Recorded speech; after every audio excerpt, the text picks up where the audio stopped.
Morning. How's everybody doing? Wow. Hi. Welcome to Worlds Told. Good morning. Whew. What a day yesterday. A lot of new stuff came out. A lot of new news. A lot of new old news. I mean, we knew Pyro was coming. We knew about most of the tech that we saw yesterday. We knew a lot of what was happening yesterday, but it was really good to see it. See how close we were. See how near we are to maybe not the finish line, but a finish line. Pyro, engineering gameplay, the fire, the upgrades to the planets, navigation, new ships, the Polaris. Really excited about the Polaris. Very excited about the Polaris. Ooh, that's good. The hopium tastes good this morning. But yeah, we still have one more day. After all the stuff that we learned yesterday, we still have one more day to go. More news, more visions of what's to come. I'm very excited. I'm over the moon. I'm ecstatic. I got this doggo here. Wants to say hi. Hold on. Come here.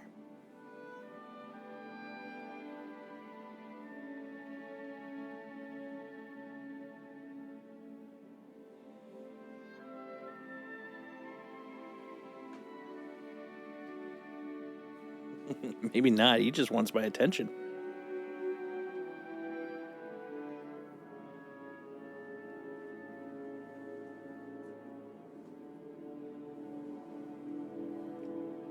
There we go. Hopefully this will appease him for a little bit.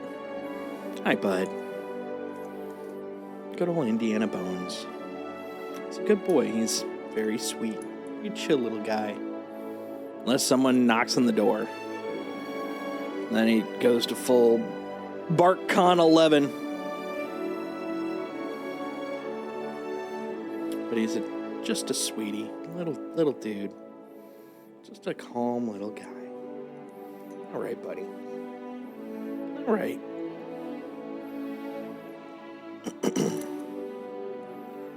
He always gives these like kind of noble looking profiles. He's like looking off towards the future. You're a good man. You're a good little man. All right, back down to the ground. There you go. Yeah, he's a good boy. He's a lovely little man. All right, let's see.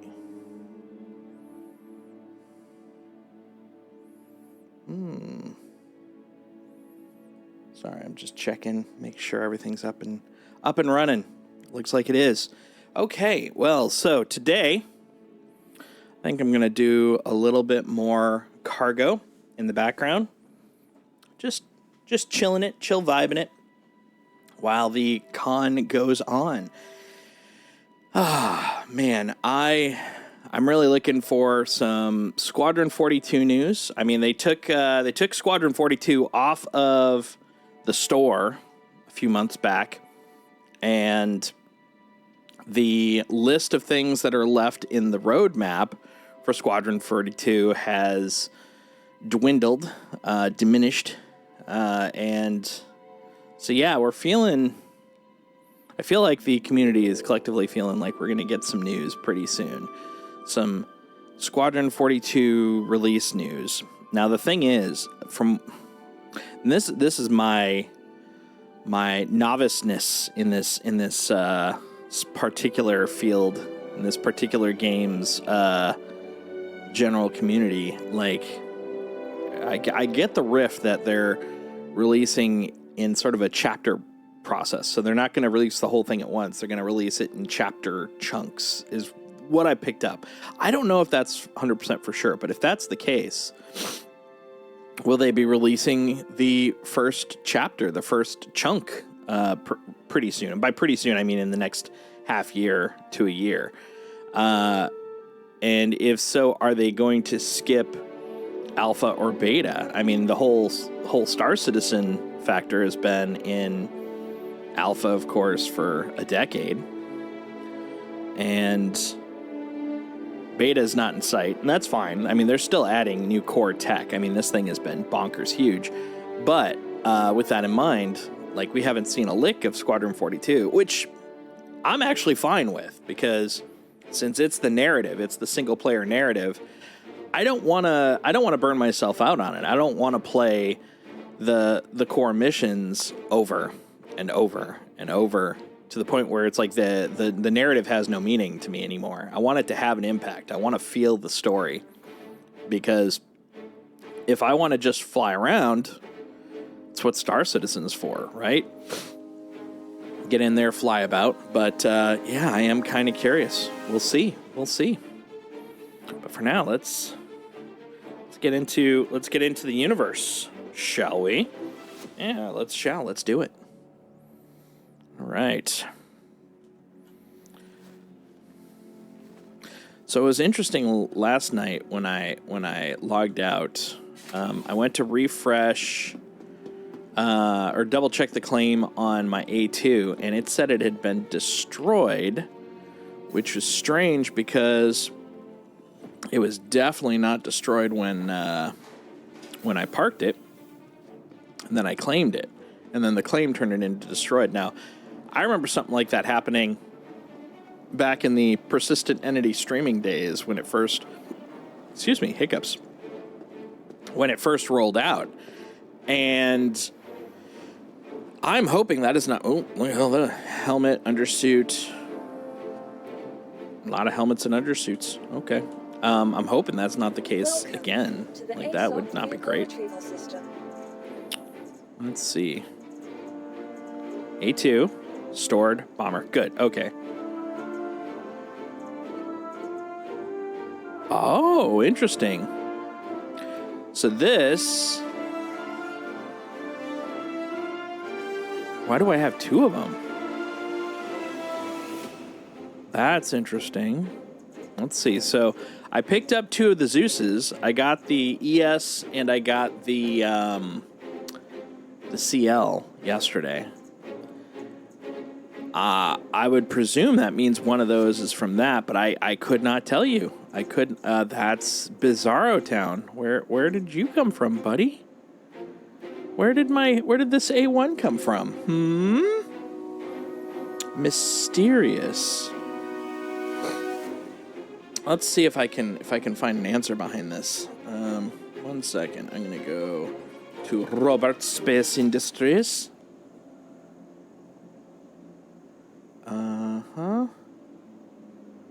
Oh, actually, you know what? I found the easiest way to find out where mystery ships came from is the ccugame.app, because it'll then tell you, like, whether a ship is a loner or not, and if so, where the hell did that loner come from. But I don't remember seeing that yesterday. Why do I have a spare A1? That is mysterious.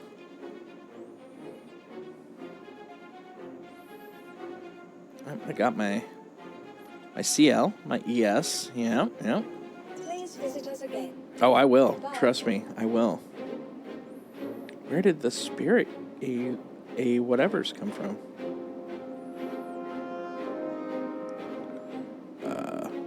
Here we go. A1 Spirit, yep, LTI. That makes sense. Alphabetically speaking, I only see one Spirit. Why does it show me having two? I don't know. Oh, is it the subscribership this month? That could be. Be a great way to, keep people interested. No, it can't be, because we're deep into the month. Wow. I don't know. Mysterious. You know what? I'm going to just go to my hangar. Take a quick glance. Yeah. all of that checks out. I mean, we didn't get a freaking Spirit A1 from the goodies pack. No. Okay. I don't know. Mysterious. Okay. But that's neither here nor there. Number one, before I do that, look at that. I have a thirst. I have a thirst inside me. We need a tasty beverage. Oh, hold on. I need to take my hat off. There we go. My well-parted hair, my receding hairline, all those good things in life.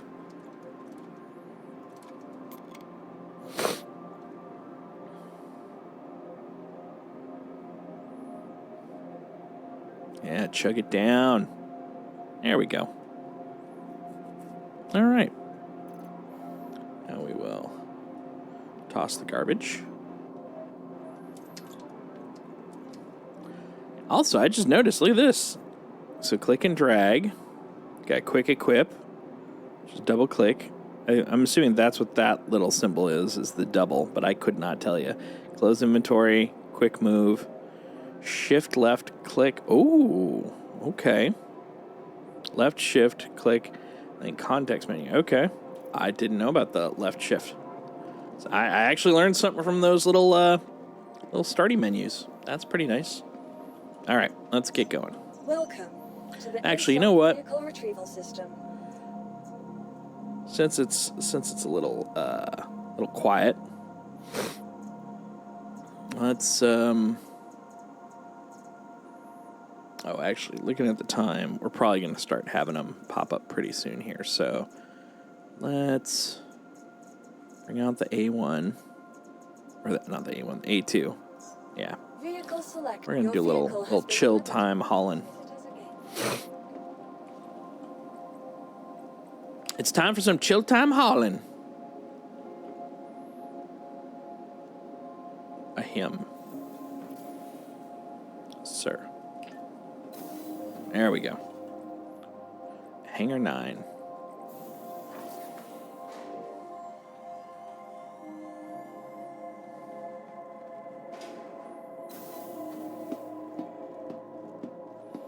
Look at this beast. She's so pretty.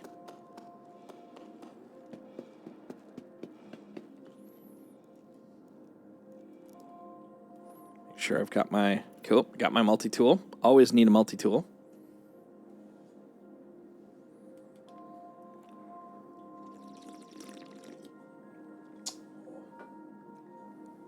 That's good stuff. Top deck, s'il vous plaît.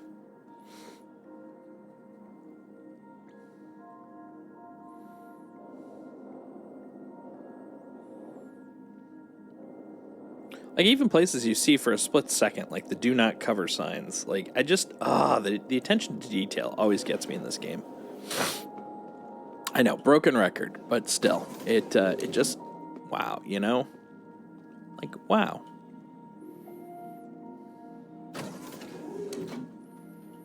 That's to main deck, gotcha.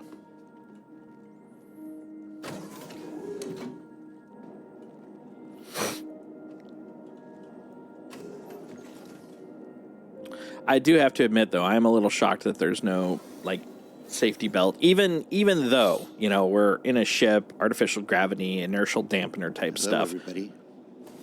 This is an audio test. This is the sound of my voice. It is. Do you hear the sound of my voice? My voice is my passport. If you hear the sound of my voice, in Twitch chat, You are clear to launch. please type, "Happy birthday, Jake." Oh, Jake's birthday today.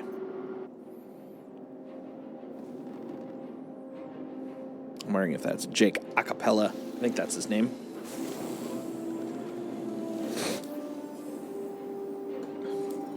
Landing gear up.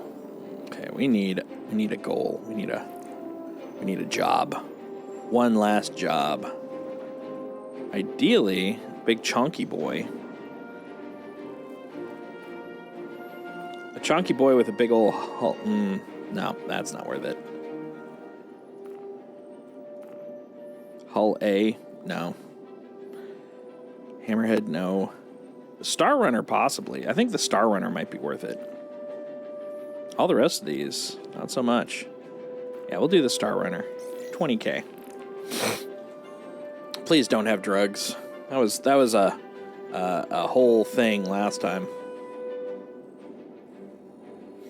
I went to try to sell the drugs. I spent like 2+ hours trying to find a place to sell them, and no one would take them. Like, even all the places I thought took illegal drugs, they were like, nope, not us. It was a little annoying. Okay.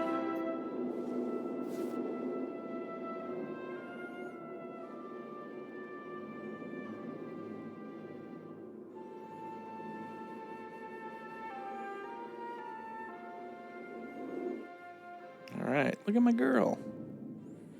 She's flying around, nice and chill. Now here's the thing, though. Shields off.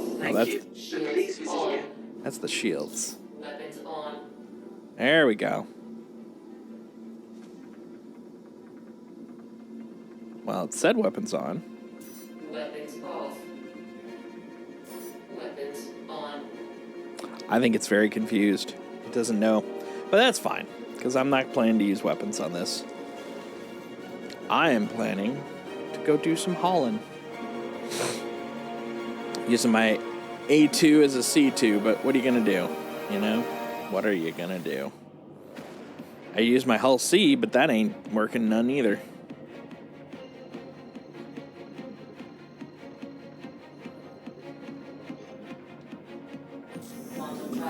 Let's go. So yeah, I'm super duper hoping that we get some Squadron 42 news. I would love to find out some more stuff about the near releases. Yesterday, we did find out during the tech demos that the cloud changes should be coming in 322, which look amazing, by the way. Like, I really hope that they look like that when we play. Now, the video we saw was supposedly in engine, and I'm not disputing that, but they just look very different. Lot less pixely and more fluffy. And so I want fluffy clouds. Who doesn't want fluffy clouds, right?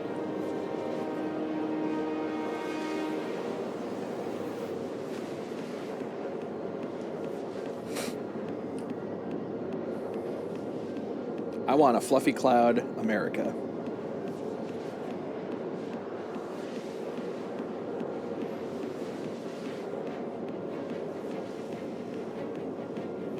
It looks like my friend Marty is hanging out in the adjacent chat.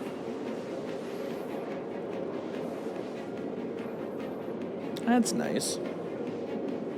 Let's move him over.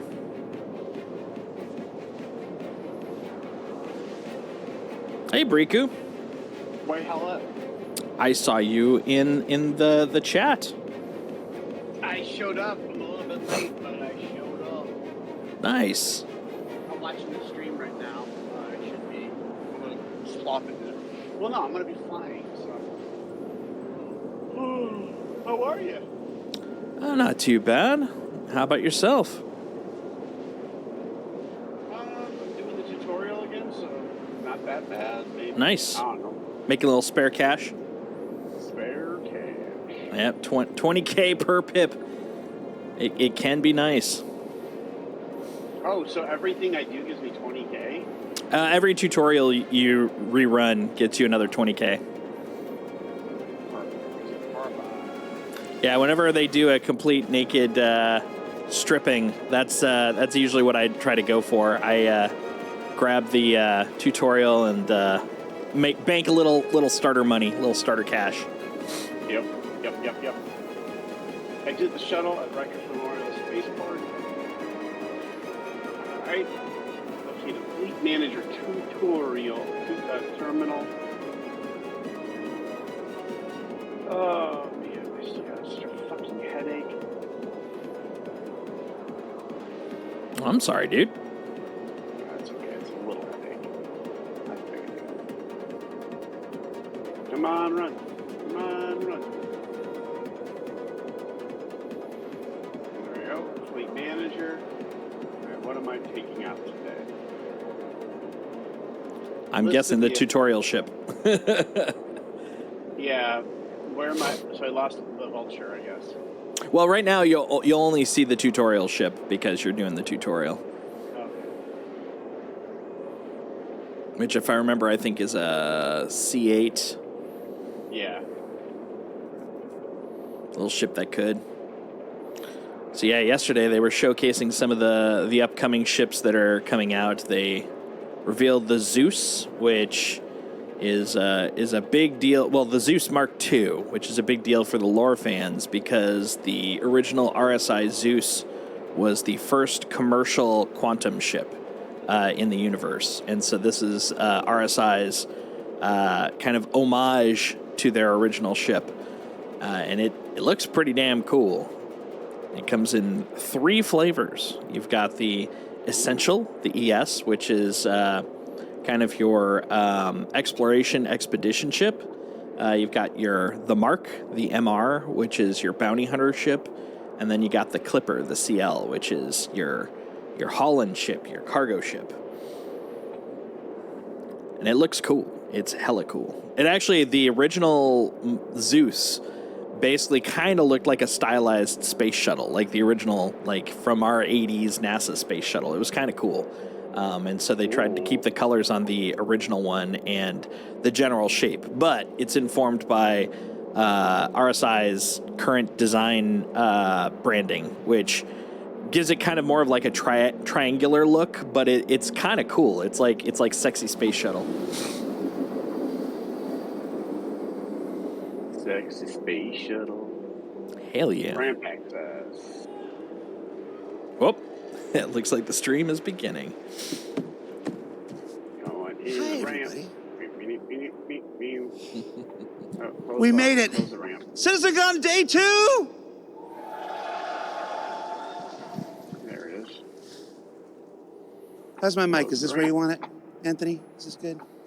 We were given notes after yesterday. I apparently had the mic too far from my mouth, and Dan was like... So I said split the difference. Let's see what we can improve today. Hi, everybody. I'm Jared. I'm the creative content lead for Cloud Imperium Games and Robert Space Industries. And as I said, welcome to CitizenCon Day 2. As one astute user on social media put it, yesterday we laughed, we cried, we doubled our dogs. On Day 2, we're bringing a whole new slew of presentations for you to enjoy. But before we get to the programming of today, Shields critical. it's been 4 years since we've done a CitizenCon, a live event like this, and it may have gone under the radar with the pandemic and missing a year. This is actually the 10th anniversary of CitizenCon and the 10th CitizenCon we've done. So I wanted to take some time.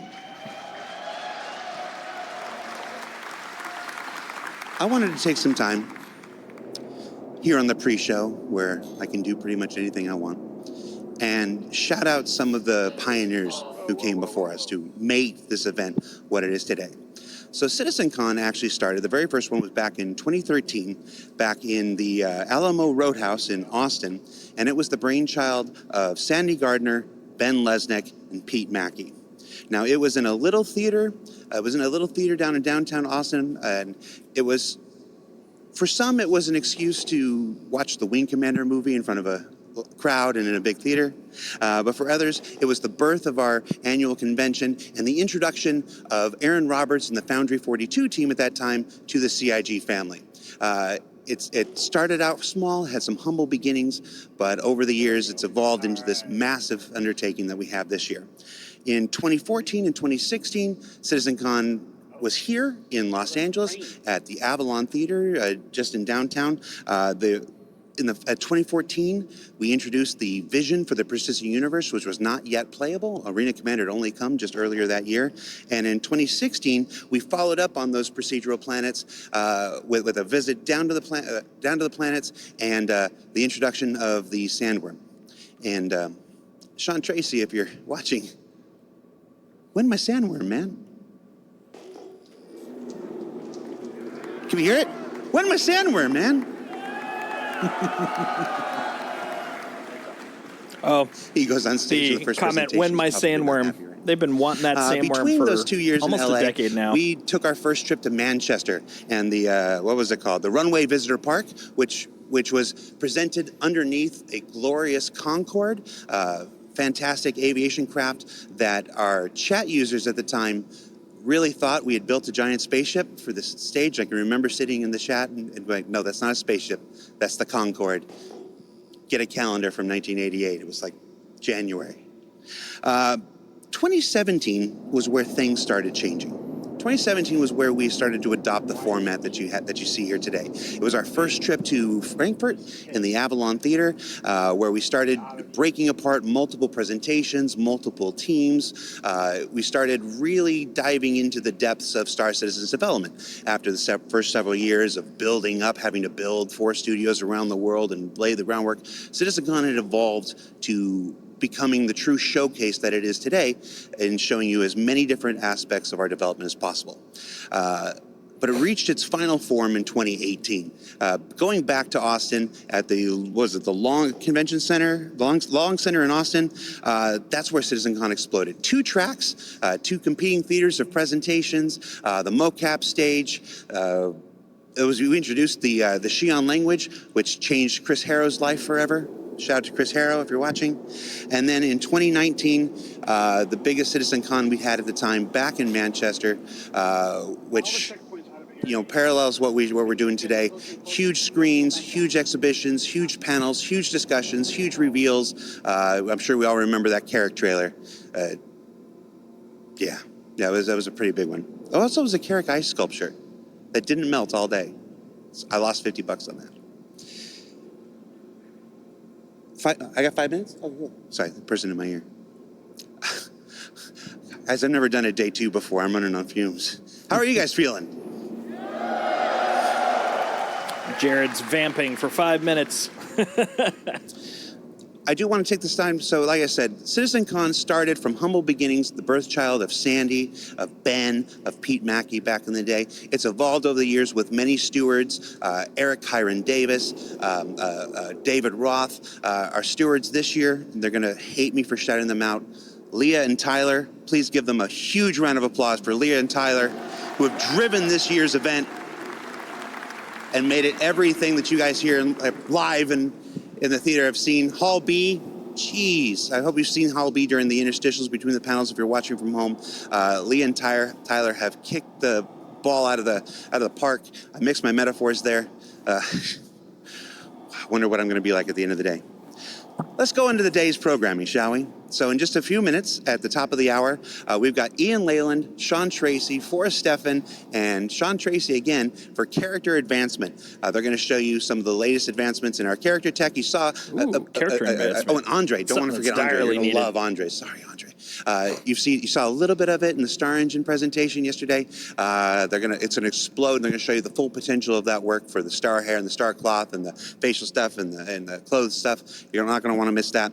Life in the first person is a look at the first-person existence in our Star Citizen's first-person universe. It's not just FPS combat, it's how you interact with the universe around you, and a lot of improvements I think many of you are going to appreciate. Then Taking Flight, Yogi and Diego and Inez and the team there are going to be here for another live demo where they play the game and show you the amazing master mode and flight changes that have come from their work on Squadron 42 that are being brought over to Star Citizen. We're going to break for lunch again, 2 o'clock. Get your lunch. It's a long day. Then finally, 2-part environment and gameplay summit here with Living on the Edge and Destination Adventure, where we're going to go through a bunch of the new locations that are coming to both Stanton and the Pyro system. You're going to want to check those out. And for those who are here, be in your seats. If you have a chance to be anywhere, be in your seats as those presentations progress. I can't tell you why, but you'll thank me later. And then, of course, at around 5 o'clock thereof, timings, Chris Roberts will return to the stage for his closing remarks, his closing ceremonies, and you're not going to want to miss that. So that's our day's festivities. With that, I'm going to throw it over to Dan. He's back in Hall B. Dan, I hope you have more energy than me. Take it away, buddy. Thanks, Jared. It's good to see you guys back at CitizenCon Day 2, CitizenCon 2953 at the Los Angeles Convention Center. So many awesome things yesterday. We saw the server meshing panel. We saw people experience Pyro for the first time. We saw the community booths behind me, which we'll get to in a second. So many awesome things yesterday. I remember it like it was yesterday. What's that?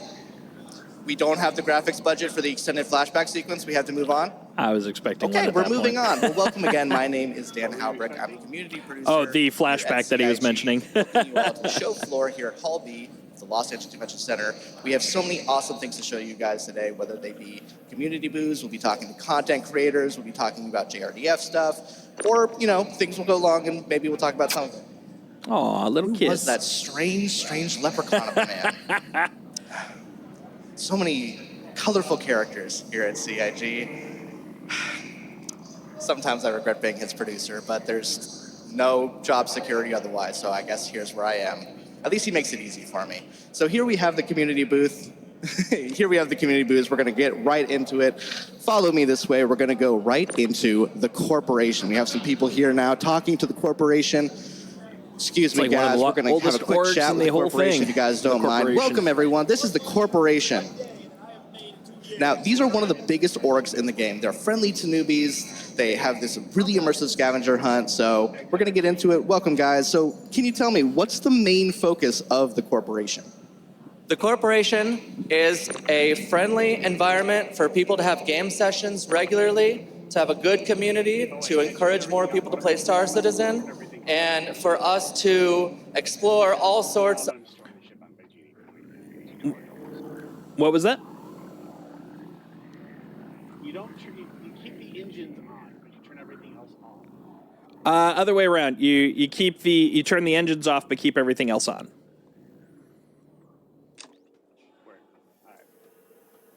Yeah, you want the what's it called? Shields especially on, because otherwise people can strip your ship or come on board and all the things you ideally don't want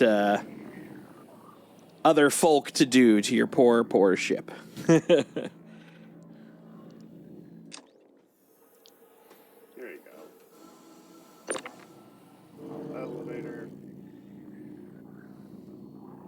Is if you come by and say hello. Well, guys, be sure to come by and say hello. The corporation are, again, one of the oldest orgs in Star Citizen. They are a staple of the game, and we're so happy to have them here. If you guys are wondering, these community booths are all different orgs that represent a variety of facets of the game. Each of them brings something new and unique to the table, and it's why they are the backbone of the show floor here. They help represent the community, which is you guys. Now, here we have Equinox. What's up, guys? Hi, I'm looking for you. How's it going, man? So, you know, you guys are focused on these massive immersive LAN party events. I mean, if you guys haven't seen one of these Equinox events, they are amazing. If there's one in your hometown, you'd be fools to not check them out. We sent CIG folks to them this year. They had an amazing time. Oh, nice. So what are That you guys sounds doing cool. here on the show floor? What are you guys talking about? Equinox, which is We one of want the to make orgs, the they next do LAN party at Equinox pretty June epic Star 1st Citizen next year, LAN bigger parties. than last time. So we're trying to promote that and get as many people sign up and get the word out. That's what the Lego model is here for, to help bring attention to it. It'll maybe at the next event.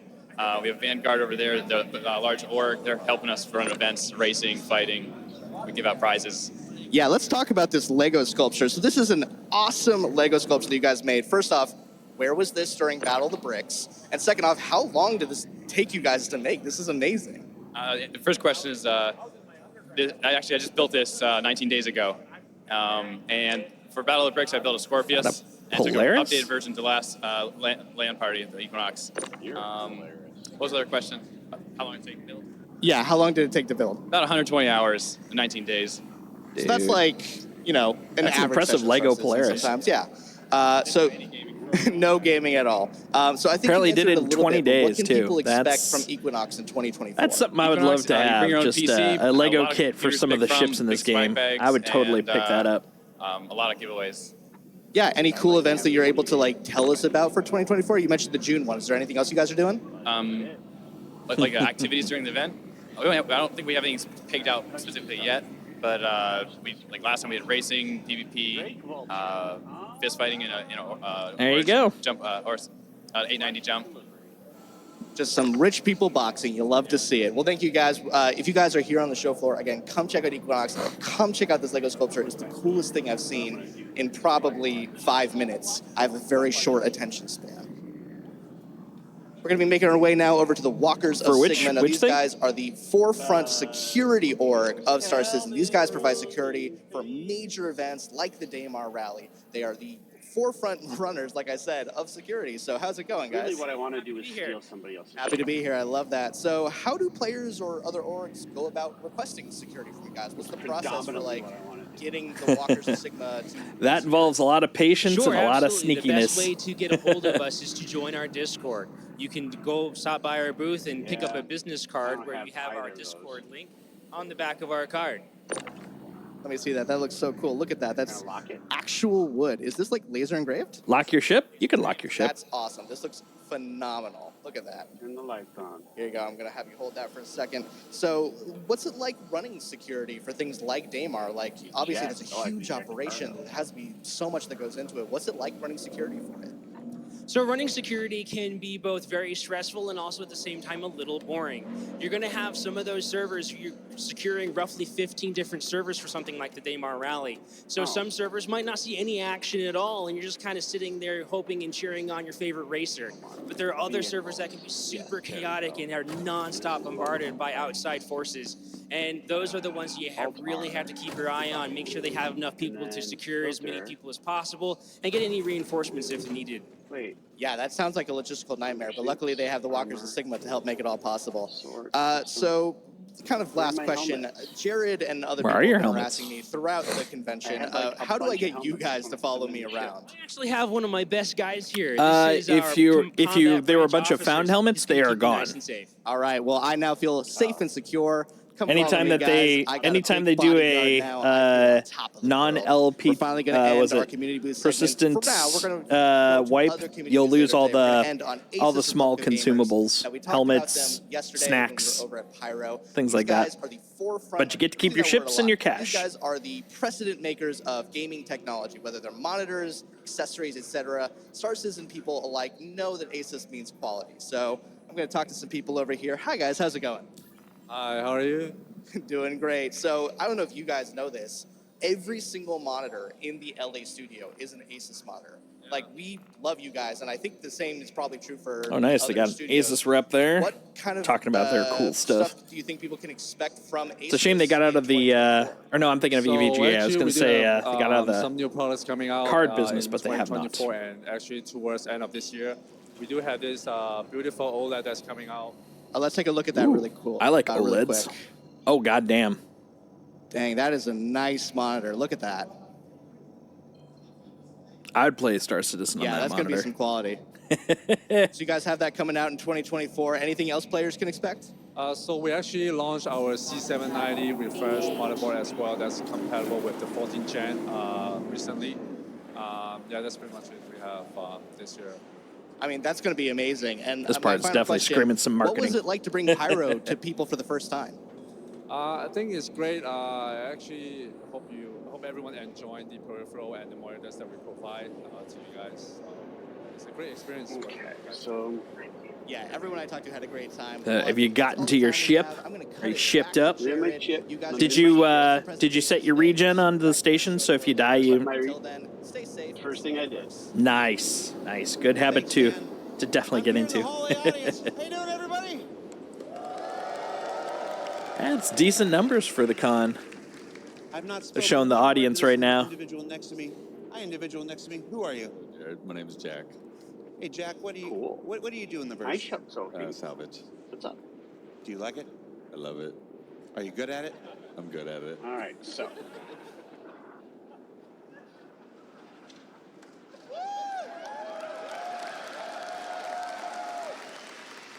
All right, we're in a humble sort, huh? Very. So where is the bracket? Would you say you're the humblest person you know? Possibly.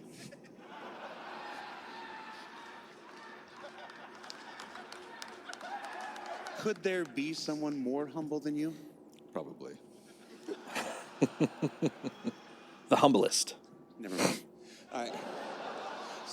So a couple more housekeeping things. As Dan said, Asus is one of our amazing partners here to make this event possible. We also want to shout out our teams at IX Systems.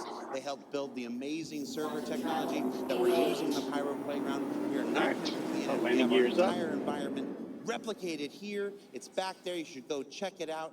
Talk to those guys there. What Ahmed and that team at Nice. IX where are you have done heading? is fantastic, and they've allowed us to run the Pyro Playground at 60 Nice. frames a second with the best server stuff possible. It's like we're all like, oh, this is what's possible with this game. It's really exciting. I also want to shout out BKB, who have been amazing at helping us with the control surfaces for the Fighter Flight exhibition going on at the Atmo booth. Be sure you go by there and check that out. And then, of course, CLX. The custom computer maker who made all 150 computers for the Pyro Playground. The 2 computers that are operating on stage. The box that's running this live stream right now. I can be at here. It's there. I don't have to worry about it. So thank you to all of our partners. And I feel like I'm missing one, and I expect to hear about it from Tyler later on. I didn't bring. Yeah, as you get some cash, you can upgrade the Quantum to make it there a little faster. You know, when do we start? We start at 11? We got 5 minutes. How should we fill the time? Now he's trying to find a way to fill the time until everything starts. That's hilarious. All right. Okay. So here's what we're going to do. So Jared Huckabee is basically the our people of their the face of Star Citizen. He's middle-aged gent, full of bad jokes. He's one of their narrative heads, and definitely, I don't think he's technically part of their social media, but he's always in their social media. He hosts Inside Star Citizen, which is their weekly YouTube series, and he also does Star Citizen Live, which is their weekly Twitch show. 1, 2, 3. And yeah, he's just full of bad jokes and old person humor, like us. I don't know about you. No, I'm full of good jokes. I've heard him. Dear Star Citizen. You're not wrong. You're not wrong. Like, who am I to lie? I should really use this opportunity to make a pudding. I tried to buy pistachio pudding. When we went Instacart, they couldn't find it, even though there's like a bajillion in stock. All right. With that, we're going to take a break. I feel like the person who went hang shopping out, for me get your was last like, drinks, get your last no, I'm snacks, not buying everybody. those. The show's starting in about 10 minutes with our character advancement panel right Quick there on time stage. engage, So quick stay time tuned. mode. If you like day 1, we've got more to come, everybody. Take care. We'll see you in a bit.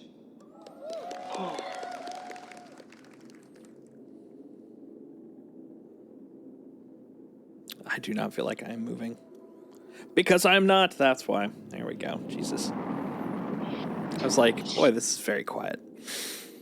It's because my engines aren't roaring.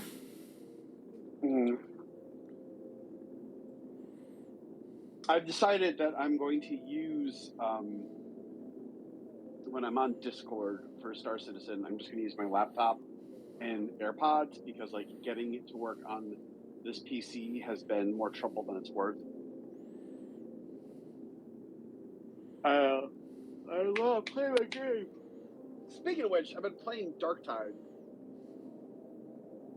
Did you pick it up? Or you haven't got on the Game Pass? I have not. I've got too many games already. Oh, yeah, no, I want to play more Spider-Man, but I was like, I'm in a 40K mood. And the game it takes forever to load. Mm-hmm. It's very hard. The community is not super great. There's some looting elements of it that I'm like, wait, so we don't all get to share? So, yeah, I should have played Spider-Man instead. Spider-Man. Yeah, I did the Spider-Man 2 stream on Friday. It's been great so far. And, yeah, then the whole weekend has been, just like right now, it's been the stream of of CitizenCon. So how are you doing that? Are you, like, watching it in one stream and then... No, I just co-stream it. So right now, yeah, we're basically streaming both the the con and gameplay. That way, it's a little bit of both. Can your fans hear me? They can. Yeah, you. Like I said, you're on stream. I figured. Yeah. I just want to make sure. Because I know you told me, like, be nice to people. And I'm like, fuck them kids. So, no, be nice. But yeah, they're just finishing up the pre-show, and then they're going to be kicking off the first panel, which is about character advancement. So I'm kind of looking forward to that, seeing what they're going to be doing to improve the person aspect, because the ships they got in spade, but I definitely know that they've got some room to grow on the FPS on the first person side. Room to grow is code for you suck, do better. Actually, the FPS mechanics are pretty darn good, but I don't like the sort of the handful of templates that you have basically for character building. It doesn't feel like there's a lot of room for unique characters. So I'm hoping that they're going to be showing some news on that front. We shall see.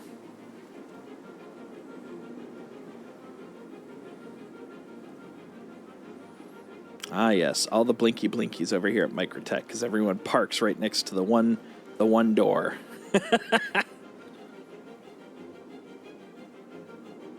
You should be able to, like, hollow out an asteroid and make it your own base. That is coming. Okay. Matter of fact, you also described Grimhex, the one non-lawful location in all of Stanton. Oh yeah, no, I knew that, but like, I want to hollow out an asteroid like in any system and be like, nope, squatters' rights. Yep. Death to the Empire. Oh wait, hold on. Squatters' rights, not necessarily death to the Empire. That's the thing. Talk about Empire, and I start watching 40K stuff, and I'm like, you know, let's hear it for the Imperium of Man, or not? Not really. Let's hear it for the Salamanders chapter. Yes, let's hear it for the Salamanders chapter. The only good guys in the entire universe of 40K. The lizard people. Yes. Well, no. They like to set things on fire and protect civilians. Yeah, like lizards. That's what lizards do. Oh yeah, I had a pet lizard, and it would like to set me on fire. It's a chameleon, Facts. so it was like, we changed the color of the fire. Came home once, it was black fire. Well, there you go. And that's how George R. Martin got the inspiration for the fire of Blackwater Bay. Was your salamander My salamander. reasonable? Let's see, will this work? But does it should land? I quantum? Like, I could, hold V to initiate quantum. I highly recommend quantuming. It's really cool. All the cool kids are quantuming.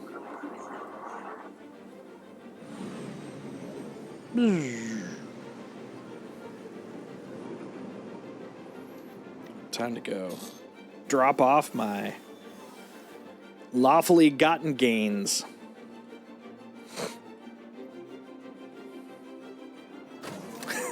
That's a great shirt. Shit show supervisor. That's a quality t-shirt. I like it. I want that t-shirt. Get it from my boss.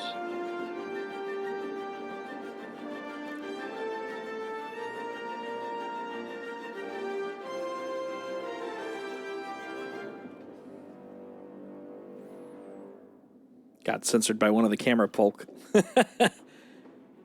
Funny thing is, he was doing one of the Star Citizen emotes, the wind-up middle finger. They're like, yeah, but not on Twitch.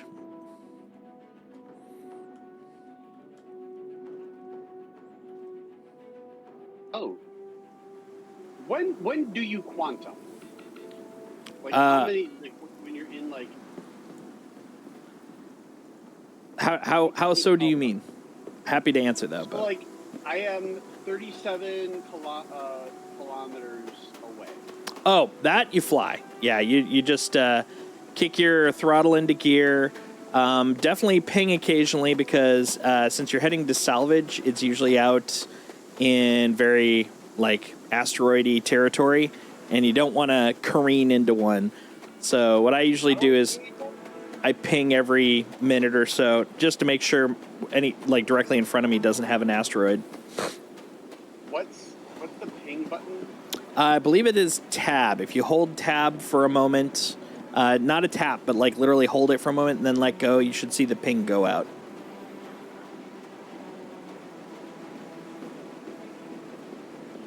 Nope. And then it is a different button.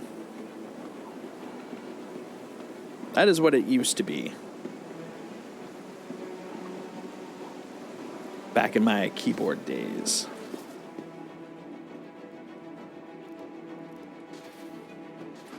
But yeah, keep an eye out ahead of you so you don't careen ship first into an asteroid. I've had that happen. Like, what's that? Oh, that's an asteroid. Oh, God, I'm going fast. Oh, God, and then I'm dead.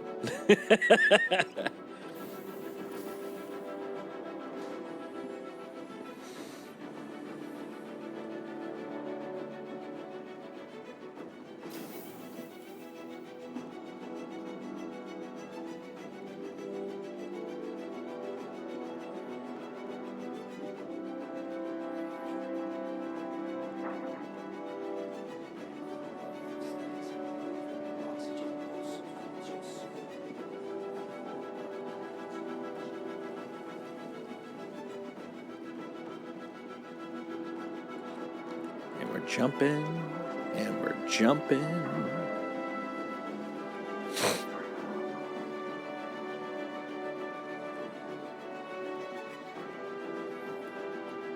Oh, a minute to go.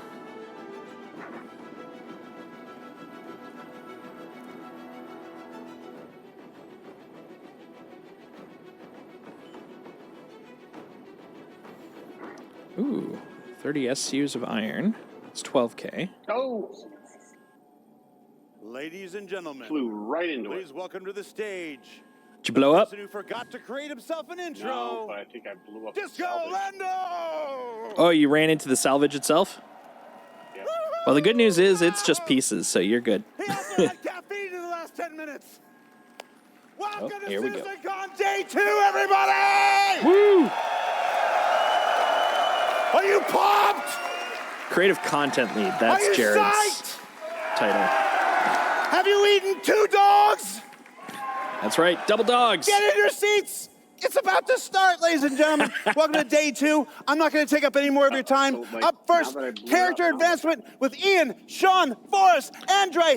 Give You it up. can try to scrape Bone, the bits start the show. that are floating around. It's usually easier if it's one big ship.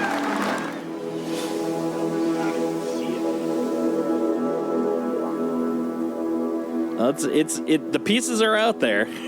Hello there. But it's probably not worth it at that point because you'll have to chase them around as they're flying It's so good about. to see you all again in person. Thanks for coming out. It kind of goes back I'm to Ian. one of the rules I'm I the was art mentioning a while director ago, for but now you get to Citizen. see it in action, which is We're gonna kick off when the you're flying first ever towards day something, 2 don't fly of directly CitizenCon at it. Fly adjacent talking to it. about That some way, awesome work if done you by the actually character get team. there and you're going too fast, you'll go All right. past it instead of through it. So first, let's talk about life in a frontier system like Pyro and how this influences the character designs. So we wanted to create something unique compared Feel free to what we've join on seen me. I in can Stanton get a already. contract and we can go We want scrape to it give together. a wider visual palette and a feeling of historical age between the different solar systems. Go into your contract manager. So this and chart then, describes the from fashion there, pillars for humanity. You just we can see where all one suits, second, armors, just making sure I'm going the and right way. fashion Yep. items should belong. Then go in terms of to material use, manufacturing technology, and novelty. contract So you manager. can see Earth fashion on the left, Accepted. Terra fashion on the right, Go to accepted, and then frontier you cancel. fashion right in the middle with a little bit of overlap. Or of abandon, Earth. I think it is technically. So essentially, frontier fashion is function over form.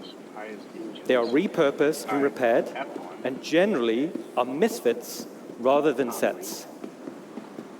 Outfits are purposeful by having storage solutions. This implies survivability along the frontier. Okay, let's take a look at some of these assets in the game. So how do I join on you? One sec. I'll send you a invite.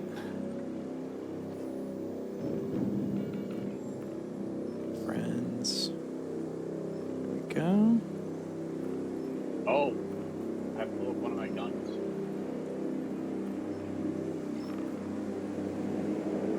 Well, that's not great. There, you've been invited to a party.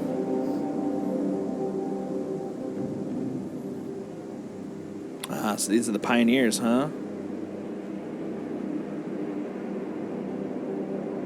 They look like they're gonna mess some people up.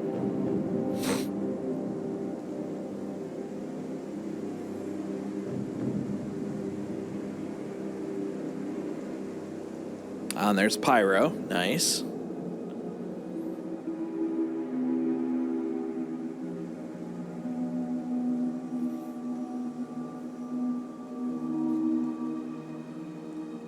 Sea nuts, fresh and steamy. Oh, what great places to eat.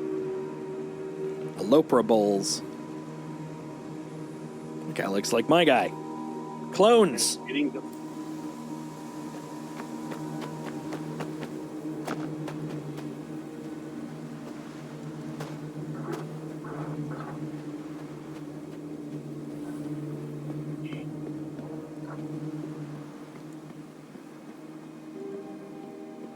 Dude, Pyro looks so cool. Looks like a hot mess, but in a good way. Oh, she doesn't look trustworthy. Of course, it looks like she's also holding a grenade in her hand. What is that? That definitely... Oh, no, that could be like a canteen, maybe?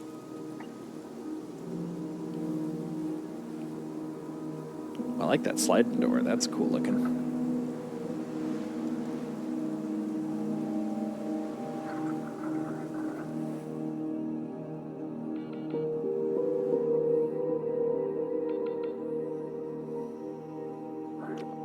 All right, that is giving me Borderlands vibes right there. Okay, awesome. So hopefully you guys that played Pyro Playground, you will have seen a few of those assets being showcased. So as we saw from the video, pouches and This storage is a Liefeld are dream key come part true. of the Frontier aesthetic. This drives the feeling of survivability. Yep, pouches galore. But from here, we thought it'd be really cool. Because apparently a lot of the Frontier wear is pouch driven because of the fact that it's all about, you know, being mobile. Let's take a look at a video we just developed internally. And this is for modular storage items on the player. Modular storage items? Okay, what's this deal here? Launch complete.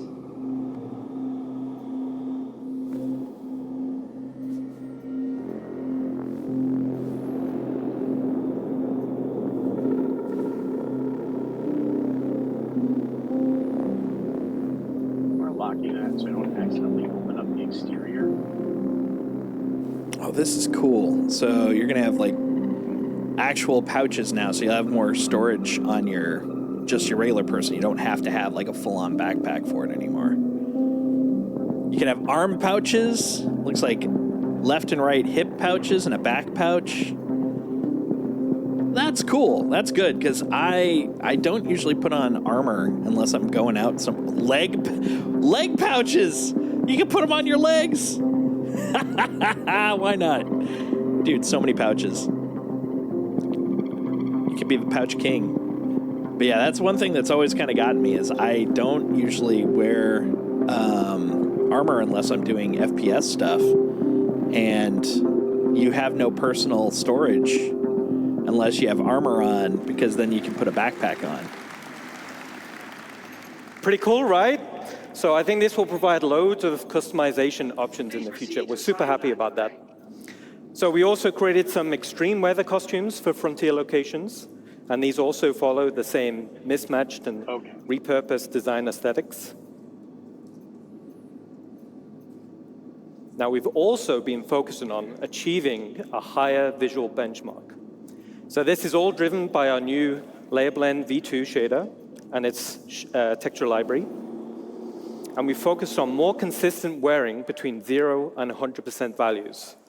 So to showcase this, let's look at a quick example asset. What's the button to bring up the space map again? F2. Alright, where are you? Are you on my server? I don't know. Did you, when you came on, did you right-click on me and say join my server?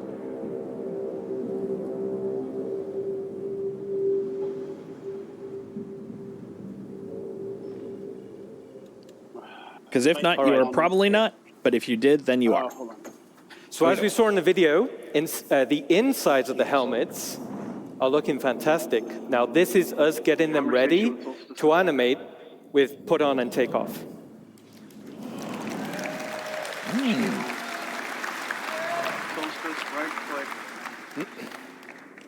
So in summary, Frontier Fashion is expanding the visual design palette. Well, you do it at the menu, the main menu, Giving not a more in credible the feeling server. of age Because if you're in the history server, you can't join when me you on travel server. across multiple solar So I have to systems. go out to main menu. Yeah. Which you'll want to probably do from All right. Now let's talk either about something different. log out by Now we're gonna resting talk in your about ship some of the or gangs in land Star at a Citizen. station. I'm So, actually about to land at a Ninetales station, so I could join have you been instead. one of the main gangs in the game. So far, Wait. over 105 million have been taken out by you guys. Dude. We've apparently killed 105 million Ninetales So in this you game guys so have been far. busy. Great job. All That's right. hilarious. So it was like, all right, now we're going to need to introduce a few more factions to the game, okay? So the first faction we're going to talk about is Rough and Ready. So the aesthetic of the gang was to be subtle. They're understated in terms of clothing, and they almost blend into their environment. On closer inspection, Yeah, that's why you want to make sure you these signify rank and progression log out of the within the station. gang. Otherwise, you got to reclaim Let's it. take a look at a quick video.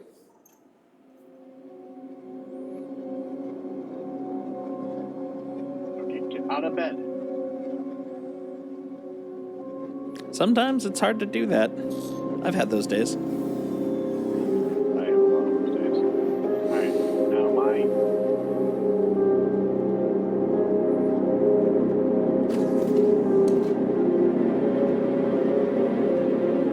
Oh, this is the new gang for Pyro, huh? The Rough and Ready. How am I back on the planet?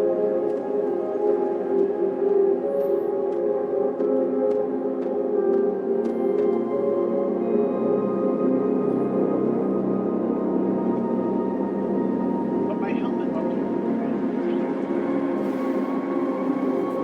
My helmets are here. Yeah, because this is where you start, so that would make sense that you'd have your starting helmets on the planet.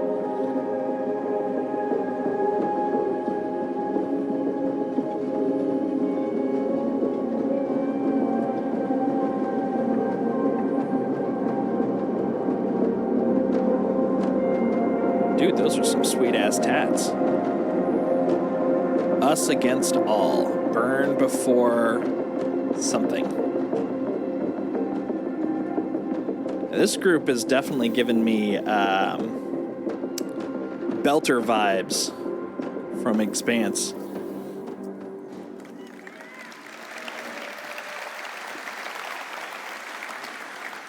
I think they look. Ooh, and players can absolutely earn tattoo fantastic. designs. Okay. Nice. So the Rough and Ready can be found in some of the space stations around Pyro. Now the tattoos, like I said, the tattoos form a progressive design. This illustrates the hierarchy within the gang. As a player, you'll be able to earn these tattoos and apply them to your character.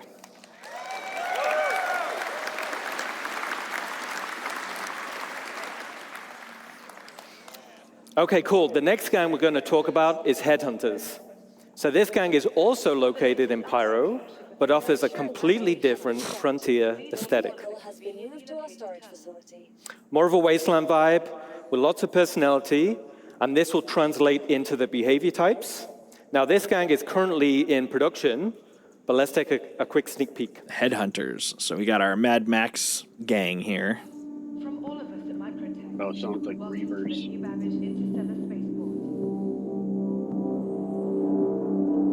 Yeah, just without the mutant psychopath part.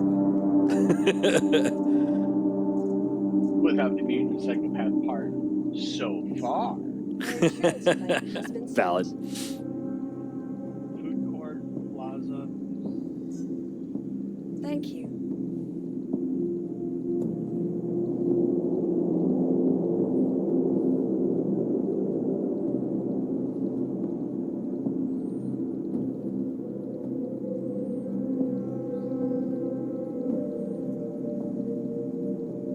All right, so why can I never remember how to get to the start door?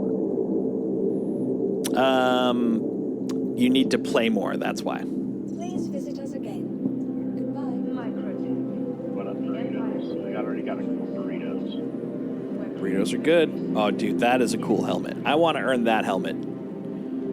It's a freaking space helmet with a gold skull on the front and then like a freaking Imperial Legatus type mohawk on the top.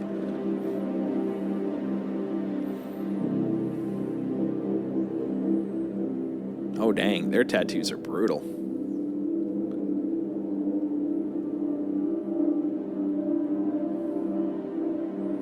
It's just like this web of skulls as a sleeve.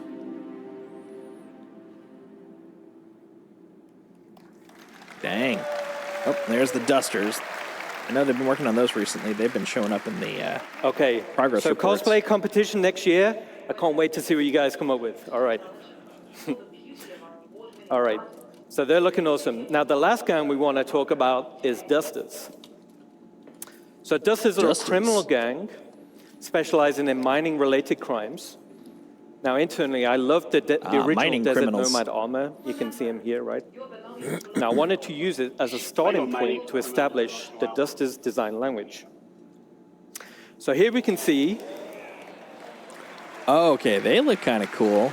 Definitely give me like the starter dudes. So here we definitely can give see me the Borderlands Dusters gang vibes. lineup, showing armor leveling and rarity. So as a player, you'll have horizontal armor progression. This will define your role and playstyle. Then you'll have vertical progression. This is your progression within that role and playstyle. For example, That's kinda cool. a common bounty hunter armor set will be weaker than a legendary, and as armor progresses in strength, it's harder to acquire. So harder missions, rarer drops, higher reputation. Now, as we're talking a little bit about armor sets, let's recap a little. So the goal is that players should consider which armor to equip based on the role they wish to fill and the scenario they're heading into. There will be also greater differences between the current armor types. So light, medium, and heavy, and this will be in protection and mobility. New armor categories will be combat, specialist, utility, and support.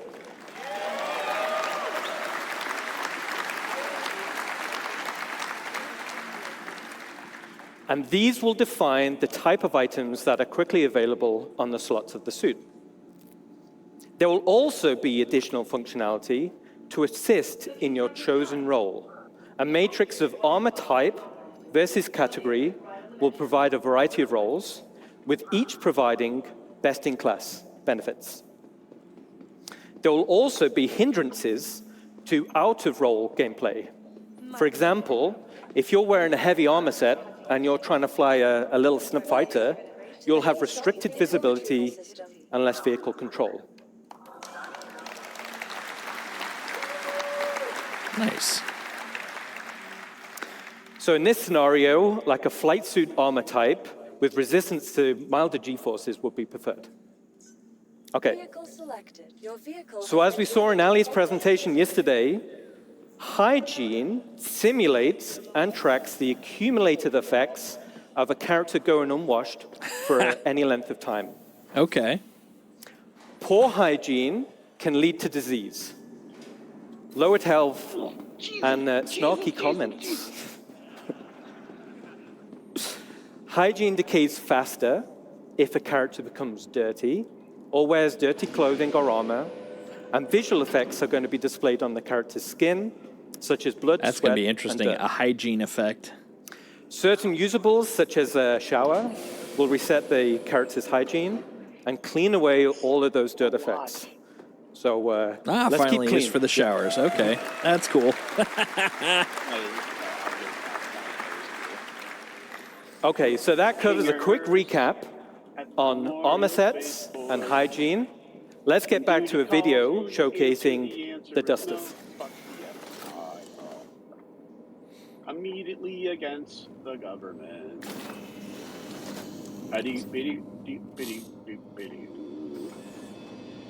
All right, so I will share my contract with you.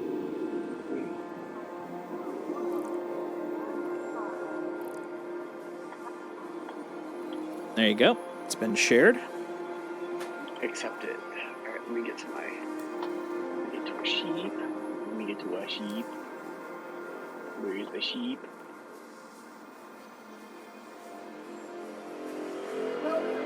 Those guys are looking good.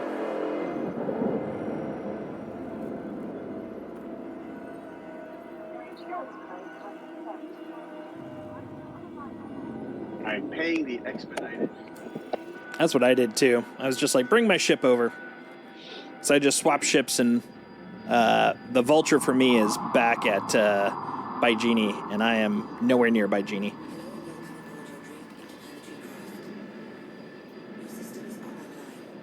Okay. Open door. So it's expedited, but where is it? It takes about 2 minutes, I think. 2 minutes, 3 seconds. I'll be right back.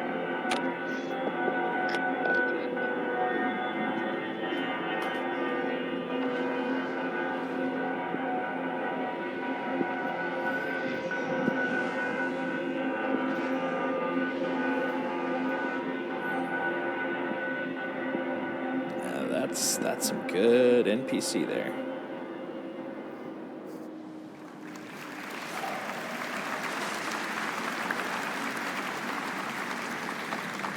Awesome. So you'll be able to find the dusters scattered around various derelict settlements and wrecks in Stanton.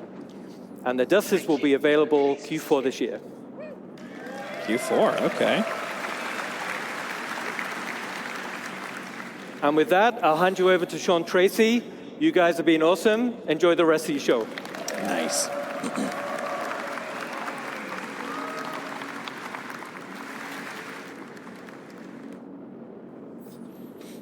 Hello, everyone.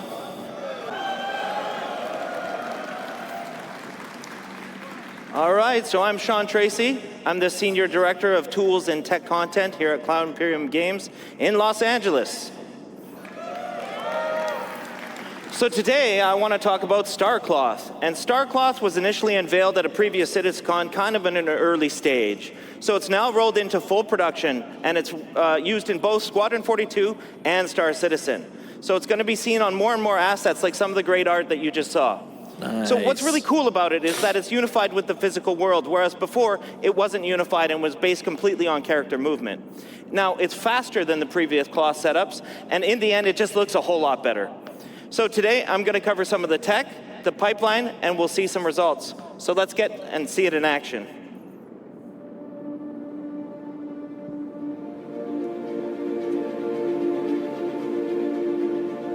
Trench coat.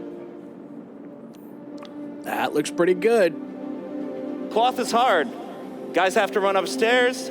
They have to crouch. They have to prone. It's got to collide with the environment. Yeah, that looks smooth.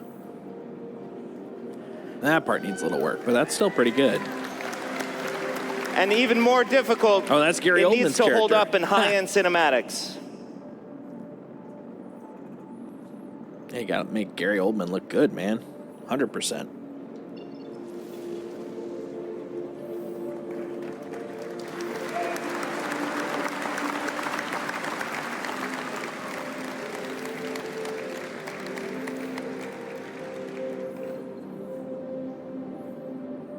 That's gonna look good on Gary. I got that one just before some good spoilers, so. Is he gonna get that gun? All right, so how's it all work?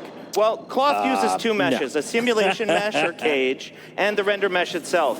So vertex colors indicate how it's constrained to that cage, and thus the simulation. So for example, black vertex colors indicate a full constraint. Basically, it follows the skinning. White vertex colors indicate unconstrained vertices. So the movement is determined entirely by the simulation. And then we can do a blend of gray values that is used for fine transitions and blending of fall off in between the fully skinned and fully simulated assets. So in the end, these meshes are sent to the engine where we bind the cage to the render mesh, and then tech artists can leverage some of the runtime tools. You can see up on the image that the sim cage mesh has about 5,000 triangles, whereas the actual render mesh is about 45,000 triangles. So it's obviously much more efficient to simulate the sim cage mesh versus just the render mesh itself. Yeah, by a factor of 9. Jesus. So part of the technology is the runtime iteration support, which you can see in the image above me here. That's with all the red spheres. Here we're actually painting the collision radius of every single one of the vertices, and it allows us to fine-tune the simulation without having to add arbitrary collision meshes, though we can. We paint a variety of if properties. you're trying to go so through some of the these top other properties are window mass next to or the displacement. seat, that one's hard in for the me. top right, you can I see an usually end up example just of going the through the old ramp in the legacy back. implementation using pendulums. And this uses joint chains and collisions, but assets with multiple layers like the one that you can see there, or ones like skirts or gowns, they were really, really difficult to do with pendulum simulation, but they are solved with star cloth. So I mentioned it's completely unified with the physical world. And what that really means is that wind, impacts, object collisions, thruster backwash, all these kind of things actually react to the cloth reacts to these things, and so much more. So it's not just character movement.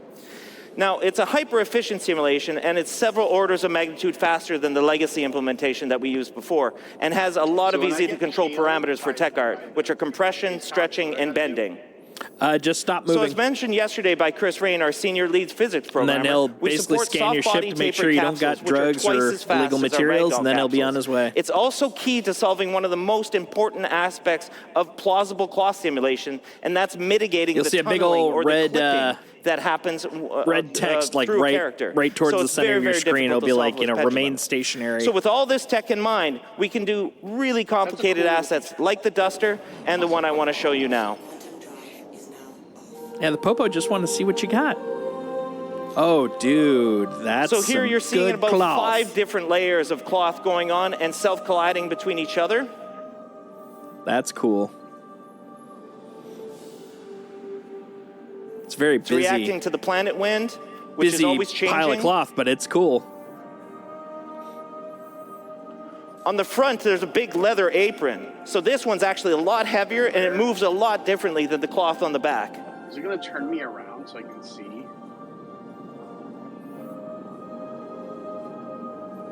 Like, where am I? How do I? So he's walking into the wind here. Is it behind me? Is what behind you? The exit. And in the end, as I mentioned, it just possibly. looks a whole lot better. If you use F4, you can switch your camera views. I do not see the... So with that, I want to hand you off to my friend, Andre When you're in Pierce, one of the who's gonna external talk views, about if you hair. hold Z, you can move the mouse around, look around, or basically you can pivot around your ship without like piloting the ship. Hi everyone. Straight up. So, nice to be here in LA with all you guys. So I want to start with a question, okay? How many of you are actually excited that we're getting new hair into the verse? Yeah. This game has needed new hair for a long frickin' time. All right. Oh, that looks good. I'm Andre. I'm the lead artist in our recently formed hair department. We branched out Hair from the department, character art nice. team and You need a created hair this department. Well, I mean, not you personally. You and have it's a lovely pleasure hair, to be here but today the with game all of needed you, a hair department. and tell you that we're damn proud of what we achieved. It's been a long road, but definitely worth it, okay? Now, we're going to start by just looking at the most impactful changes that we have in our workflow, okay? Bit of a technicality part. If Then you you're gonna get you to can look at actually the target benchmark me assets as we a created, okay? nav point, so And you from can there, we're actually gonna take just a glimpse into the quantum future straight to me. of what hair could be with a more diverse Which is good because hairstyle, I'm where right we're next trying to the run away a salvage, little so bit it's a lot from easier than the long trip. Military look. I'm that 40 was kilometers driven away mostly from by 35 from what the Squadron salvage. 42 was. So because we did a lot of work for that as well. And yeah. If you look at the screen, this is an example of what I was talking about. How I'm not targeting the salvage. I'm like just to the side of it. That way I can overshoot it, not ram it by accident. So, first thing I want to touch on. I've rammed the frickin' salvage so many times in my experience. It's really hard. Oh, by the way, did I tell you these are actually game-ready assets in the persistent universe? Ooh, nice. Fully rendered in our engine, okay? Game-ready, performant, ready to be shipped, okay? So, hair is really hard, like I was saying. It is a AAA challenge, basically. You see games that get it, games that don't. Some of them get it more or less. Either way, for us, the challenge is the same. We're not different, and the challenge is real. With the scope of Star Citizen, like day-night cycles, all these light shafts, all this MMO, people running around with the hairs, a lot of motion, a lot of fast-paced movement. Yeah, it is hard. But the best thing is we have arrived. Not really. Okay? It is, yeah, it is, it doesn't end here, okay? Yeah. It does not end here, okay? It's the nature of CIG. We just keep pushing the boundaries, but like I said, we're really proud of what we're showing you here today. So let's dive in what we made all this possible, okay?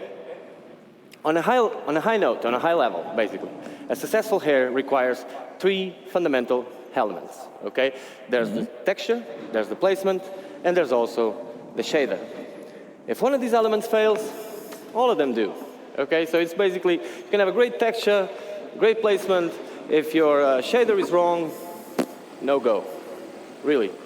And the same if the texture fails or if the placement fails. So really vital, really important that everything works together. But the good thing is, by breaking down the hair into these 3 parts, it also allows us to actually go deep into each of them and push the quality up. Or like Chris Roberts would say, bring the high fidelity, right?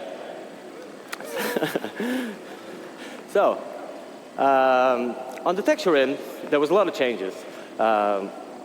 What you see on the top there, the common approach of a AAA game would be to have true black, true white on a transparency map, a bit of taper on the tips and roots, and call it a day. That's what happens in 99% of the games. Now at CIG, we went a bit further than that.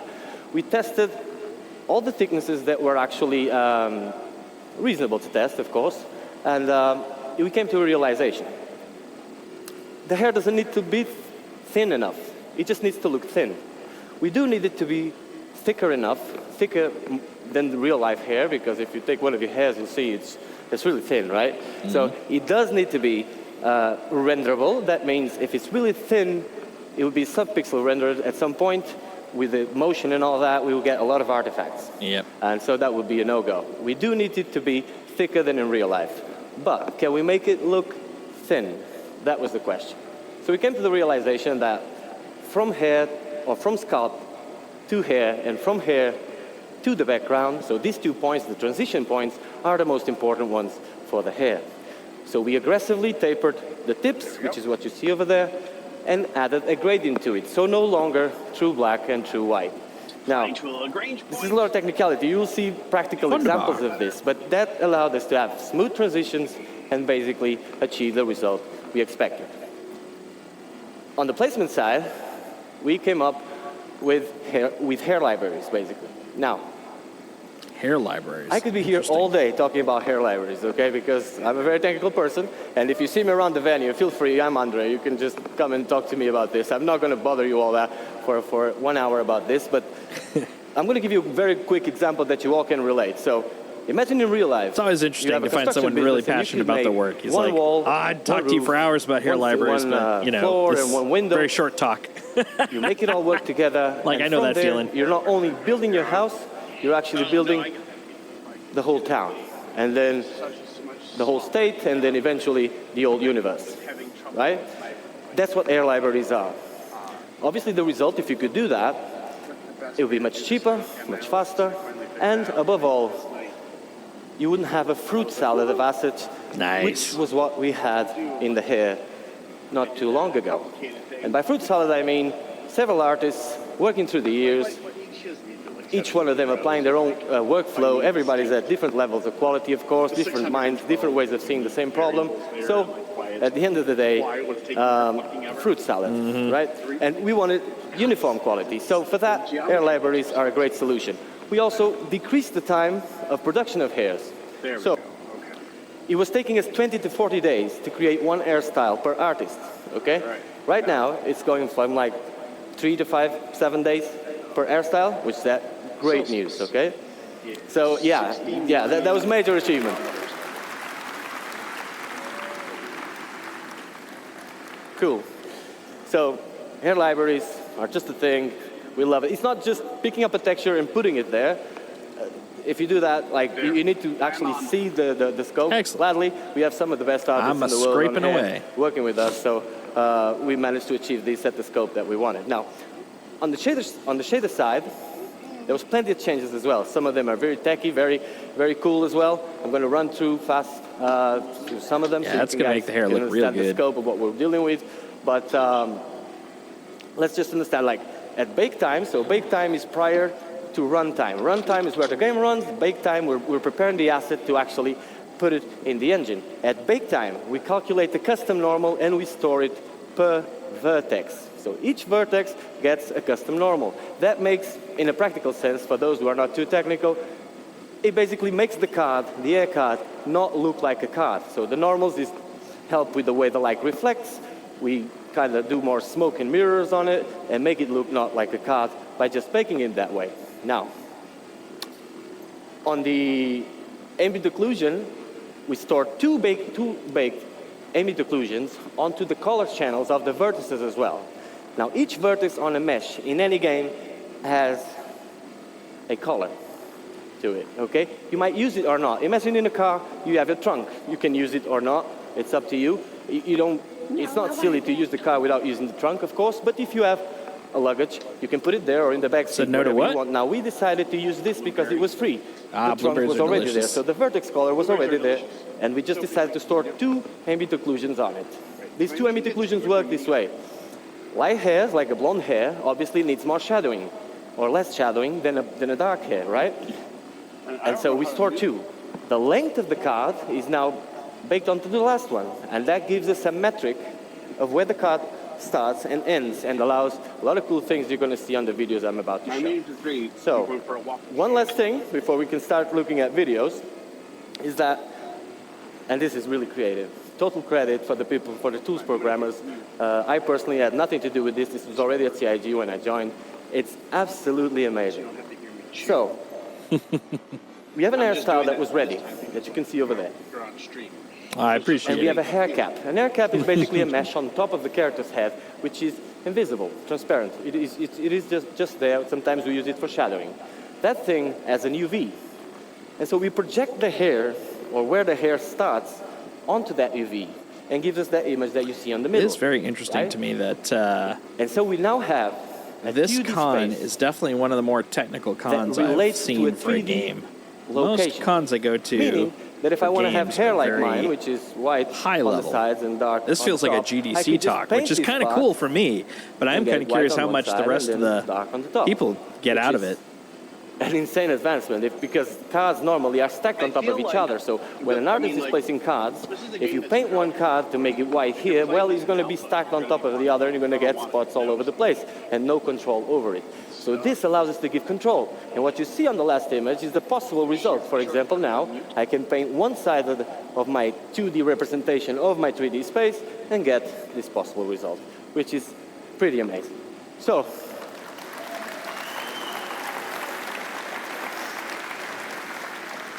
I gotta say that the hair next definitely video, looks a lot we're gonna better take a now. look at That's for certain.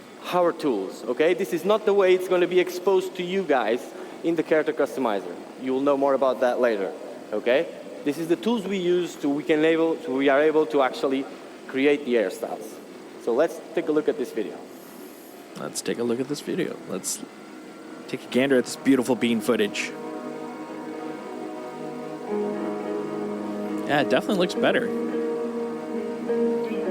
I just want improved faces because the facial features, I mean, they have a nice dynamic You have the full range range, so you can go full terms white. of These how are you can make melanin them. ranges, so I realistic just don't ranges. like the complexity white for up to figuring black. out how to build a face that you want. And it's also, especially considering we have to rebuild faces in this game Obviously, so you often. can go red head as well. With soft resets and stuff, like make it more deterministic, make it easier to replicate the face you like. Hey Pizza, how you doing? You also have the die feature where you can see all the things we talked about implemented. You can go a bit more wild on Oh, this. so you can go and take a nap when you're flying.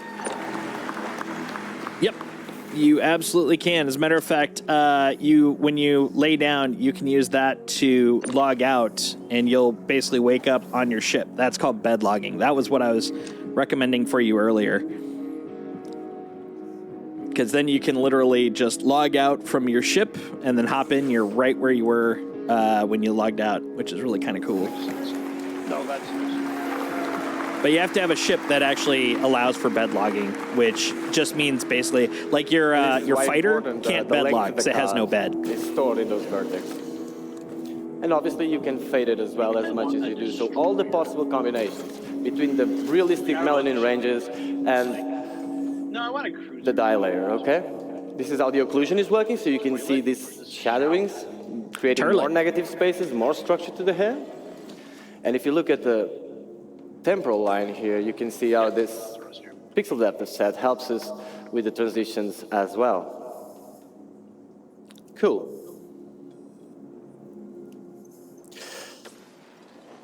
By the way, did I tell you these are actually game-ready assets, ready to go to the PU? Good. I look forward to them showing up in the PU. That looks gorgeous. That's a massive improvement on the hair.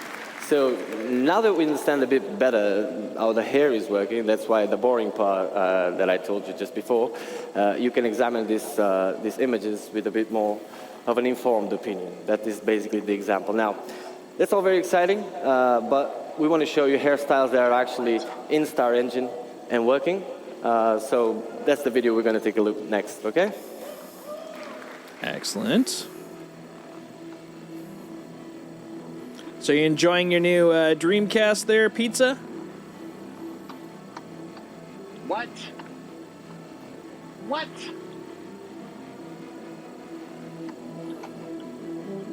Oh, that looks good. The Dreamcast looks good. No, the faces. So what you're saying is Pizza's Dreamcast is not good? I don't know about that. What I'm hearing is that only hair matters. Right now, because that's the panel that's going on that I'm streaming, yes. We can make that nothing else matters to only hair matters. Just sing some Metallica on my hair. Yeah, this is definitely an improvement overall. Also, they got stubble. That's something they don't have on the current characters.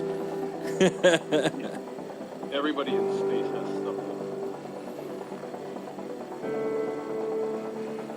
I like the errant hairs, too. That actually looks like a real person. It's definitely going to make, what's-her-face, Scully look a lot better. Gillian Anderson's hair. She's in the video game, so having good hair for her would be good.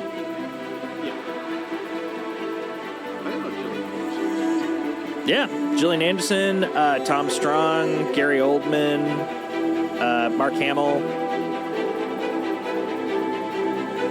It's got quite the cast.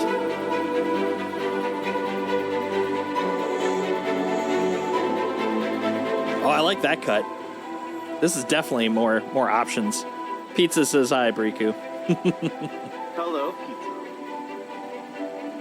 No, she can hear me, but I can't see her because I don't. Well, that's something you can fix.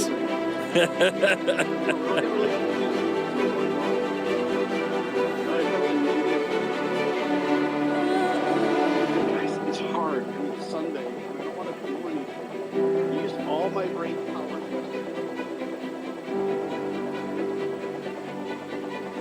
No.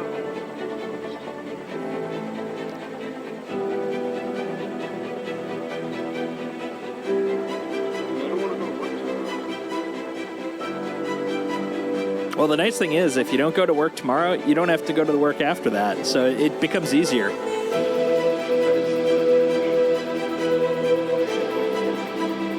What's it, 50%? Probably your fuel. That's my guess.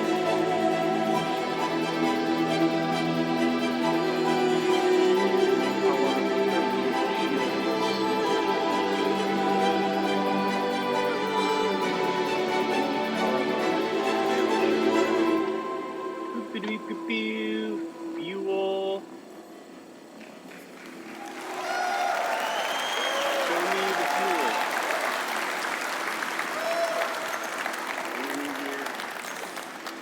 Great, guys. So I can see by your feedback that you really enjoyed the dice, so I'm going to try and direct things that way next time. Pretty cool. Okay, yeah, these are game-ready assets as well. Now, like I promised you, we're trying to make this diverse and get away a little bit from this type of hairstyles you just see now, which is a bit more military. And for that, we'll have the next video. Now, I like military primarily because Squadron 42 is all military. Character artists, hence the reason Squadron 42. You will know.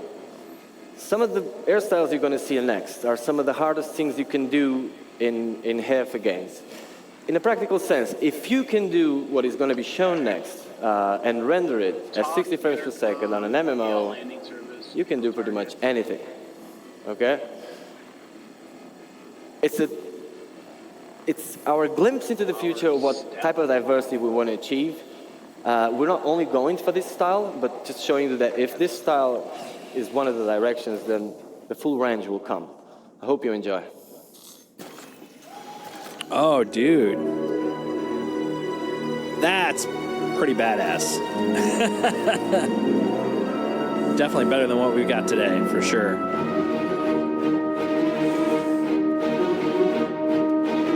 What do you think, Pizza? Get some cornrows?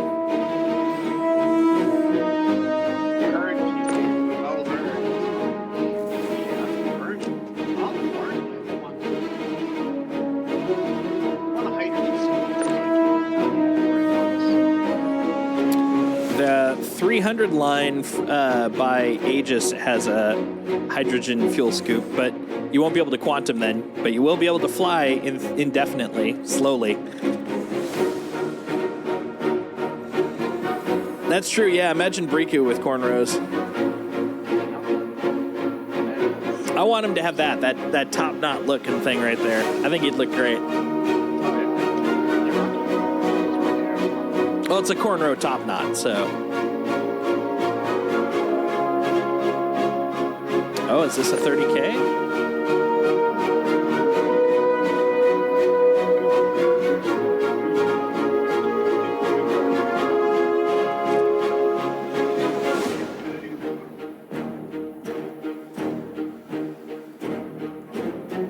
I think it might be. I think we may be hitting a 30K in a moment.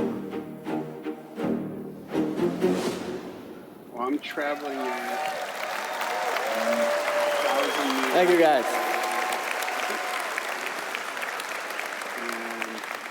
So yeah, Still counting down to you. like I've been saying, these pictures you see here, they are all rendered as you see in real time, depending on the light conditions and stuff. But Yeah, dreads on a woman look really good, man. This is actually how it looks. I like the one on the right. And that's why we're really proud. They're thick. Like I said, it doesn't end up I here. like 'em. Okay? We're pushing this forward. This is just to replace the stuff that was there. I'm pretty sure you guys were tired. Nobody at CIG was happy with what we had. I can assure you that. Yeah. Especially as an artist, right? So, but we finally arrived. Now, we've seen all this. What does this mean in a practical sense for you guys? It's the question you may have. Well, let me tell you really fast. 30,000? I would recommend We made it. over 75 hairstyles since like 6 months ago. On the last 6 months, we made 75 hairstyles. That is a lot. That was possible with all the changes we made. Yeah. At 30,000 or 30 kilometers? That is a great achievement. Now, we cannot hand them all to you right now. It's very simple. It's very simple. It doesn't end up here at the You're probably artist's end, pointing at the okay? wrong After target. This, tech art pass where they need to skin it, they need to make it work with hats, with goggles. You should target me everything that since needs I'm to work, right next to it. It's a lot easier than going to other It's a milestones. process that takes time, but we wanted to have a certain amount, a quantity that would be enough to replace all the stuff that is there, give you enough variety for you to start. Because and that's what we're if gonna you do set your next. destination as where I'm at, It also you don't have to hop tells you between all when the other are you spots. getting. So, as a last note, I'll leave you with this video, and next, Forrest will come here to talk about this stuff. So, let's take a look at this, guys. Yeah, Pizza likes some thick also. Nice thick hair. Into the PU. Oh, dude, look at the second bottom on the right. That's what I imagine if I let my hair grow out, that's what it would look like. Oh, dude.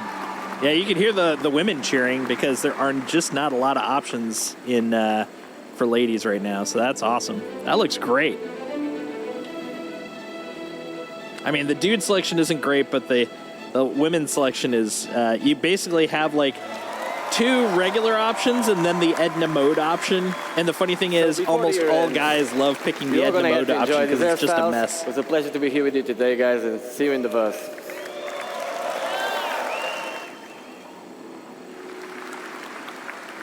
Another round of applause for Andre and getting new hairs into the game. Nice. I can't wait to put new hair on my character, I'll tell you that. And for Ian and his awesome character team and the amazing characters they showed us earlier. Absolutely fantastic. I'm going to run through this. We don't have a lot of time. Yeah, they're running a little behind. They had the same problem yesterday. About character heads. We've talked about hair. They ended up having the cosplay contest about an hour after their planned time because they were in our pipeline and getting just so behind, but they caught up. The actors that we hire to do the photogrammetry all the way to the game characters. So we have a DNA pool, expansion, and customization I'm going to be taking you through. We made a data-driven pipeline for adding new heads. So what is a DNA pool? DNA pool is just a bunch of heads that we put into the game. That way you can modify the ears, the nose, the chin, the mouth, and you could interpolate between all the different heads. A DNA pool. We want to expand the pool and allow for more selection and range. So we scanned 60 new heads for our DNA pool. 60 new heads. God, 60 new heads. That makes me happy. We process them internally.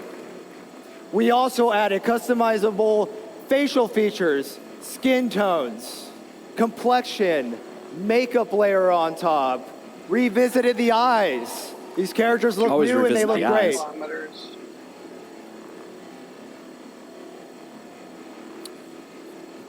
All right, so our current pool, there's the 18 heads right there, but that wasn't enough. We need more. That is our new pool. Wow. That is a new pool. Holy crap. That's a lot of options. Very exciting. That's exactly what I was hoping for. Right now for. in the PU, when you're playing, see that center row? You get 9 females and 9 males. And now we're going to be getting all these characters. When though? When? It's for Squadron and the Persistent Universe. When? How do we do it? Well, we partnered with Clear Angle over in Pinewood, London. And they have this thing called the Clear Angle Dorothy Scanner. The scanner improvements allows us to get shoots done in 4 weeks of sessions. Oh, dang. Custom coded flash that just kind of does it automatically, all calibrated. In seconds. To give you an idea, our old process for doing this took hours to calibrate. This thing does it in seconds. Talk about state of the art. Average of 4 scan actors per day now. We used to be doing 1. What this means to you is we can get you characters faster. We can get you new heads faster. Polarized image data resulted in improved spec, blah, blah, blah. Those are awesome texture maps that we could put on the head. That way we could render them, make them look really good. Photogrammetry captured in raw images at 8K texture map resolutions. Hyper accurate scan results. With who? Now, close your eyes if you're a little sensitive to light.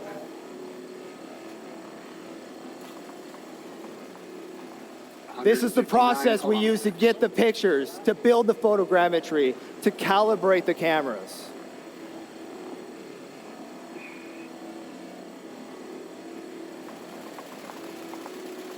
Ah!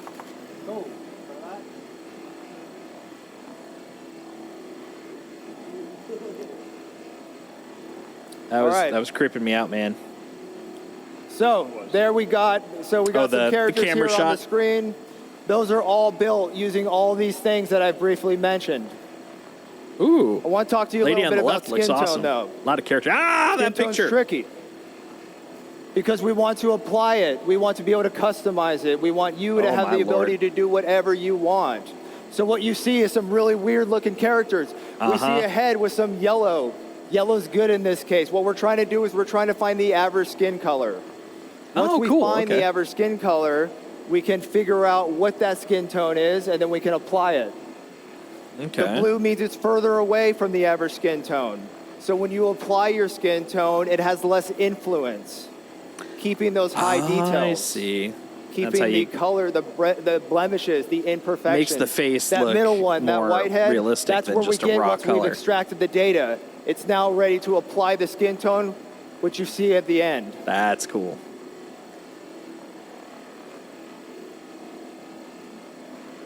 There should be a velocity indicator as well as a speed indicator.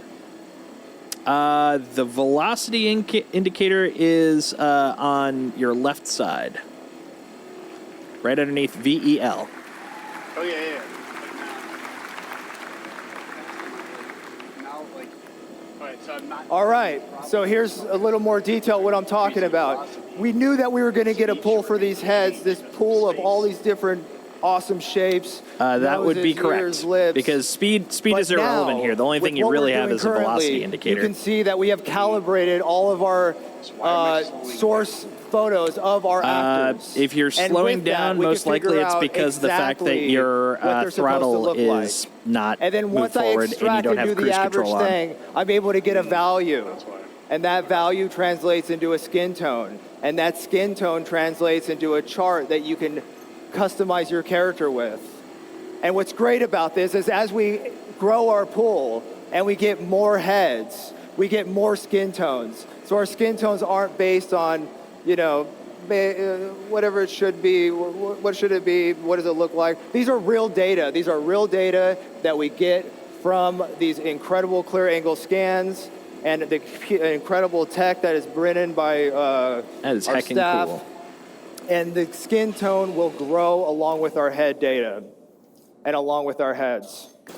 And there's an example of me just applying it and showing that in practice. And now here's another look. Wow. Here's a couple more characters that I Those put look together way better with this now. stuff. And here's what's great about that. I did that with our brand new character creator, character customizer for Yes. Squadron 42. Show me, because that's what I want. Every head you see in here, which will also be applied to the persistent universe, so all heads are in the verse. All heads are in the verse. That's deep.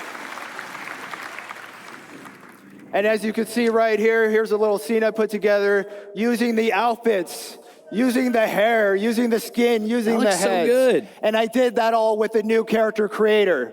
And here to show you that is Yes. the live demo of the character Yes. creator. I'm going to bring back Show my me the good new friend character Sean creator. Tracy. Thanks, buddy. Give me.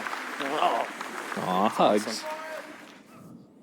All right, so what's this all mean to you guys? Let's show ya. Time I for want to live see demo. this new character creator. Oh, live demo. We're screwed. All right. So, I want to welcome you to the Biotic Corp Calliope machine. They even branded it Biotic Corp, which is in the game. So this is how you generate your character. You use the Biotic Corp system. All right. So here you can see we've got the whoa. I'm getting feedback.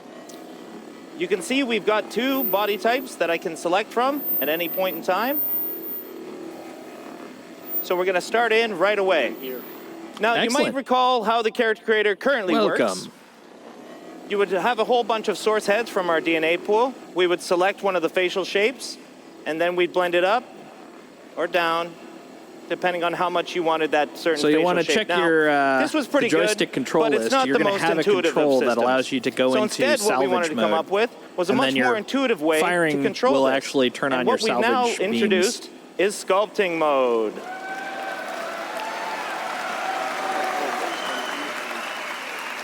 So it's quite interesting to know what's going on behind the scenes, and this wasn't an easy problem to solve, but our animation programmers and tech artists and everybody came together, and they figured out a way to basically make it so that from the DNA pool, we are making a selection based on what you want out of it. So it's going on between all the different options. Now, I'm going to start making some changes here right away. So I want to widen up the nose. You can see that it's all very intuitive. It's fast to use.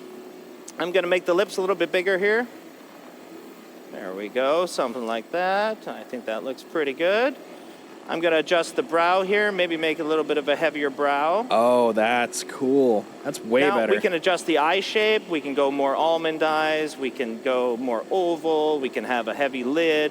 You know, I can find a whole bunch of different options within here.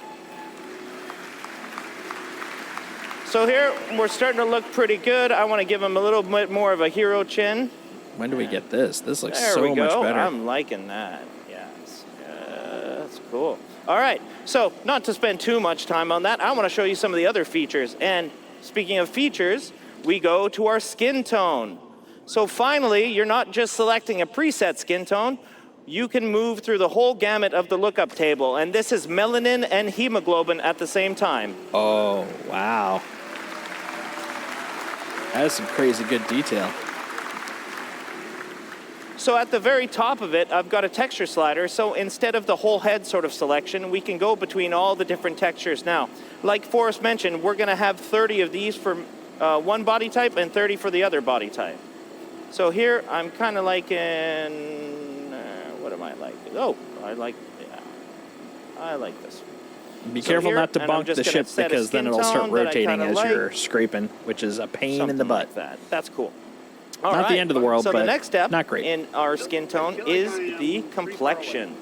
And complexion, Yeah, you'll probably want to move a little closer. Freckles. When you're in the salvage mode, on the left hand and right hand side, you'll see the two modules you have for scraping. The So here, third I'm just chunk will blending tell you in and I'm your blending distance out to the target. amount of You have to be at freckles. Now, least I've cranked 150 it all the meters way to be to the close top enough just to so you actually guys start can see it. scraping. But for my character here, I'm going to keep it kind of subtle. Nice. Like this. But quite a few of them. Looks like your beams are pretty wide out. We've though. also got Just as a sunspots. note. Now this is, a little more weathered skin. We'll give this sort of look.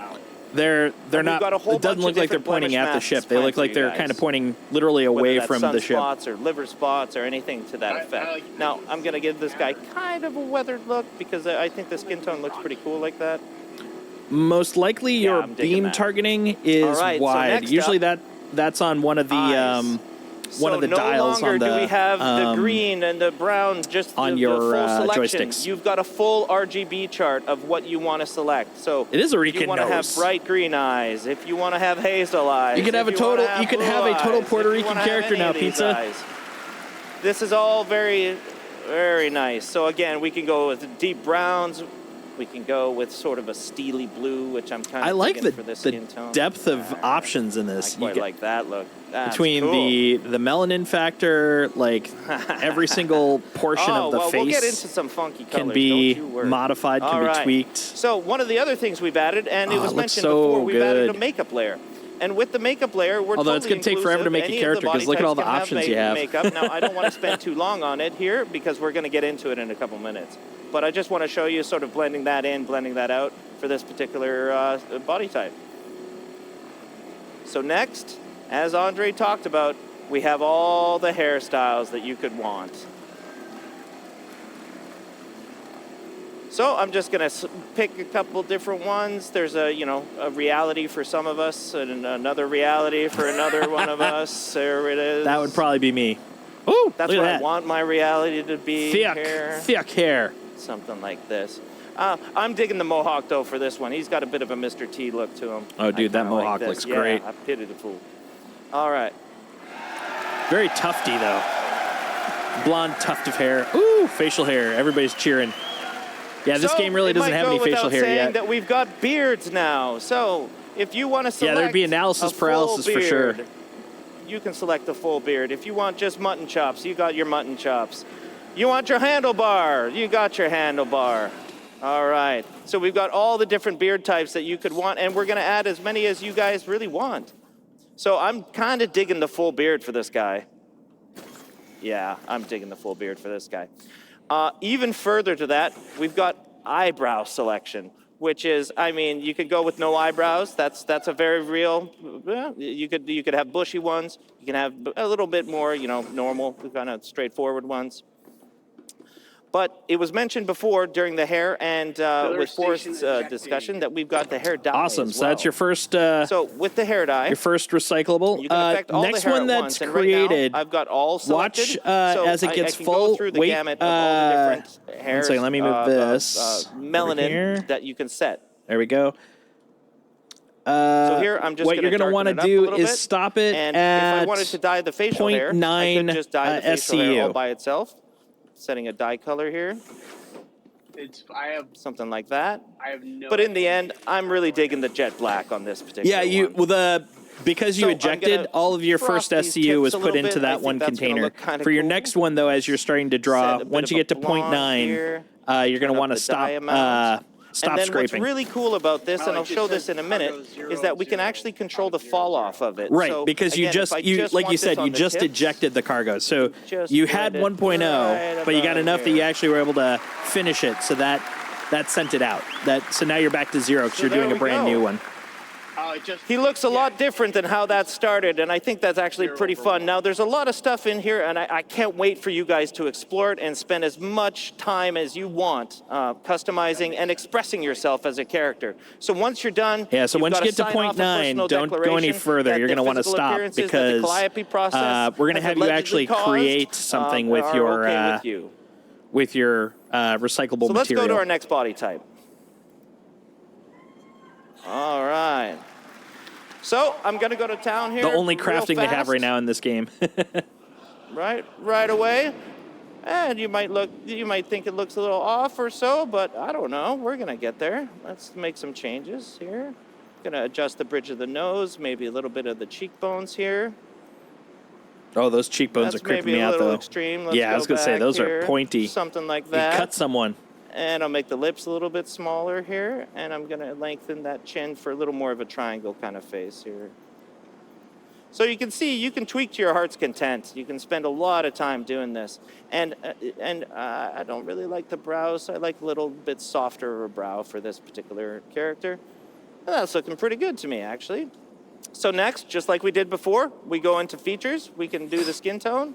I'm going to select a certain texture here, just because we got to get going on time here. Let's go something around here. Yeah, this happened last time, too. They get really in the weeds on the things All right, everyone's we go excited into the about. complexion the same which way is that we did great before. because we're excited about it, but So we start with it the also then freckles. means that they have kinda to like a kind of real speed it up at freckled the end. So like, appearance oh of this God, particular took too long. character. And I'm going to turn down the sunspots. So we move forward to the eye Look color at that detail again. though, the freckles, little Ooh, spots. I'm really digging the green. Yeah, green's awesome. I like the green kind of look. And Very we get rare. to the Green makeup. eyes. Now, this is where I wanted to spend more time. Now, I'm arguably not very good at this, but I will do my absolute best to show you guys how you can use it. So first is the eyeliner. So the eyeliner, we can do any color. You can go as crazy Yeah, I think or this as server chill is as you want to go a with little this. But glitchy for right this now because I'm getting particular, some I'm gonna interesting go quite experiences, dark but here, I'm at just least able into to get dark sort stuff, of and that's what fuchsias matters. and purples. Here, we're doing the inner lid eyeshadow, and that I'm kind of keeping the same theme, I think. Yeah, and then we're gonna do the same thing with the broad eyeshadow. Woo. So again, we can go as crazy Look at that eyeshadow. Holy crap. or as calm as you want. That is some loud eyeshadow. So what I've had good success in doing is kind of having it cranked, and then I just pull it back to a little more of a natural blend, something to this effect here. Next happened on my is cargo? the lips. We can do the exact same stuff on the lips. Now, what we have is a whole bunch of different makeup masks, and you've It's got still 3 different there. channels within those masks. So basically 3 different But colors it just- that I are went from affecting different areas of it. 0.1 to Now, for the lips, 0.01. we can go with the same sort of theme if we wanted. And I think I'm actually kind of digging that. 0.1 to 0.01. Let's go on Like the I said, lip I think liner, this server's being a darker. little janky. And then so lips are a lot more I have a feeling that's glossy, the answer to so your we can question. increase the gloss there, so that looks a little more like a... Because yeah, I'm watching like gloss. my valid scraping that going looks from pretty like cool there. 10% And then, to 0 like I was doing to before, I kinda just pull 20%. it back a little bit. And there we are. I think this server. So next, I'm not even getting that high. Like, I'm getting I think we're good. Yeah, I think we're good. Oh, my I have no extraction business rate's doing like that, that's for sure. 0.001. Same so thing I mean, on the hair. Again, yeah, no, we've extraction got a rate's whole always bunch going of to be much different smaller. hairstyles. These will all be shared between the two I'm talking body about the types, little but for this circle in the particular lower demo, right corner and lower left corner. we've That's got showing the how much ponytail, you're actually we've got the slick back percentage kind of look. left of what you're pointing at. Woo! Look at that. That's some Yeah. hair. I'm not finding one I'm really digging yet. Ah, yes. Yes, now we're talking. All right. So cool. Now, again, we're fully inclusive here, guys. So if you want facial hair on any body type, you got facial hair on any body type. That is up to you guys. That's pretty cool. So on the eyebrows, I'm just going to leave them because we can't really see them anyways. But for the hair, I really like dyeing this hair a certain color, sort of, you know, something in the darker range. I'm going to turn that down. I like the nice jet black. Look at the makeup bounce out. That looks cool. I'm going to turn up the dye, though, and I'm going to try to carry my same theme forward here. There we go. And then I'm going to give it a bit of a fall off, as we can do, so it's just on the tips there. So let's see that in action. That is cool. So you can do like multicolor gradients on the hair. All right. So now, you know, at first, we weren't sure about that character, right? But in the end, I think she turned out, definitely. So you go to a review, sign off your declaration again, and head to game. So, you know, I'm really lucky to be able to sit in front of this. And again, it was a huge amount of work from tech art, engineering, designers, and specifically the squadron feature team that has done all this work. Now, when are we getting it? And one of the cool things to note is that we use this now internally as a tool. That's why it's me up here demoing this. This is our tool internally for creating all these heads, for creating all the NPCs in the verse. Because as Chris put it one time, he doesn't want his NPCs to look lame. He wants them to look cool. Yeah, and don't make lame gives you NPCs. cool looking I'm characters. part of the Thanks a lot, guys. anti-lame NPC league.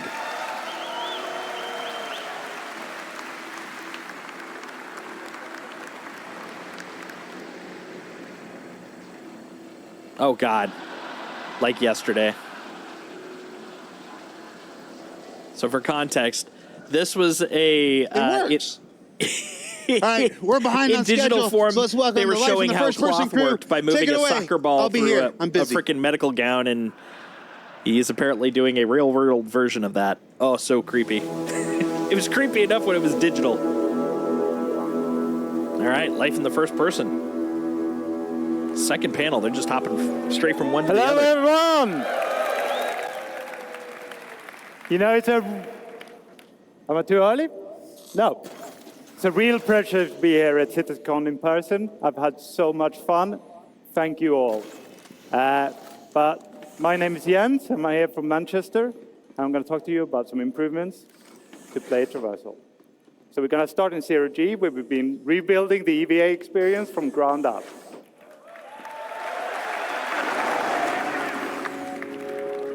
So the first thing you should see is that we've made the exit from gravity less disorientating. Oh, thank God. Definitely improved that EVA exit, because that was a hot mess. I'll show you in a little bit, because I'm going to go over to Briku's ship in a little bit. We made it. All right, so we made the re-entry much more forgiving. Thank goodness. So this EVA has a new prone lateral pose, and this is really important to us because it allows us to get close to surfaces, and it allows us to walk across them. So we can see that in this video here.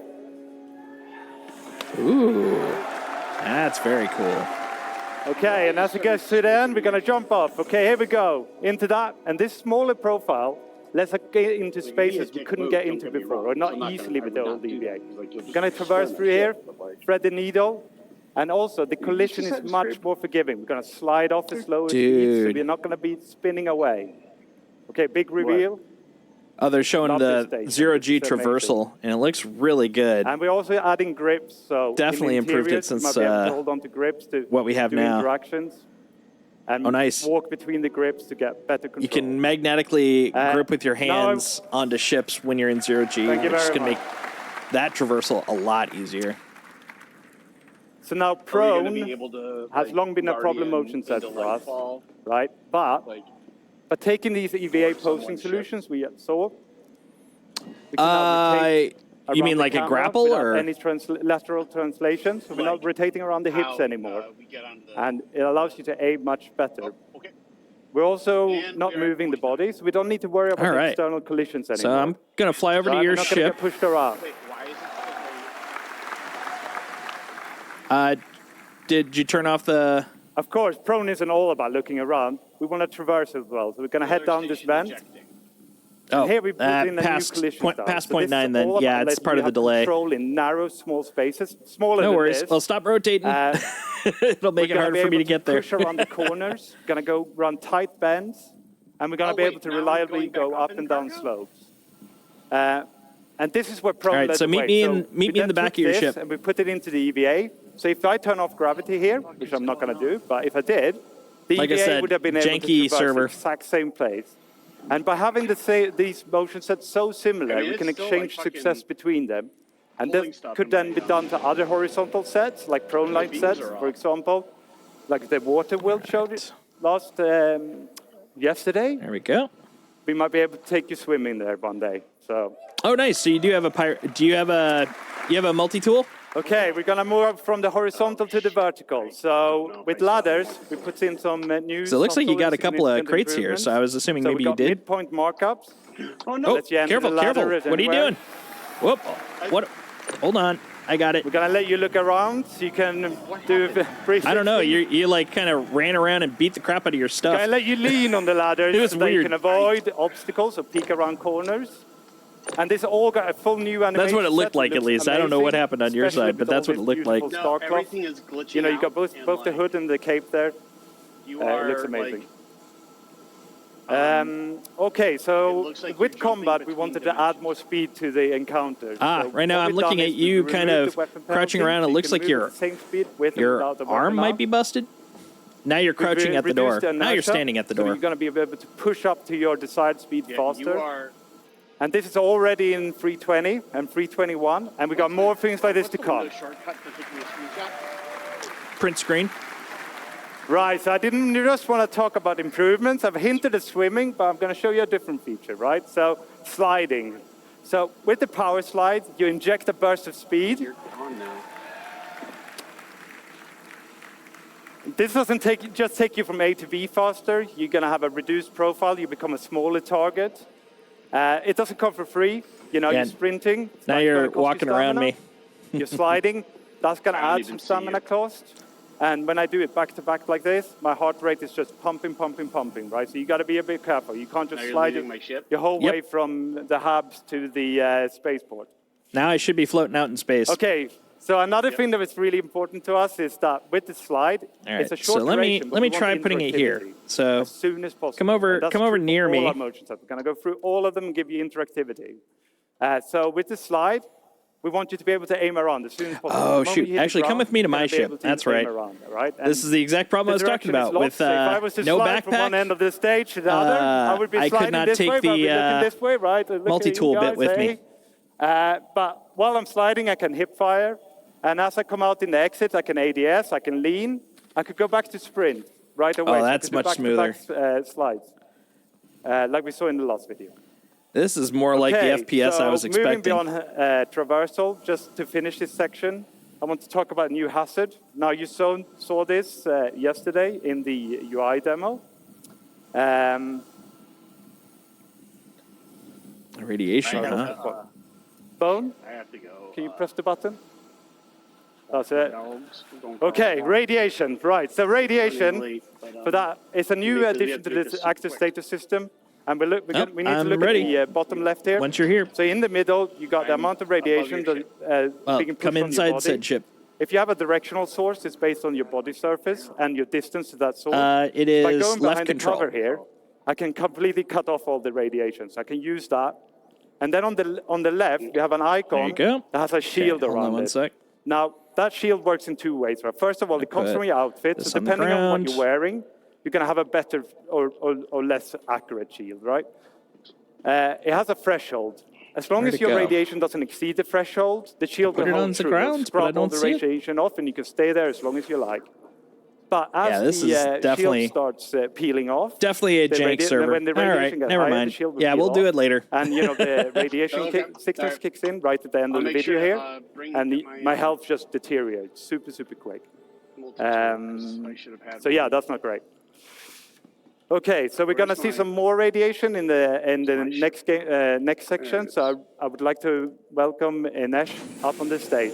Thank you very much, everyone. Yeah, exactly, Pizza. Yeah, it's pretty common in a lot of the FPSs being able to do like power slides and stuff. So I'm really happy that they're putting some extra effort into the FPS factor. Right now, it's very Call of Duty, which is Hello primarily everyone. just My name is Ines. duck, I'm a crouch, gameplay programmer tilt, here at fire. CIG. Does And the I'm job. here Does the job today really well. to But tell this you all is definitely about- going to improve things. Thank you. And I'm here today to tell you all about the features we've been working on to improve the player interaction experience with the physical objects in the world. So let me start by telling you what we've made to make it easy for you to identify and interact with these objects in the world. We have introduced in the new interaction prompts, which are AR cards that appear over the objects as the player gets near them. These, combining with scanning, will help the player to easily identify the interactable objects in the scene. So we have improved the algorithm that our interaction system uses to determine the current item in focus. It does look so cozy. you have I a agree, smarter Pizza. detection and selection as you move around and look around the scene. So the prompts will show you the active interaction and the key bind that you can use to quickly trigger it, like you see on the pictures. So we are trying to minimize the friction of the player to interacting with these objects. You no longer have to go into interaction mode to bring up the cursor, then drag it over, and to select using the inner thoughts. So we're removing that. And once you lie down, just use your action menu and you'll have one for log off. So what happens if an object has more than one interaction? Well, for that, you can just simply hold F, and this will bring you the new interaction. Hold F. F is for actions. So this is our new interaction wheel. It will be focusing on the item. While And you're you can lying see down, that just up hold to F, two of the and you'll see there's an interactions action have a for star logging icon. off. So this is related to another system that you are bringing to you that we call in the default item actions. So this allows us to have a primary interaction, that's the one that shows on the prompt, and a secondary interaction. So these are default actions that you can Sounds good. easily trigger. Talk to you then, using man. Shortcuts. So these actions will change based on the combination of the item, the player, and the environment state. And although designers do choose the default actions that we bring to you, you are fully able to customize them to fit your preferences and playing style. So let's take a look at us. Yeah, I like that hoodie. That is a cozy looking hoodie, man. Here you can see the prompts that change depending on your focus. So let's bring up the wheel. And Oh, I that's really good. like my plushes, so I want to inspect them when I find them around. So I'm changing that to my primary. And you'll see that does not affect only the item they're interacting with, but any item that falls into the same category. That is way easier to follow. I like that. Because honestly, I love the versatility of their action system, but So I've understanding shown you it some is very features that complex. improve. As you were just hearing, this is exactly what Thank you. we were just kind of experiencing with Briku trying to just log out. So I've shown you features that improve the readability and easiness of interacting with the objects in the world. But the other part of our focus was to bridge the disconnection between the player and the object you are interacting with. In a fully physicalized world that we want to provide you, a tactile experience is very important to sell the experience. So we've introduced a new system that allows us to play animations on the player of actually reaching out and physically touch the objects in the world. Yeah. So our main goal was to give you a better immersion, but at the same time minimizing the friction and the control we take away from you. So this really was an exercise between code, design, and animation to give you the best experience possible. Let's see some of this in action. Let's see this, And you this know, rolling. pressing buttons has never been so satisfying and fun. Oh, nice. You actually do stuff with it now instead of it just sort of happening. I don't know, I just kind of like go. That's click. Small things, but immersive.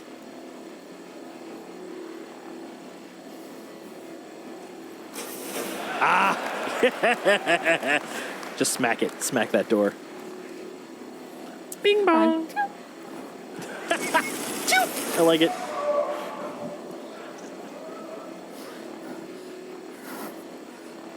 Okay, so let's continue with this theme of tactile experiences. The next thing I want to talk to you about are usable interactables. So usables are objects that have existed in our game for a very long time. And designers have had a variety of tools to build these really interesting and complex sequences for the AI. As long as we have more but up until now, in there, that's all that matters, what we could do really. for the player was very limited. So this past year, we've been building up our tools that provided for designers, that designers could build these really interactive experiences, but for the player. And the advantage of using the usable system is that anything that the player will be able to do, the AI will also be able to do. So let's have a look of a simple demo that one of our designers put together to see what we can now achieve. So in this scenario, the player has to go forward but can't go forward because of the toxic water. So you have to go over to the valve to turn off the water. So before, we could maybe play a simple animation when you interacted, but now designers can give full manual control to you. So you, by pressing the specific inputs, you will be driving the system.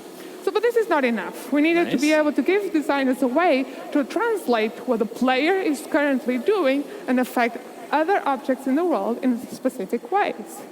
So this is what is happening here. As the player is turning the valve, is controlling the flow of the water that's coming from the pipes. Right. And what should happen when the player is no longer in control? Do we want to keep the state, revert back to the initial one, or maybe trigger something else altogether? Well, it's up to designers to define the type of experience they want to bring to you. That's pretty cool. So let's finally turn off the water, turn off that valve. Rush over before that's some radioactive water. Broken valve. So turning off, and then see another small example. Oh. I noticed that the radioactive sign on her UI was kind of freaking out. So I think it was some coolant water or something. Interact with that pump and manually open it.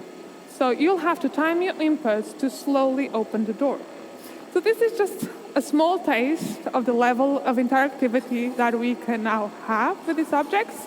We had really nice results for Squadron, for the mess hall line. Nice. And I can't wait to see what the PU designers will create and bring up to your hands.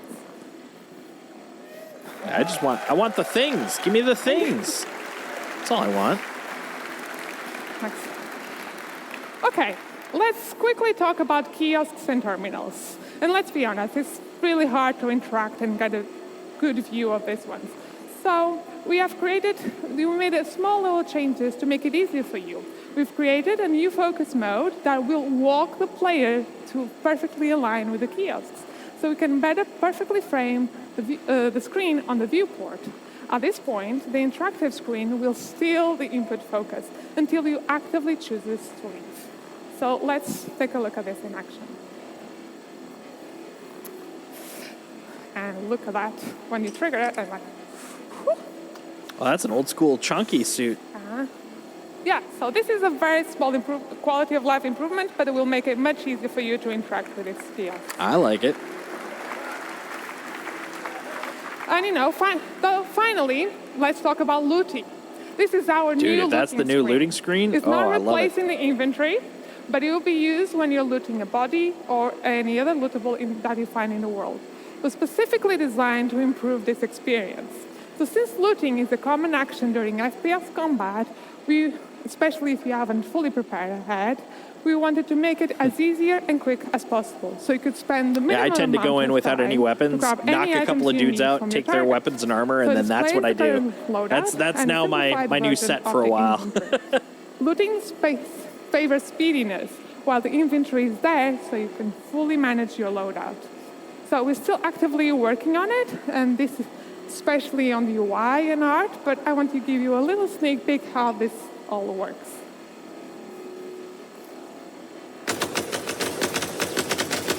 You did. Okay, let's go over to diverges. So you see the player loader is on items are on the bottom, the target is on the top. You Nice. can if you hover the different widgets, you'll see This is definitely different from what we currently have. You can do. For sure. You can just simple press. Yeah, it'll be so much easier. So yeah, you can quickly press to just equip or swap. You can even use your mouse wheel if you want to change the target. You can, drop anything, store anything. That's just cool. Really quick actions. And you'll see in a minute that we also can trigger ammo repooling. So this will grab all available ammo, either from your target or from your inventory, and will fill up the magazines in your loadout and get rid of any empty magazines.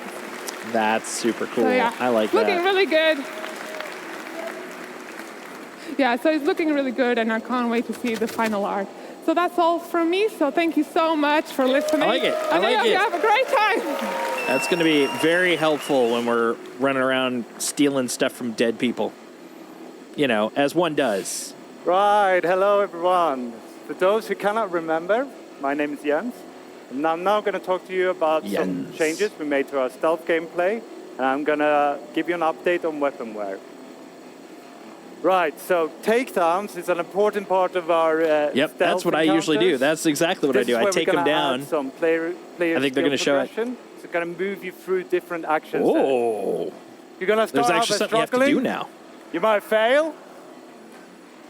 Of course, this sort of added time and the extra noise you're making is really going to increase the. Yeah, mine I usually just knock them out right now. But this you're going to get faster. The more is you a do new it, experience. This is and cool. then you're looking. going to reach maximum efficiency. For horrific Check murder. This one out. So but he's still, so fast, I'm on board. You barely see him do it, and then he guides the Team body murder, to the death, floor, kill. so it makes almost no noise, right? We're going to explore some more variation beyond our unarmed and our knife takedowns, like sedative injection pens and yeah, just contextual make him take a takedowns. nap. This guy on the Snappy railing time here, powers. let's see what we can do about it. So by using the environment, we can do a more efficient Nice. takedown than maybe our skill level would have allowed. And it certainly looks a lot cooler. And we're going to be able to use this to get to Stab him in the enemies butt. that might be otherwise difficult to get to with our normal takedowns, like a pilot strapped into his pilot seat, sneak up on him and take him out. Nice. Okay, so in that last video, we incapacitated that enemy a lot. I'm going to introduce you to a new weapon, a new item, sorry, and that's the restraints. So with the restraints, okay, let's take him down first. One more. Oh, okay, so with the restraints, we're going to turn him over. We're going to cuff his hands. We're going to cuff his legs. Oh, nice. There you go. That's cool. Now, if he wakes up... Especially he for the can't chase bounty us hunting down, stuff. Right? But he could call out for help. So busted. what we're going to do as well is we're going to add places in the environment where you can stash a body. You can hide them, either unconscious or dead. And that way, it should be easier to remain undetected and keep you in that stealth bubble. That's cool. Now, this is another thing we talked about in the UI demo, which is the ping. And we saw it in Inesh's presentation, how she did a short ping to highlight a door pump. Now, of course, we allow you now to charge up that ping, and by doing so, we can see further, and we can see through obstacles, and we can populate more information. I want to know what into the our data narrative bank. So then, reason for that is. shows As up far as I in know, our, you're not like some sort of like box here. enhanced So you get super the name soldier or and you anything, maybe but get maybe the you race and are. maybe the faction. Maybe you And are. you can use this information to figure out where is the weak link, which enemies can I take And down. in this without being demonstration, we're going to discovered. teach you how There's a risk to here, okay? murder. So there's a charge up time. Means you can't do it all the time. It's going to recharge slowly. You see the bar I like at the it. top. I like slowly it. Yeah, going yeah. down. Until that goes all the way It's down. an I important can't skill ping. I one can't should even learn do in a short life. ping. And it's going to spike my emissions or my signature. So an enemy with the right equipment or tech level might discover me. Okay, so let's move on to some talk about weaponware. So here we're going to see a simulation of a weapon getting more and more worn over time. We're going to expand this beyond weapons to other FPS items like your armor, your clothing, your helmets. in actual game, this would be triggered by weapon usage, right? So the more you fire your gun, the more warning it's going to get. And this is going to affect its efficiency, it's going to affect its reliability, and it's going to reduce its resale value. Reduce its resale value. Each item is going to wear it at its own Bearing. weight and The persist Bearing at its own logo weight. looks a You lot could like have Boeing to me, worn rifle which is with a fine. pristine scope or a pristine rifle with a Look how cool that is, though. Lot of attention to detail on that gun. There you go.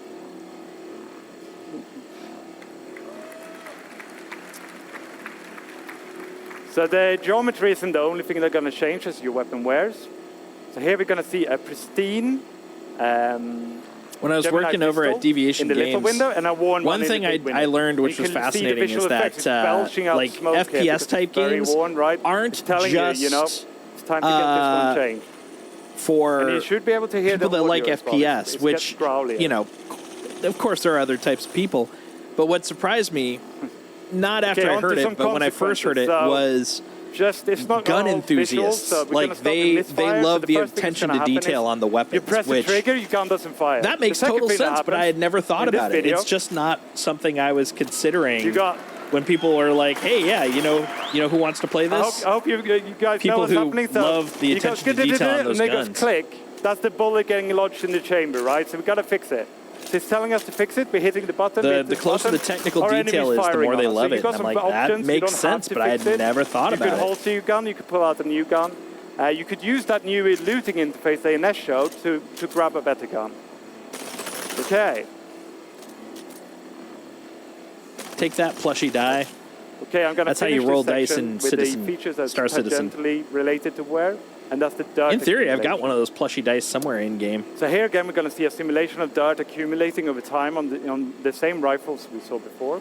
But in the actual game, this would be based on your activities and the environment you're in. So if you're running around in a sandstorm, you're rolling in mud. As you do. You leave your gun outside proper storage, it's going to accumulate dirt. And that's going to increase the rate at which it wears. So the dirtier your gun is, the faster it will wear out. That And makes this is true sense. for other biome accumulations, like frost. So let's take a look at this one as well. Oh, or not. Hey, look, it's dusty. Okay, so yeah, so in the future it's going to It's be a really dusty important that you gun. keep your guns clean and repaired. I'm not going to welcome Zach on Between stage, this and the he's gonna talk to hygiene you stuff they're adding more for the about that. players, it's like... Thank you like, very much. Upkeep isn't just to put cash into it. It's like, wash your shit. It's including you. Hello, I'm Zach Priest. I'm a senior FPS game designer. I'm here to share some of the new, interesting FPS things we have to bring you. So, if you play modern shooters, you'll have noticed the quality bar has gone through the roof in recent years. Quality bar. From visual recoil to VFX, just overall general weapon feel. And as you know, Bottle we of recently water. did a pass on our weapons to get them a bit more up to speed, but we couldn't hit that quality bar that we really wanted to, because guns are violent in nature. We couldn't portray that as much as we wanted to. So we made a new tool, and it allows us to show the violent nature of weapons while creating greater weapon-to-weapon variety. I like variety. And this new tool also integrates fine better magazine. with other systems. For example, you just saw like wear and dirt and things like that. And I'm extremely proud to show you the new weapon recoil. Do it. Do it. Do it. So this is the old P4. Mm-hmm. It kind of falls a bit flat. You're not really getting that like oomph that you want. But you've probably shot this a million times. I have. Now the new P4, it has these nice little bop downs, and you feel it getting close to the camera, and the overall aggression of the weapon is a lot more there. It feels a lot more visceral when you fire it. Visceral. This new tool gives us granular control over the movements of the Visceral weapon. bottle So of essentially water. what we have in one of our tools now is almost an animation tool where we can control the rotation and the location of things. So this is the old PA SMG. Right. This is a new one. Ooh, those do feel. And in general, it's bringing the house down visually, now. they feel good. Just So watching them, recoils like are in general, I get the sensation. easier to tweak now. And they're a lot more impactful, and we can create weapon variety in the just far new, more and interesting ways. Variety in a bottle of water. Cool. Can't stop bottle of watering. Okay. That's good. Thank you very much. You are welcome. Cheers. we also have new procedural animation over our ADS. So previously, as if you play right now, you basically have a linear pose-to-pose transition. And sure, it's there, but now we layered some of this procedural stuff on top. So, for example, if you're an SMG, it can come up a lot quicker, it can flick up, you feel really cool. LMGs can be a lot more heavy. So before, it basically just do, move from pose to pose, but now we can keep it longer down here, bring it up slowly, and overall it just feels like you've got an LMG, or it feels like you've got an SMG. We're just using things like, ease in and ease outs, and just give more life to the overall weapon. Ooh. There we go. And we also have new iron sights. So, sci-fi weapons are chonky. They're full of detail. They look really cool, but a lot of that detail can potentially get in the way sometimes. So you've seen this is a change to the Kana, where we have raised the weapon sight and given what we call the target acquisition window more room to breathe. So if you're aiming at somebody, you can just generally see a lot more. So optics aren't a crutch anymore. So you can see this on the Ravager, and you can see this on the Custodian. Nice. I like the Custodian. I use that one a lot. It's an SMG. Now, weapon functionality changes. So as you imagine with the new recall tool, we're going to do a pass on all the existing weapons. They're going to look and feel great.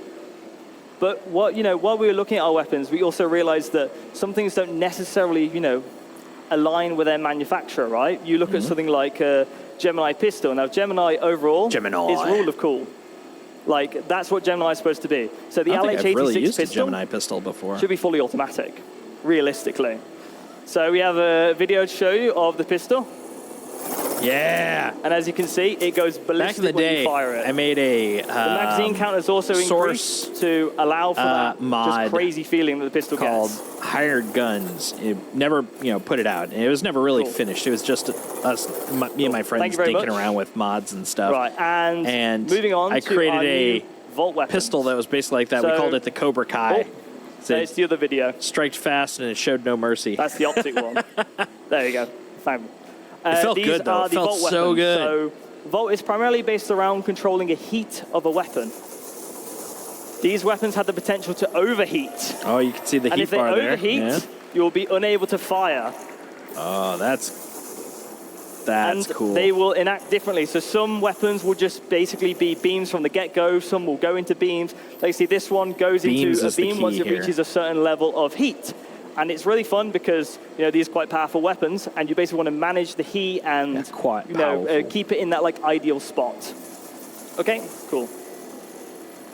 That is And cool. Scope improvements. Now this was shown yesterday, but I want to dig in a little bit more with this one. So, Little bit. so to get if anyone plays a modern FPS, they know that optics are just gorgeous now. In all modern shooters, they look fantastic. Yeah, they were showing this And as you yesterday. can see, the we magnification have distortion. zoomed in optics in the center. Yeah. So and then we have other things like parallax, like you see in real life. Mm-hmm. And they look gorgeous.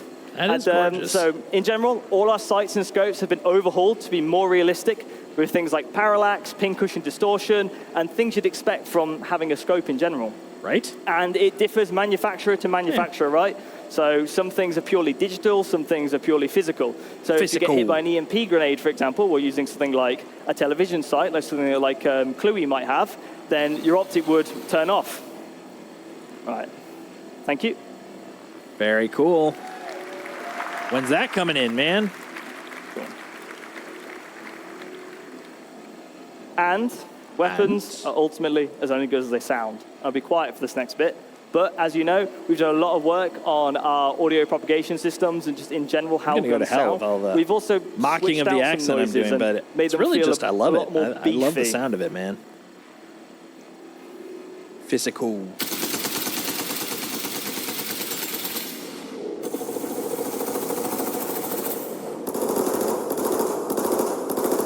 Yeah, listen to that. They definitely did their testing, because that sounds great, man.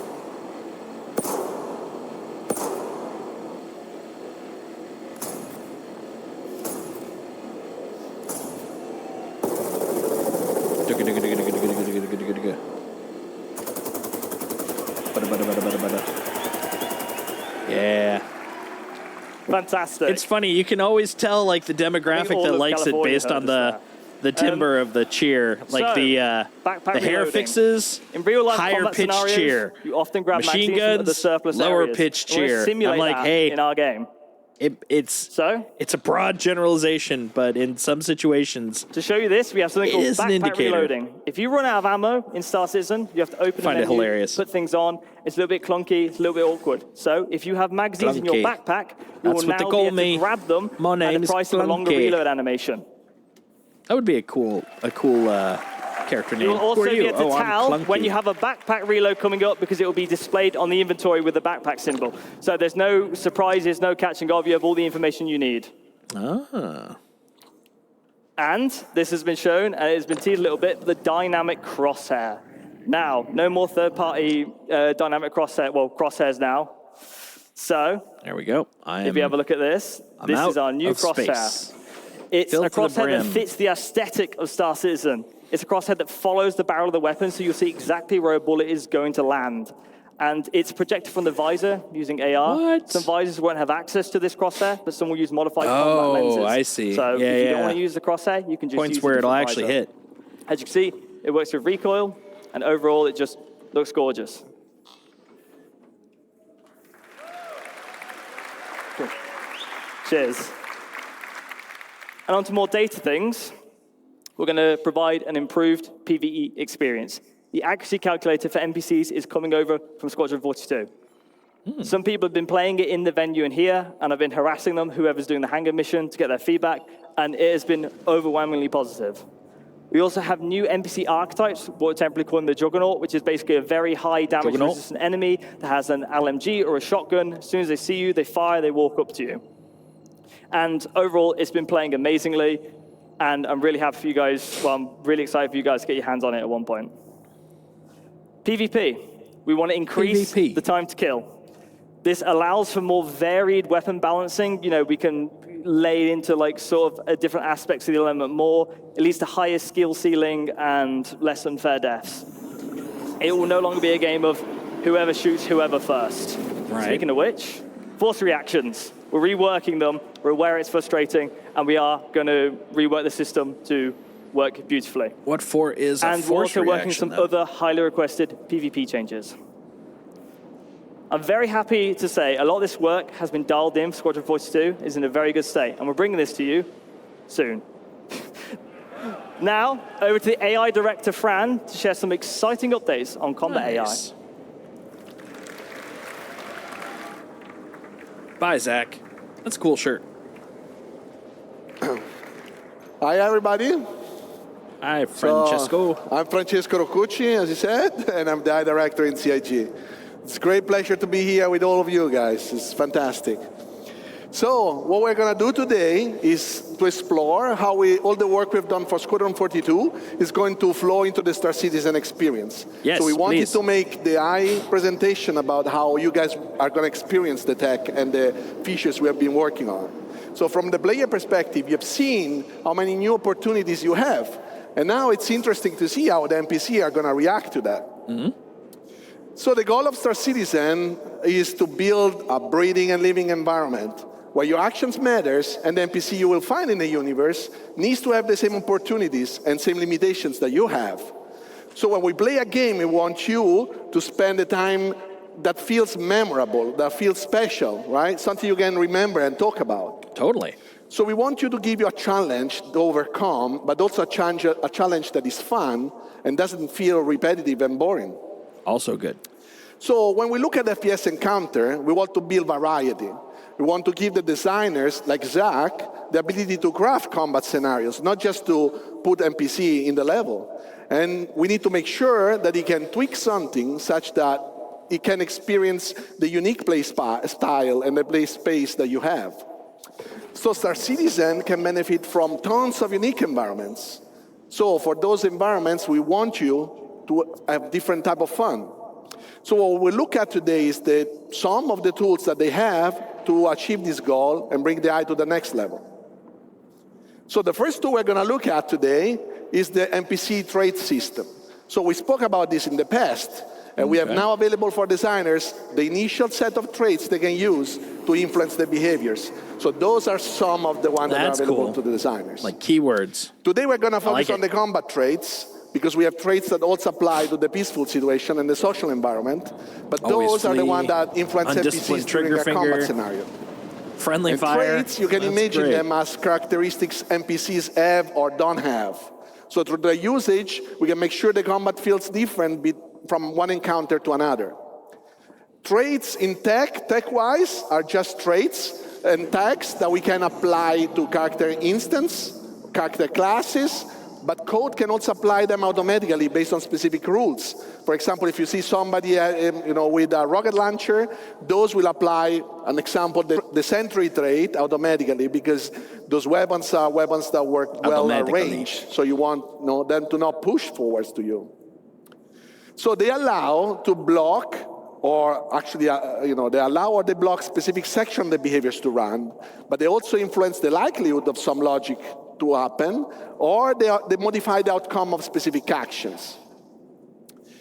So let's imagine we want to model a pirate faction, something that you can actually experience in the Pyro playground.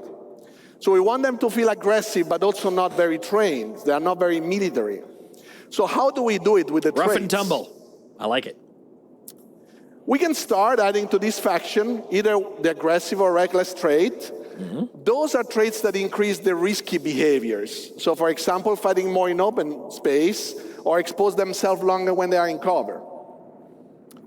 We can then assign to some of those pirates the ignore fire obstruction trait. As you've seen, for example, in Chris Ray's presentation during the CTG demo, we saw earlier yesterday environment. So what the NPC will try to do is to keep shooting at the position the enemy has been hiding into. So you will see destroying the environment, but you will also see them being less careful and managing their ammos. They're going to run through fire because they're crazy people. For others, we could use the undisciplined trigger finger trait. So this trait is, for example, meant to convey the inability to control their weapon when they are emotionally engaged in the fight. And what it will cause is them to trigger the weapon much longer also just a bit longer compared to what the behavior is asking. I have the unstable so being better trigger preserving finger. their ammo means they will also run out of bullets much quicker. So this offers interesting opportunities for players because they can now shoot at them while they reload or where they scavenge the environment. So traits are building blocks we can use to define how character, faction, or encounter should feel. And designer can now create a wide variety of encounters for you guys to enjoy the game. Dude, they are still here. So I want to paint a picture for you guys. So this is the bunker mission in Pyro, right? And we have a set of enemies that are defending the environment. So this is imagine an infiltrate and destroy mission. Those guys are there defending the bunker. You need to take it over. You need to basically kill them all. You are now fighting against enemies that they defend the environment. So before we go to the next slide, imagine the same environment, very similar enemies, but different traits, same behavior. So now you are defending an environment, and they are aggressive towards the environment. They want to take it. So what you will see here is that created a mix of enemies, some equipped with, for example, shotgun and aggressive traits. Now they will push towards you. They will force you to take actions and to react to them. They reload. Some will cover up. Obviously, this is with God mode on, so Zach was not dying. So this is possible to set up with a tick of a box.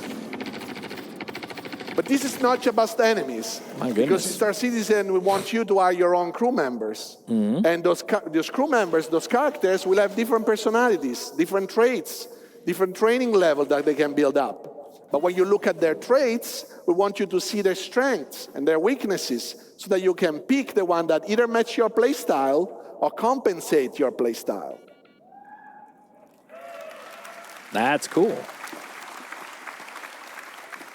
So I just need a one crazy good thing person that we on want my to team. show you today is the medic. So Team there are some wackadoo. NPCs that can carry, obviously, med pants, but not everybody is able to use it well or wants to use it in a specific encounter. So we want to tweak this, and we have the medic trait.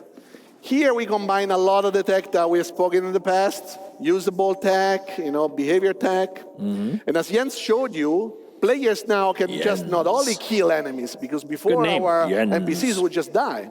But now you can take them down, you can restrain them. So the eye perception needs to carry all this information about the different actor states. So he needs to know if he's down, but if he's still alive, or if it's just, somebody that you need to wake up. Yep. So a medic in the regular combat flow Nice plan, right? can, when it's safe to do so, and at the right time, attempt to heal his mate that can be helped. So now you can imagine guard patrolling the environment, you take down a character, the guard finds this body on the ground. He doesn't know if he's alive or not. So he can go there, he can check it, check the pulse, see the state, and if he can be helped, he can basically execute the right healing process. If he needs a med pen, he will use the med pen. If he needs to shake him to wake him up, he will shake him up. And if he needs to unrestrain him, he will unrestrain him. And your crew members can also do the same with you. So if you are down in critical condition, they can come and help you out. Okay. We'll see now an example of this where two factions are fighting. And you will see that at the right time when the guy retreats, this guy can go there and heal his mate. There we go. Nice little bit of change. And obviously, he needs to pick up a new weapon because he just dropped it. So as we mentioned before, and as you've seen here, NPC can run out of bullets, but can also lose their weapons. Bullets? So what we have to do right now is that, first of all, we want NPCs to have a concrete ammo pool to use. We don't want infinite ammos anymore. So the ammo pool is actually constructed by the ammos NPC carrying their weapons, the one that they carry, I want your the shirt. one that might I want a have, Big Benny's shirt. and Wait. all the magazines they carry. They don't have That any more shirt bullets is out of them. animated. So NPC must properly use those I items want to that fight. shirt. And the longer the engagement, I need that the shirt. more Hold likely on. it is they will run out of bullets and they will have to scavenge the environment. How do they do that? It's through How have the I never NPC seen this shirt usable before? system, as I you've need that seen shirt. with Inish as well, Inish presentation. Oh my God, that is freaking awesome. You see that anything the player can interact with, the NPCs actually can, the same exact way. So the dead bodies can be looted, same as dropped weapons. Ammo crates will have physically inside some weapons, magazines. They can provide you with items. And the NPC can understand where you can find ammos that are actually functioning with their own weapons. And they actually can decide. For example, if it's better to reach an ammo crate and gather some new ammos, or if that is too far or towards the enemy, they can decide to pick up another weapon. So you will see that. Also already in Pyro, you might see it. And once they decide to do so, obviously they don't have bullets, so they cannot fight you. What they can do, they can also switch to their sidearms. And the sidearms is less effective, obviously, compared to the primary weapon, but it is still better than nothing for them to protect themselves while they go around and they loot the environment. So we'll see here an example where some NPC run out of bullets. Obviously, in this video, we give them a chance to go and loot as well. And this is a proper ammo crate that allows them to get back magazines. And another NPC arrives, and he will loot the dead body. This is the same dead body you might be able to loot, and you will not find ammos after that. But you will probably find it in the other one once you kill it. So, last but not least, another tool in the FPS arsenal is grenades. Grenades are a great tool. NPC can now fully react and use grenades in the environment. So grenades are a great tool, especially when an NPC needs to counter a player that is camping or a player that is hiding or say in a location that the NPC cannot reach. So grenades force the movement and keep the action going. But they're also very dangerous. You've seen in Ali's presentation and my presentation that a grenade can make electronics explode, ignite a fire, and then the fire can propagate in the environment. So NPCs need to properly understand the environment and not jump into the fire and get damaged. So how do we do Reasonable. that? Is we have a new full system to handle hazards. Basically, hazard on the technical side can create a navigation volume modifier, and the navigation volume modifier gets registered in navigation system, and our basically mesh can be modified, and it will carry semantic about if that is a dangerous, something better, and how much costly it is to go through. Because maybe you have a suit that allows you to go through the fire, so that is fine. You will not, the NPC can understand that. But if they can't, they would try to find positions that are safe for them to position themselves, but also paths that will avoid those dangerous areas. And now we'll see an example of that.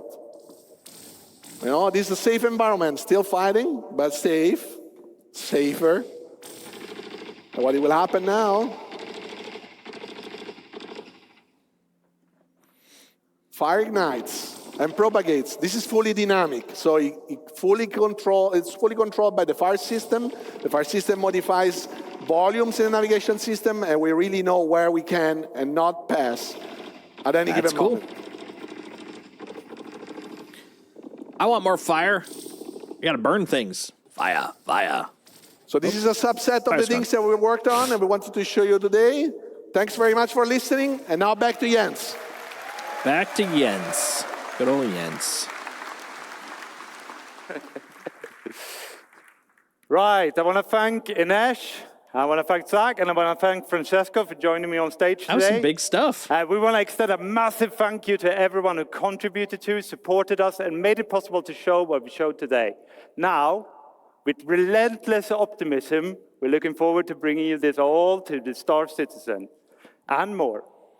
Okay, we're going to leave you with a quick peek of a demo in Hangar 14 of Checkmate with some of these new features.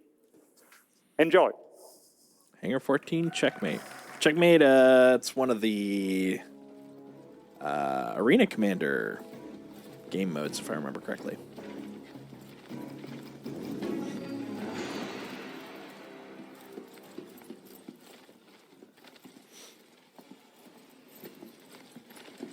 All right.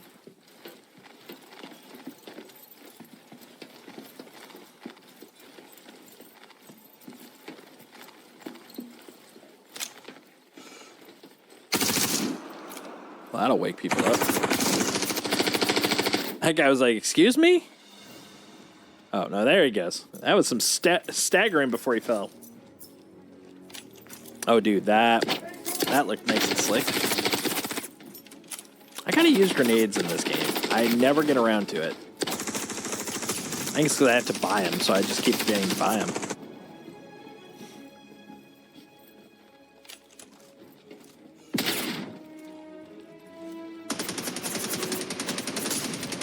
I see someone down there. Who are you shooting at? I didn't see no one.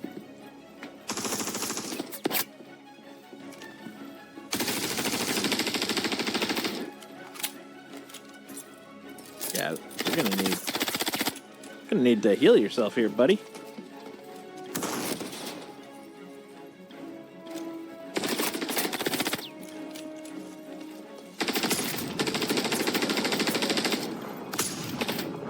Wow. Some good shots.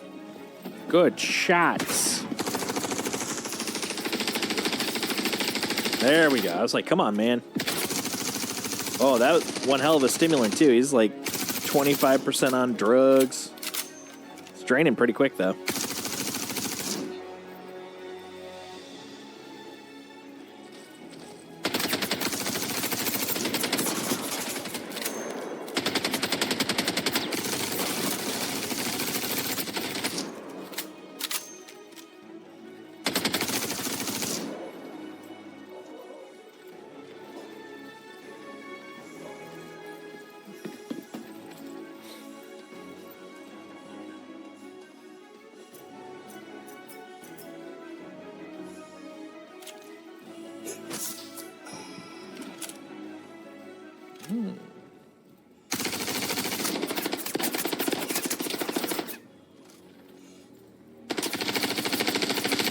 Interesting.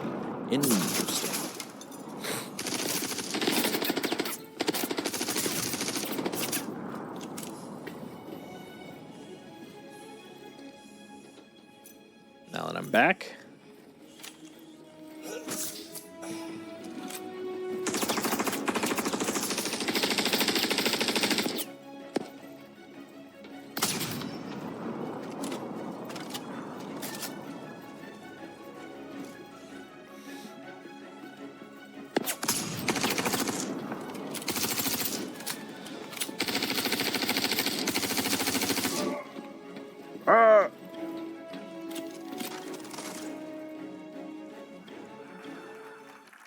That was pretty good.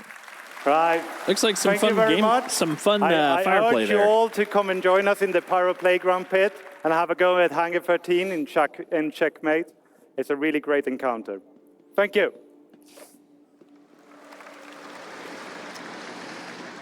All right, so that was live from the first person. We're keeping this train running because we got a lunch to get to. Up next is Taking Flight with Yogi, Inez, and more. Let's get it started. Boop.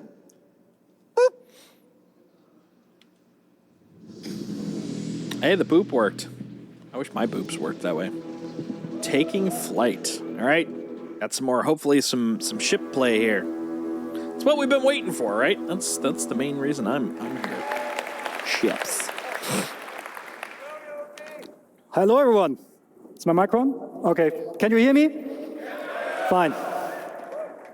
These are the wrong slides. Hang on. Well, hello, everyone. My name is Yogi Klatt. I'm a principal vehicle programmer at Cloud Imperium Games, and I focus on space flight and space combat. I really love my job, so this is why I'm really excited to show you the progress that we did on Squadron 42 in the last 2 years. Okay. So there's two things I need to say here. First thing is, we're doing a live demo, and the build is about 12 hours old, so there is a good chance. There is a good chance for bugs. Which, Potential jank. Well, if you see them, just look Works away. for me. It will be fine. The second thing is, I'm not flying myself today. It will be Brent Gunzinger. All right. He's using a setup of 2 VKB sticks, so left and right HOSA setup from VKB, and he's also using the fantastic Toby device. So we'll swap during the presentation between using head tracking and not using head tracking. Yes, so, but the good thing is, the relationship between you and your starship, it doesn't start when you take off, it starts way before that. There's a lot of stuff we do now in pre-flight. So please welcome back Ines Caldas, who will walk us through that process.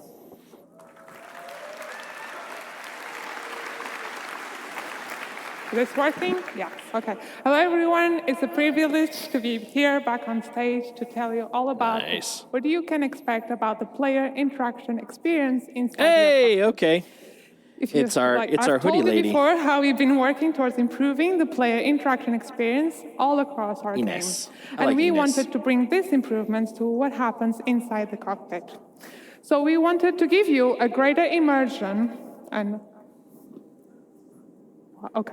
Okay. Yeah, the slides are not, sorry about that. Yeah, so you want to give you a greater immersion and give you a closer experience to what pilots go through in real life, not only when you're flying around your ship, but the moment you take your seat at the cockpit. To achieve this, we've created when you enter your ship, you'll be put in what we call a new relax pose. So in this pose, you'll have free look enabled, so you can easily look around the cockpit and your dashboard. The prompts will be showing over the buttons, so you can easily find the ones you have to interact. And you, the pilot, have to press all the different buttons to get your ship ready for flying, and the character hands will be lowered away from the control stick. So all of this blends neatly into our new player animated interaction system, whereby any button is now physically pressed. So this new system uses what we call a CDIK approach. This stands for code-driven IK, or inverse kinematics, and gives full control of the IK setup to the code. So this, among other things, allows us to record the path of the hand relative to its target. So we can have more detailed animations than just simply blending the hand into position. Nice. So for example, we can open a flap and then press the button. But enough of me talking, let's go jump into the demo and see all of this in action. So now. So Brand very kindly will get us into the ship where you'll see the new enter sequence. And you'll see the new animations we have been working on.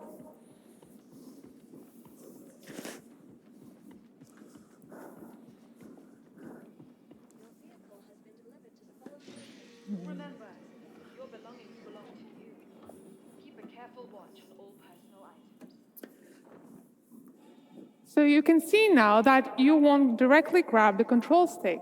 You'll be put onto on this relaxed pose with free look enabled. And you can see the different prompts appear over the buttons. So let's get this show started and get your ship ready for flying. So Brand, if you could close the canopy so we don't go flying around with that open. Power our systems. I like this new menu system. The F's everywhere feel crisp and clear. And finally, turn our entrance. Yeah, so you are now ready for flying. So we will be bringing all of this to all of our ships in our fleet. And that's all from me. So please join me in welcoming to the stage Tony to tell you all about the new UI. That is pretty crisp. I like that. I like that. I love that. Hi, everyone. My name is Tony. I'm Senior UI Programmer here at CIG. And I'm here to explain some of the spoilers that you saw yesterday about our new ship UI. So, are you ready to see the ship UI in action? Right. I do want to see it in action. Play the demo. Brand, continue with the demo. So, as you can see already, this ship has less intrusive UI, with more space to enjoy the stunning vistas that planets can offer, and less cluttered views so you can focus during combat. It's not like this everywhere. also means that the UI elements are now more relevant to the situation, linked to the operator mode. For example, when we change to scan mode, the crosshair has scanning information about your target, and even the MFDs have changed. Some of these elements can be customized, but we'll see more about that later. For this demo, we're showing the UI developed for this Gladius. Basic information related to navigation will always be available on your view, and this Gladius displays all of that with holograms around the dashboard. But other ships may have different layouts and styles, on brand with the manufacturer. For example, the Drake, that makes more affordable ships, rather than fancy and probably expensive holograms, may use physical screens, dials, and light indicators. This dashboard shows your current speed, the remaining afterburn, and some decoys available.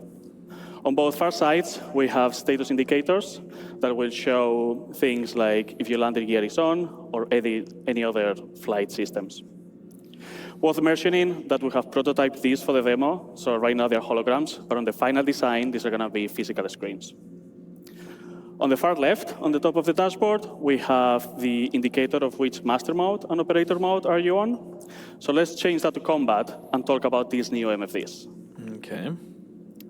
So we have reworked all of these MFDs from scratch with brand new views using our UI technology building blocks. We can still navigate through these MFDs using the classic mouse interaction, holding F and then moving the mouse. On the left here, we can see the scanning view, which is going to show information that you obtain when you scan a target. So you can cycle through them. It may show information about the ship name, the pilot name, or even the current operator mode of your target. So you know if they're just chilling around or they are ready to fight you. This is great. Cycling to the left one, we have the target status, which will focus on emissions, damage, and orientation of your target. We'll see that in action later. The next one, continuing to the left, will be the self status, which is contextual. So during navigation, that will show your current fuel, but during combat, like right now, will show information about your guns. You can click on the gun, and you can see basic information about that. You will see the name, and you can also see which group they are assigned, which Yogi will explain later. On the MFD on the right side, we have the power management, where we can distribute the power of different systems of the ship. You can click on the triangle and move it around to change the distribution, and you can turn down the total power of the ship that will generate. The classic key bindings that you all know already works, so when you change the power management, you will see now a triangle on top of the radar to show you the changes. That's cool. Now, instead of using mouse, you can also use key bindings to select MFDs and cycle through the views, which might be faster when you are in certain situations like during combat. And for those pro players out there, we have added about 100 key bindings, and I mean 100, to Good navigate Lord. through all of these systems. So you can fully customize how you want to navigate through them. Good Lord! Glad I have my stream And deck. I really Jesus. hope that's more than enough to use on your keyboard, on your HOTAS, or even on your game class setup. But if you need more, just let us know. Anyway, I think you're not going to need even those many shortcuts. For each operator mode, we now persistently save which views are shown on each MFD. So you can customize what's important to you for every situation. So as an example, during combat, you might want to have target information on your MFDs, but maybe when you change to quantum travel, have your current fuel, spend some time on the configuration screen, for example. Let's talk about this configuration screen. Auto-gravity compensation. We're going to have now here a variety of options, from customizing UI elements to enable systems of the ship. We may see some of these later in action with Yogi. These settings are now available on this screen, not in the global settings of the game, for quick access. So just as a warning, expect changes on the settings that you already know, but we'll tell you all about it when we have it ready. Okay. And the important bit about this is that they will persist to your ship. So you can keep different setup of which UI elements and even ship systems enable for how you personally use each of your ships. That's pretty nice. That's very handy. Now, some of you might be thinking that this Gladius doesn't have enough MFDs. Can we enable the top setting? For those of you that you want to see even more information, you can now cast versions of these MFDs to your helmet. That's cool.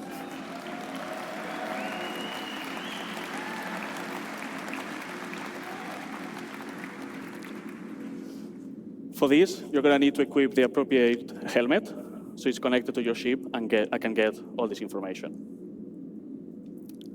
You can use the key bindings, as I mentioned before, so you can select which cast do you want to control and how to cycle through them. That's so cool. You can pin views that are important to you that will move with your camera. So as you have seen, if you're aiming at the target or if you're moving with your head tracker, those views are going to be always with you. With all these tools, you can customize your experience and have it ready for every situation that you're encountering with your ship, always displaying the relevant information to you. So for example, during combat, you may want to have all the UI elements enabled, all the pips, all the crosshairs, so the information of your ship on the physical MFDs, and maybe focus on the target information on your cast, so they're always on your view. But maybe when you go to quantum travel, you can turn those casts off so you can enjoy the vistas.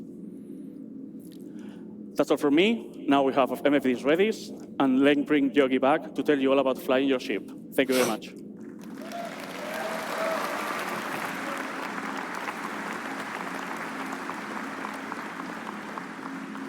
Okay, at this point, our ship is fully powered up, ready to fly. Pre-flight is complete. So Brent, please take off, put the landing gear in, and bring us out.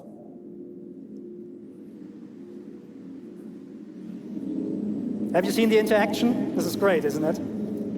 Okay, so one of the problems we always have in space games is to produce a sense of speed. Space is big, and the sense of speed is always produced by small things going around you. So although it's not very visible here, the VFX team has actually added space dust, so in the future you can tell where your ship is going, even without looking at instruments. Another thing we're focusing on as well is G-force reactions. So Brent, if you could come to a stop for a second. When your ship is sitting like that, and you strafe left and right, you have these small head motions that basically make your head and your body react to the G-force they're currently enduring. We're actually increasing them now. We also added rotational G-forces into the mix, so if Brent is now rotating the ship to the left, you also can see that your head is swaying a little bit. Things get a little bit more interesting when Brent is actually taking boost into the mix. So if he Now boost forwards, we now added camera shake, we added FOV changes. Head moves back. And this all then plays together with the other things like, the other exhaustion effects that we have. Starting so to overall, pass. the ship should now feel a little bit more reactive than before. The same thing, sorry.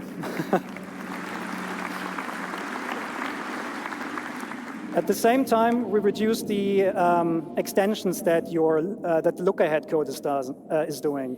So we basically narrowed it down a little bit so it mixes better with GeForce reaction, so that even when you don't have a head tracker or something like that, it will still feel pretty good.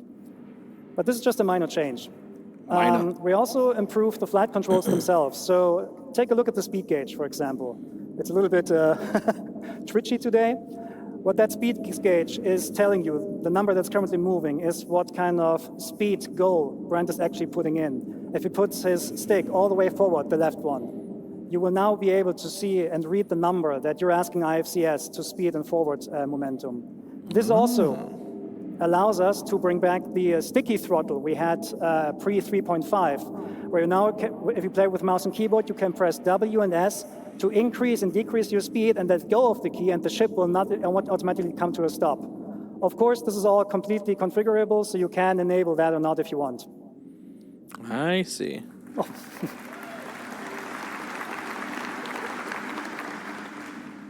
Okay, Brent, give me some hard flying now, like blackout and all that.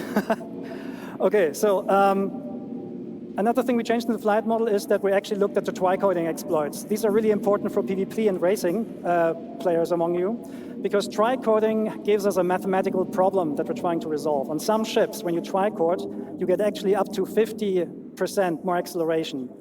That huge difference actually makes a lot of the ship difference meaningless, so we're cutting back on those. So a first implementation of that is already available in the master mode testing areas in 3.21, I think. Okay. But we're improving the algorithm right now so that it actually is less punishing in future master mode builds. This is actually a current version, so as long as you go roughly forward, you get the full Gs from your back engines. I'm trying to see where they put the GeForce tracker now. We're talking master modes. Master modes is by far the biggest change we're doing on the ship gameplay. In general, all of your ships will be put into, or will get a master mode setup. And the master mode is affecting basically everything surrounding everything on the ship. The ship itself, the flight model a little bit, but specifically the items and what they do. And there are two master modes we're going to talk today about. One is SCM, which stands for Space Combat Maneuvering, and the other one is Navigation. So let's look into SCM. SCM is the mode that Brent currently has active. So you see the, Brent, can you go into the indication, please, for the master mode? Just point with the mouse there, if you can. Yeah, so this is your current master mode. It says SCM. When you use SCM for basically all the gameplay that is not traversal. So combat, mining, salvaging, using it for that. You have full access to your combat system. Your shields are working, your thruster boost is fully active, your weapons are working. It's the high performance, high alertness mode that you're in. I see. However, we will heavily restrict how fast we can go. We can go with your ship. Okay, Brent, go to full max speed. So this Gladius on max speed and SCM can reach about 225 meters per second. That might seem slow compared to what you have in the Pew right now, but it's still pretty fast. However, you can extend that speed. Brent, if you just go forward and boost. So the Gladius can extend up to 550 meters per second. On this slide here, you can see the speed spaces we're talking about. So if you're just flying around in SCM, which is like the max speed of your ship, you can reach the 225 meters per second. If you boost, you can reach up to 500 or 550. However, that boost space is not spheric. That means if you boost forward, you reach higher speeds than if you boost backwards. That is really important for space combat maneuvering, or for dogfighting in general. Sounds very important. Because it discourages backstrafing. It actively actually punishes backstrafing, and it creates more interesting combat maneuvers. The PvP players among you, they basically call this encouragement to closing the gap, which is basically more forward-centric combat, which is much more exciting than backstrafing and just trying to get some shots on. Makes sense. Also forces you as combat players to commit to the decisions you did earlier in the fight. So it's going to be, we think it's much more exciting. Nice. Okay. So in short, you pick SCM when you need to fight, when you want to fight, or when you need to fight, right? The thing with the master mode switches is that they do not happen instantly. They take a while to move over. So we're now going to put our ship into the second mode, which is navigation. So navigation mode is basically the opposite of SCM. What this does, it gives you a high-speed, low-performance mode. Your shields, they will collapse. Your weapons will not be able to fire. Your defensive systems will not be functional. But you have higher speeds. So in nav mode, you can still reach the speeds of what you have currently in the PU, something, I mean, depending on the ship, sometimes 1,000 meters or 1,400 meters per second. But all your regenerative systems, so regenerating the weapon capacitor, your thruster boost, will be inhibited. So this means when you want to go fast, you need to be very, very careful when you want to swap over. So imagine you're in a fight and you want to escape. You should not do it right away, because if you just swap to navigation mode in the hope to flee, you're being left with no shields.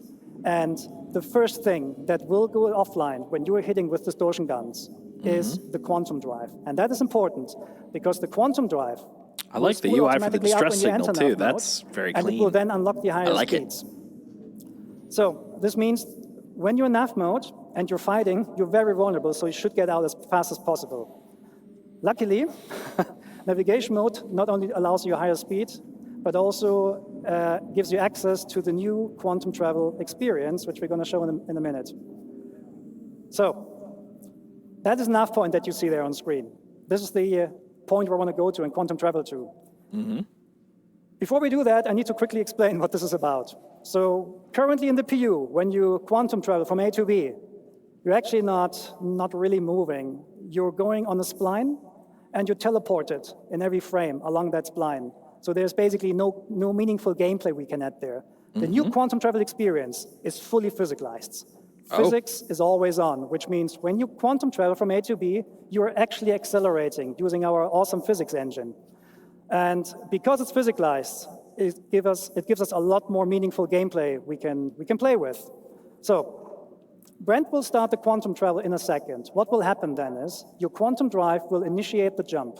You will see an effect that distorts the space around you. Right. And you will accelerate forward.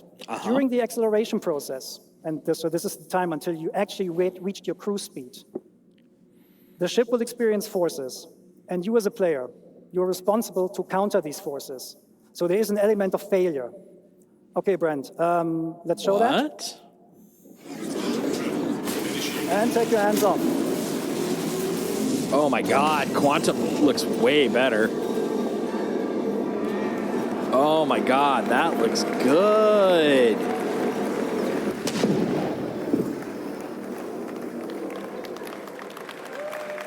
Dude, that looks great.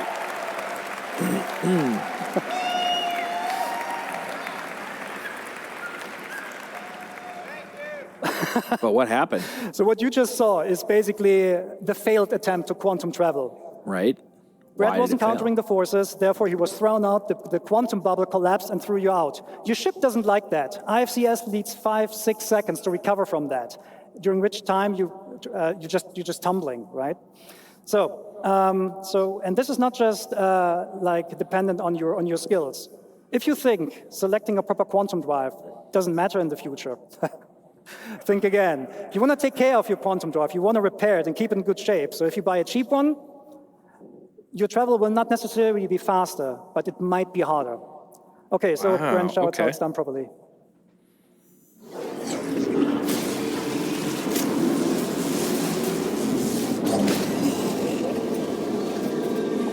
That looks smoother. But what was the delta? What did he do differently this time?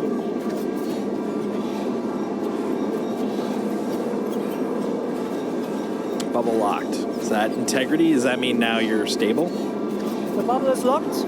You can now go hands off. Oh, I see. So you have to guide it.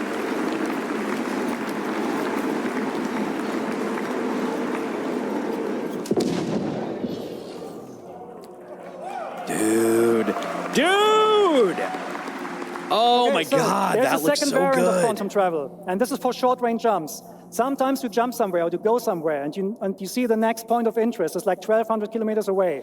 We're not going to force you anymore to travel that by hand. Good. You will use a technique called quantum boosting. It's a quantum-based short-range jump for like something between a couple of hundred kilometers to like 30,000 kilometers or so.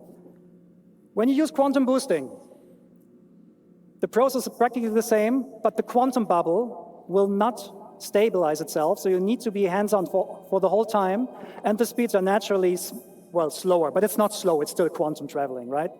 Okay, so Brent, can you boost to, oh, reinforcement needed. Yeah, let's go there, let's boost. Oh, actually, sorry. Thank you. Okay, so what Brent is currently showing here is, I think I forgot to mention, quantum boosting works in every direction. You don't need nav points. Oh, yeah. This was exactly what Mongoose was talking about a few months back. So you don't need OMs. Brent is awesome, thank you. Okay, so now please boost to reinforcements needed. So if there's a nav point and you boost, your quantum travel system will pick that nav point to go to. Welcome to Pyro 3.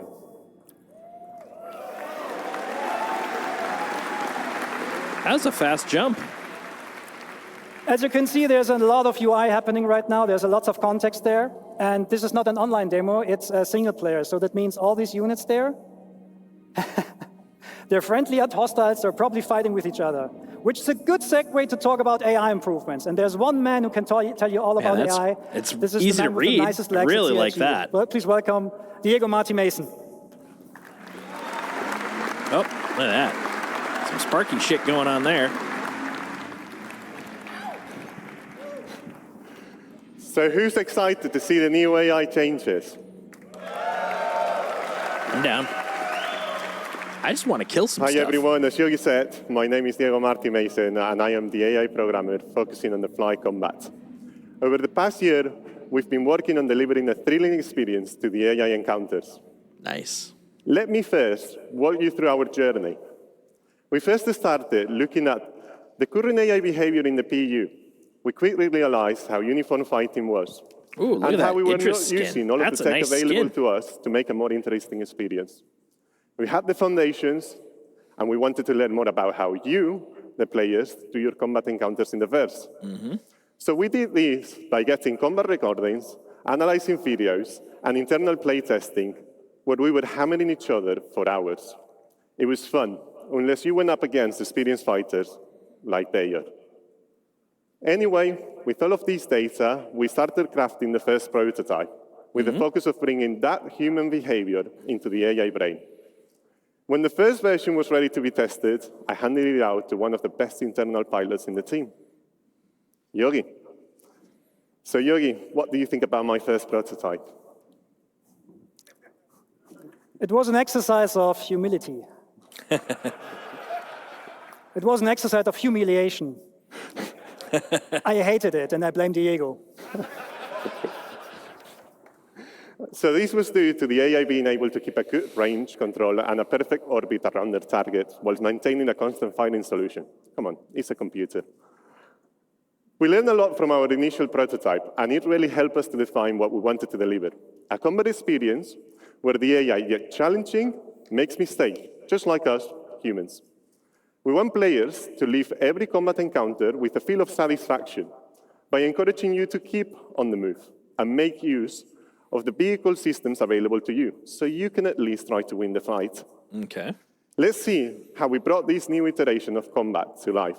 We broke down in multiple stages. The first one, interception. Then the main engage phase, which we broke in different tactics. Strafer, jouster, chaser, and finally, disengage. Let's switch to the demo.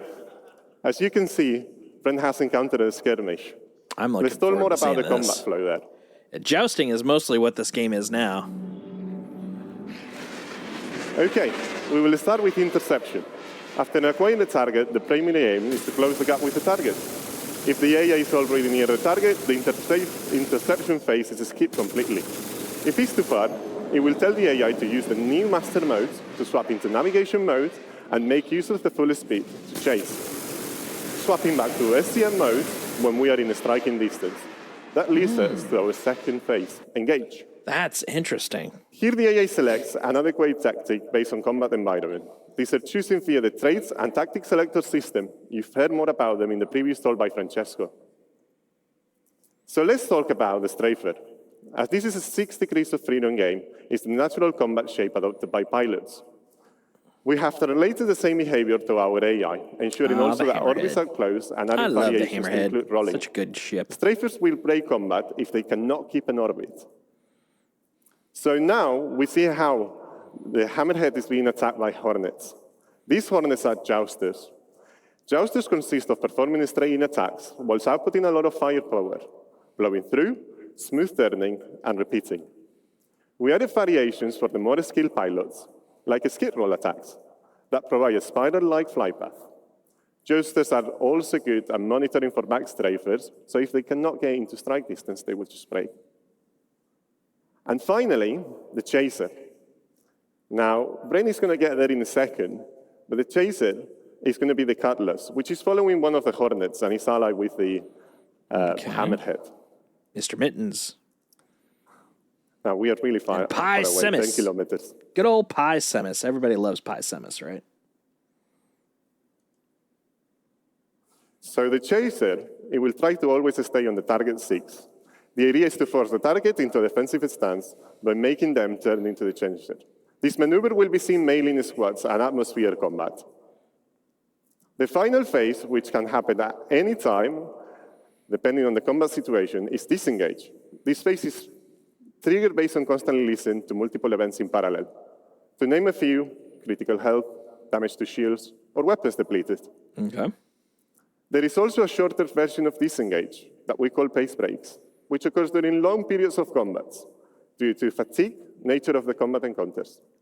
These pace breaks are short, and the main objective is to perform a simple maneuver to gain a new advantage position and strike again.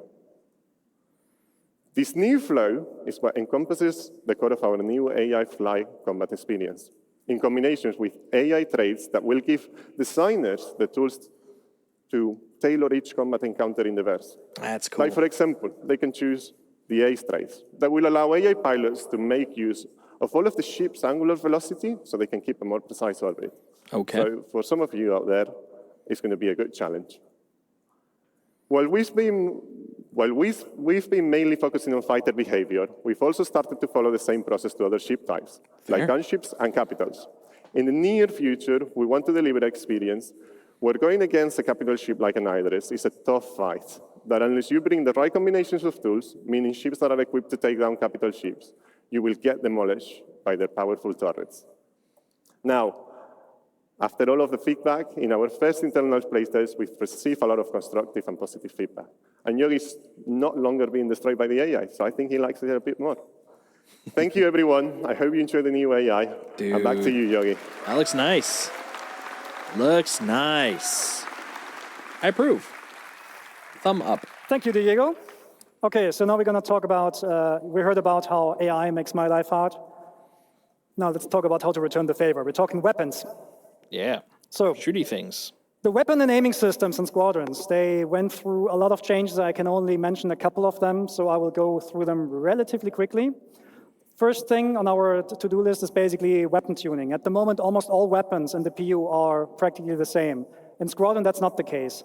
Almost all weapons have different properties. They have like different projectile velocities, different DPS numbers.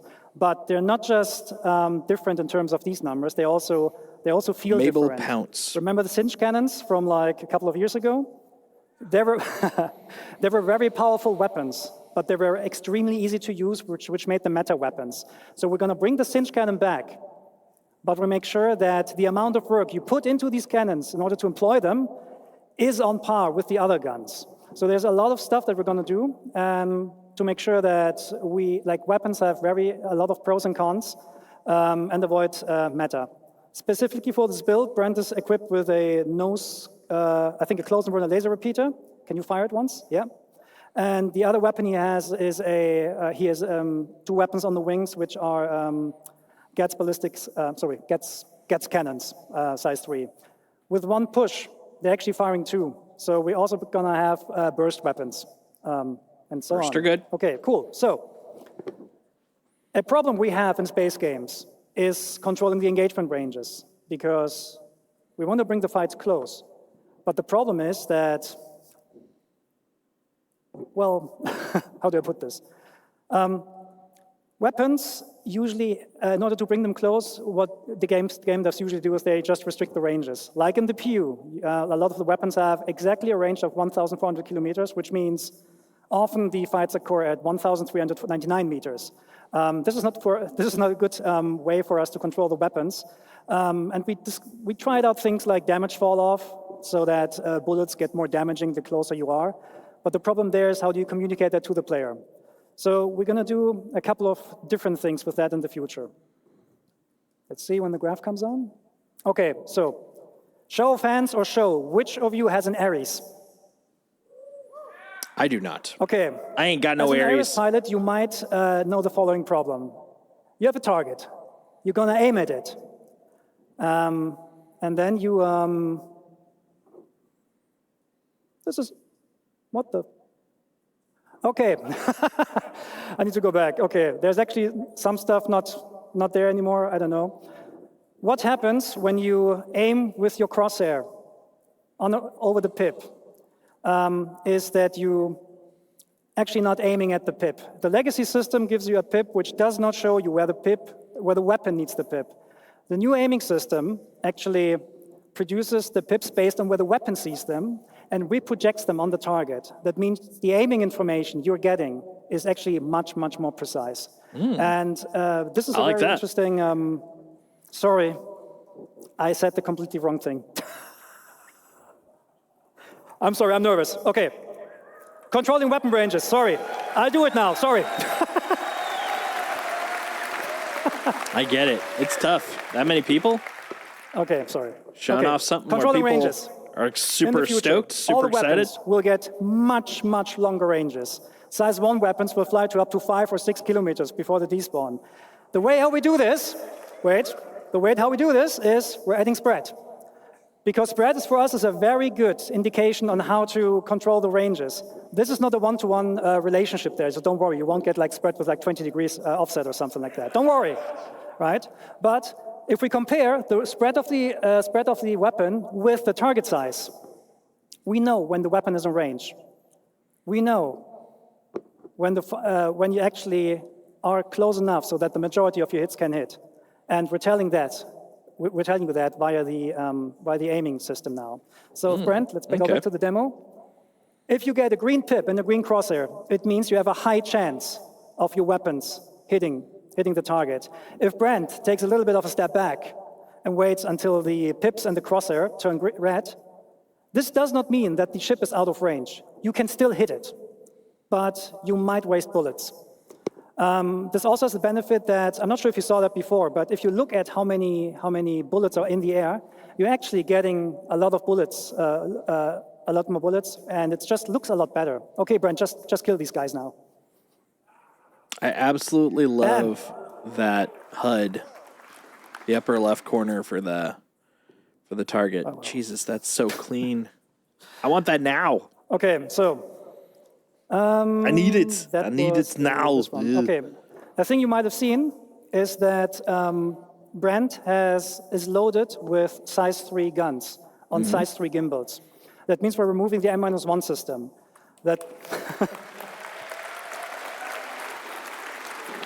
The reason for that is the original intention of like controlling the performance between joystick and mouse players just didn't work out, and the new aiming system is flexible enough to deal with these differences. So we're just removing it and keep going. That's cool. So, next point, pip grouping. Pip grouping. If you have different weapons with different projectile velocities, you will get different pips. Because merging the pips makes no sense for us anymore, because the weapons are going to have vastly different projectile speeds. 100%. So if Brent, for example, enables all the weapons now, you get separate pips. So let's talk a bit about pip optimizations here. And this is the thing I Victimization. messed up before. Again, who is an Ares? If you aim at your target, you get a pip. Yep. Right? Your Ares owners know that. You aim at the pip, you shoot, you miss. And this is because the pip is not being shown where you need it. In the future, we're actually offsetting the pip where the weapon sees it and then reproject this onto the crosshair.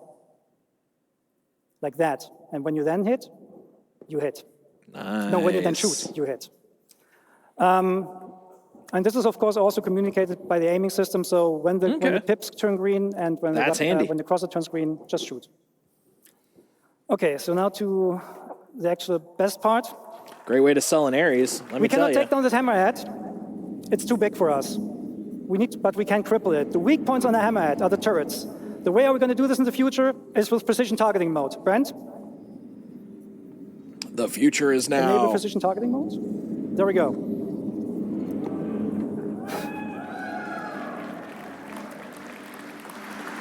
What this does, it does three things. You get this full zoom on the target. You get a lower RPM of your weapons, which increases or decreases the spreads for more precision. And you get the painting mechanic.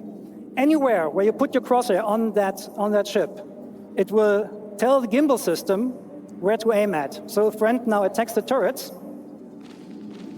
your aiming system will automatically lead the shots. That's cool. That's very cool. I like that. Bam! One turret down. Yes. Bam. Bam, my friend. Bam.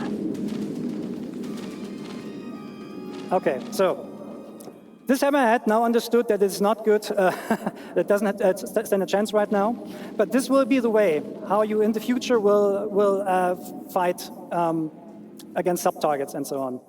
The good thing about this, it also works even without painting the target directly, so you can do very, very precise warning shots, and there's no aim assist that kind of like destroys your aiming processes.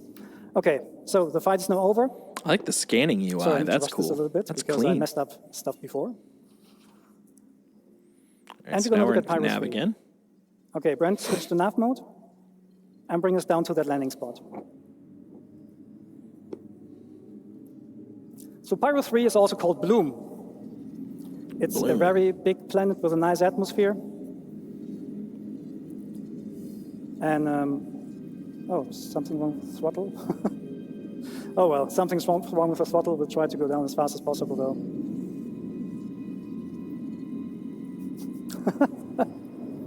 I said gameplay demo might have bugs. It's getting there though. Okay, gonna go there now. Okay, yeah, steeper angle, that works. Okay, so the thrusters on your ship, they do not like they do like the vacuum of space. We're doing environmental here, right? now. And we have thruster efficiency curves on these thrusters. So at some point, especially the MEF thrusters, they will cease working because they don't like atmosphere. They will overheat very, very quickly. So there's the question, what happens when you go down to a planet and you want to rotate your ship with your thrusters off? Well, we'll see. Can you go to external view? Can you waggle your tail?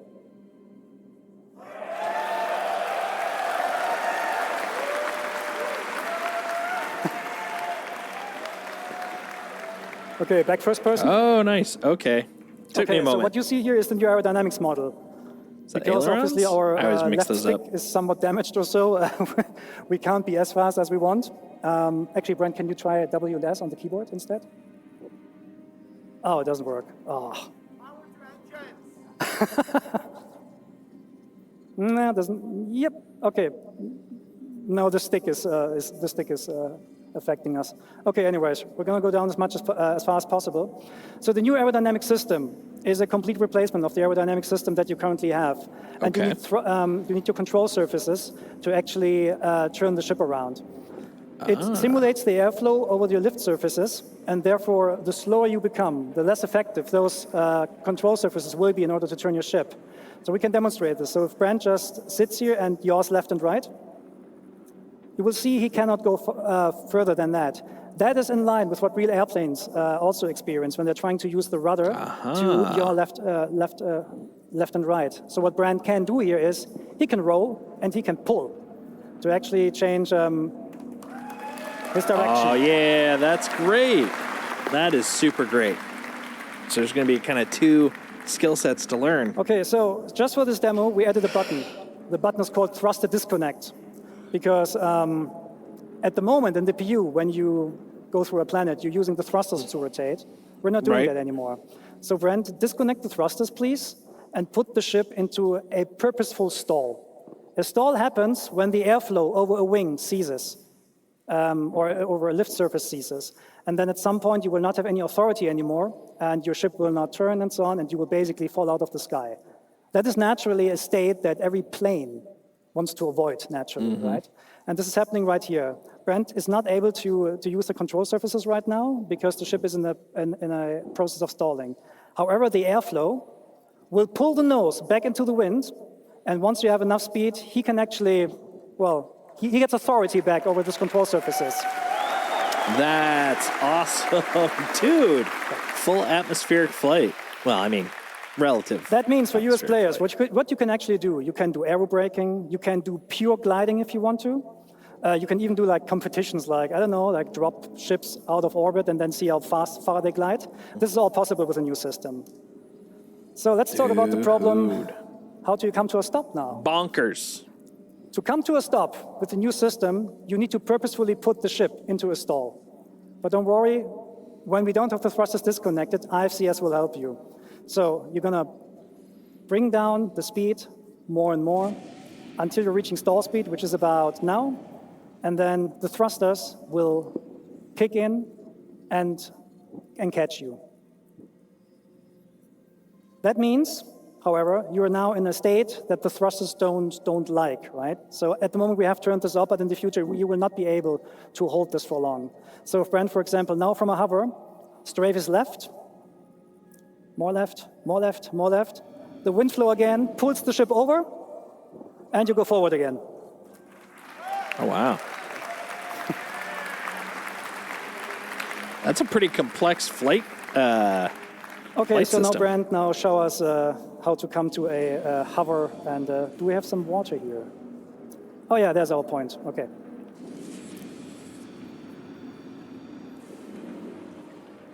Highway to...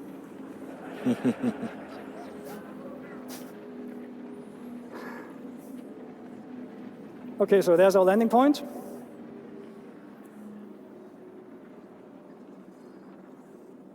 Can become a little bit slower, I don't know, 100 meters per second. So we're trying to land somewhere here. In the puddle? In the puddle? Whoa, look at this. Nice. That's the water effects we were talking about yesterday. That's gorgeous. Yeah, the water's great, like, awesome. Okay, so now we're coming to a, so now Brent will try to land with a broken throttle.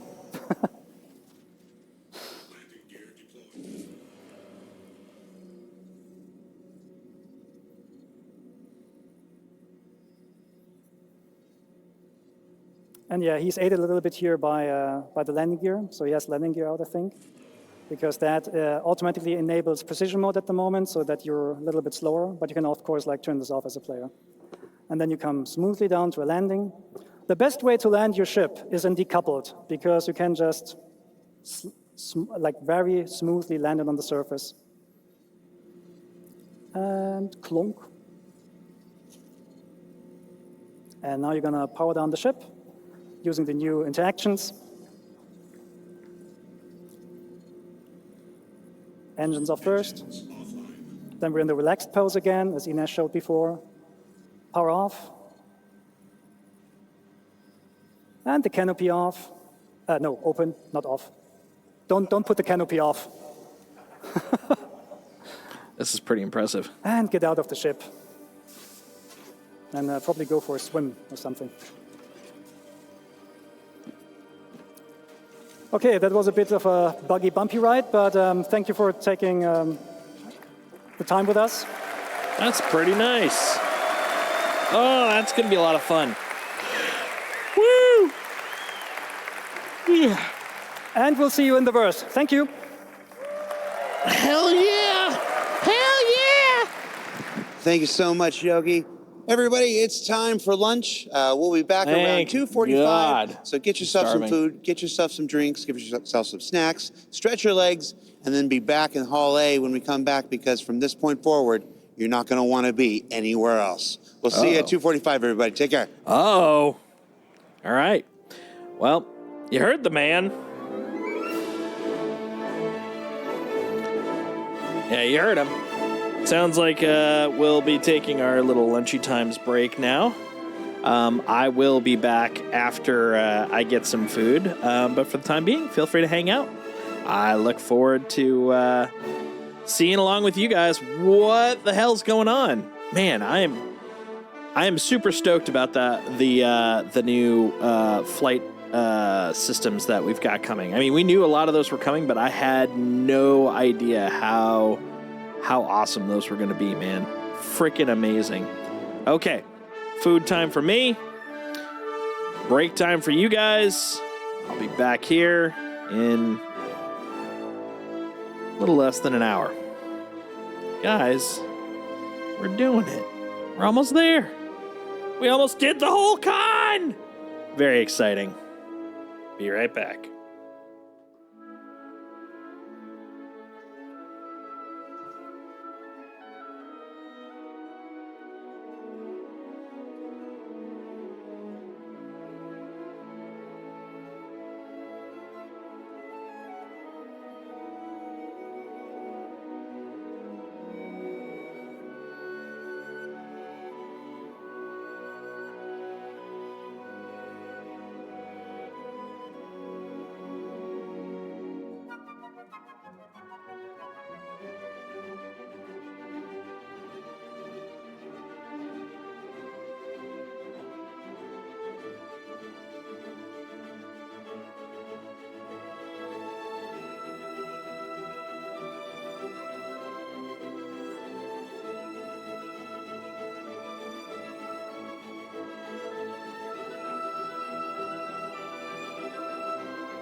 Welcome back from lunch, everyone. Hopefully you had a good meal. I missed you guys so much, except for you.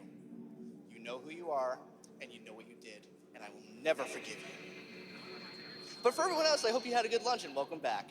We're back on the CitizenCon show floor here to do our last little bit of the community booths. It has been a phenomenal 2 days, and we cannot thank enough everyone who has been here to give us the love and support as you guys have been watching the show. Whether you guys have been here on the community booth floor, whether you guys have been in the theater, it's been nothing but amazing smiles on faces, and that's what we love to see here at CIG. And so we're gonna go over to a place that makes everybody smile, Soul Citizen. Now this is a group that is all about diversity and inclusion in Star Citizen.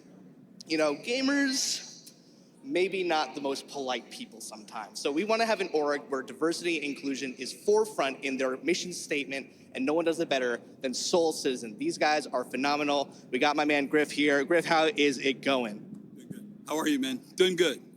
Awesome, man. It's so good to see you guys. You know, what's been your experience having Soul Citizen be this huge org that is a safe space for gamers of all colors, genders, sexualities, orientations? What's been your guys' experience being that safe space for them? Well, first off, we're not an org because people want us to be an org. What we are is a group of gamers who back and support the game, but particularly of diversity. When Fast Cart and I first got this going, we talked about being able to bring African American, because we would go to the conventions and see 5 of us out of 600, but we knew we were out there. But ultimately, we decided to expand diversity into not only just being African American, but LGBTQ, straight, age. I'm 60. We have 20-year-olds in our group, male, female, and everybody pretty much has a different feeling about the game and very supportive of the project. Fantastic. So even Jared Huckabee could play this game, is what I'm hearing. You guys are going for like the elder statesman, so that's fantastic to hear. What giveaways are you guys doing? I hear you guys are doing a really cool giveaway at the top of every hour. Is that correct? At the top of every hour, if anyone comes to our table, if they're the first one to come here and they say what our table number is, one of our partners or our friends are the folks with Star Jump Station with Grim, Ender, and Starlet. They couldn't be here, but they donated these posters of their work of the Fleet Viewer. And so we have signed this for everyone, for all the members here have signed it. And if you come here at the top of the hour, if you're the first one, we will give you one of these signed posters, specifically from Star Jump Station, because we love them. They're a great group, and they've contributed so much to the community. That is awesome. Thank you guys so much. Soul Citizen, come check them out. Again, a safe space for gamers of any race, creed, nationality. You guys will find a home here. Thank you guys so much. We're going to move on now to Quantum. These guys are all about the medical gameplay loop. These guys are, oh my goodness. I almost needed them for a second. That was disastrous. How's it going, guys? You guys are the forefront org designed to help with medical gameplay wherever gamers may be in need. You guys actually have a really interesting Discord tool for anyone, even if they're not in your server, if they're not in your group, to get your services. Tell us about that. Yeah, so the Abe spot that we designed is to be in other people's Discords. One quick, easy command will actually send the ping to our Discord as well as all of our partners through the Alliance Initiative Beacon System Bot, or ABES for short. And say that one more time, just so everyone's clear. What is the name of that bot? The Alliance Initiative Beacon System. The APES bot. I love that, where you can go ape for the APES bot. So what can we expect to see from Quantum in the future? What do you guys have next on the horizon as your guys' org is expanding ever greatly? So every time we get any type of information, we always try to think about how it's going to affect us. Yesterday, we saw the fires on the ships and everything, and we already started talking about a fire rescue unit. Firefighters in space is the coolest thing I think I can think of. Thank you guys, Quantum. You guys rock. Everyone here has been phenomenal so far, and we are going to end our last community booth segment for the day with Imperium. Now, when I say these guys have an amazing set piece that has wowed everyone at CIG, I mean it. Let's take a look at this amazing Bengal carrier. Like, guys, this looks like is they've phenomenal. been coming back. Let's see if we can get a good shot of that. Make sure we get a great Hey, shot guys. of how detailed that Bengal carrier is. It is sleek. It is sexy. God, I just want it for myself. Hey, Hyper. So, How you doing? Man, that is just so cool. So with me are some Imperium guys. What's up, guys? Just back from lunch. Let's say a young, charismatic Fortified with a little host coffee. named Schman, for example, wanted to steal that Bengal carrier. Where exactly is it going? Well, if you live in LA, it's actually going to be staying right in here. It's going to be down to the Last Santa 2 Monica hours office, so of it's going to be present inside their CitizenCon. studio. If you go check it out after CitizenCon, it's going to be there. Looking forward to it, perpetuity. man. Yes, suck it, Austin. LA wins, finally. So what has your guys' CitizenCon experience been so far? How have you guys been repping Imperium here on the show floor? How's your day been so far? obviously. Pretty early for you, Is right? the answer. So it's been fantastic, man. Ah, yeah, school. That's right, because it's Monday for you, isn't it? So it's been a fantastic showing. Living that Monday life. It's been a labor of love putting this together, being present, answering questions. It's been great to see everybody coming around, showing Well, support. if I recall, it's been fantastic. So thank you. Let's check. Yeah, What's we've been the seeing you guys build this throughout the what's past the 2 days, next, and to see it finished finally. But for those of you at home, there are no easy words to say how cool this thing's look. The level of detail Let's here see, the is next immaculate. So thank you guys at Imperium. I know that everyone at the panel. LA office is going to appreciate this so much. The last two are supposed All to be right, we're pretty gonna toss big. It back to Jared momentarily. Thank you guys again so much for checking out the This one community is booth. going to See you be guys back Living here on the again. Edge. Meantime, stay safe and see you in the Delve verse. into living conditions and environments of outlaws and settlers. Then comes Destination Adventure, and then the end. I'm at the Pyro Playground. I said, hey, at some point during the 2-day event, I want to get out from behind backstage and come see what the thing's all about. So Fingers I'm here in crossed I'll Pyro. get to go to the Come around Pyro here Playground in and see- about a week. I am, of course, an expert Star Citizen player. Come on over here. You see what I'm doing? I am attempting to open a door right now. How do How's I that open the working door, out for Dan? you? It's not this door? That's not the door? Also, you're not Daniel, are you? You're Adam. All right, so we are here. What station is this, Adam? No, remember. No, put the mic in. Oh, this is Checkmate. This is Checkmate. This is Checkmate Station. So this is where the demo starts. And what do we do when we're here at the demo? This is where your habs are. So, yeah, you can't go back in. You want to go straight? You want to follow the you want to We're follow the exit experiencing signs? So pyro. left. And all of those its are your twitchiness. elevators. Are these But ones you know going to what? kill me? I can live with twitchiness No, if I they can should go not in. be the death That'd be great. elevators. Not even in Pyro? No guarantees on that. I want you to go on record. Look at that camera and say the elevators in Pyro won't kill you. I'm going to say no guarantees that the elevators on Pyro won't kill you. That is a confident man. All right, so That we is a take the confident elevator man. and where do we go next? You're going to go to the entrance. Push the button. Look at this guy. So one of the other players will do it for you. Funny thing is, see those sticks? Those are the exact same sticks I've got. Pyro. Let them see Pyro. People are tired Yeah, of seeing my VKBs. Those are great sticks. I love There, those. so where am I going now, Adam? You want to make a left? I like the fact that he's got they've got like little cheat No, sheets you all went around. too far. That's really handy. But yeah, that's literally my setup. I don't see That's awesome. anything. They are. They're great. The reason that the experience that you VKB just walked through. Gladiator Exo NXTs are so popular are they are elevator. very robust, very strong, and for their price, they're pretty damn cheap. Yeah, because they're like between both of them. I think I put down $400 for both of them, full sticks, and they can upgrade. I can upgrade them to what? Excuse me, what's the next level? I think it's gunship. Pyro for any longer. Using the same We're gonna bases, throw it to, just get the new first sticks, of our two-part and environmental, presentations, they starting work with, amazing. They work Living on amazing. the Edge. Now the catch is, take it away, since everybody. you're out And, in Australia, I know that UK Watch it. It's good. or US imports can get a little pricey, physical stuff. So I'm not sure what the price would be out there. I'm betting shipping's going to be the big dent there, but they are worth saving for. At some point, definitely recommend them. My first set, which I actually sent to Briku, Hi, everyone. were Thrustmaster 16,000 My name is Colin Chucker. X's. I'm the lead They were pretty level good. designer for the PU. But 350, oh, yeah. I will give you an So you'd have to save up introduction to for a bit, for certain. to our locations when it comes to the design, a high level. But I will tell you, they're worth it. overview of the design of our locations. I'm going to describe you the processes of our workflow and the goals that we aim to achieve. So, to break down our process a bit, this is very high level, but it starts out with a pre-production phase, an ideation phase. Here everything starts out in the mind. We bring it down to paper, sketch, write, formulate a plan based on our overall design goals. And then it moves on to the blocking stage. You might have heard of this, like the white box. Blocking is fun. Phase. This essentially contains. Whenever I work at a all of the studio, this is the gameplay stage where that everything you just would starts kind of see feeling like, in oh, the we could final do this. product. We could play this. Basically, the way it's meant to be played, And we test this out with a lot of iteration and, yeah, a lot of testing.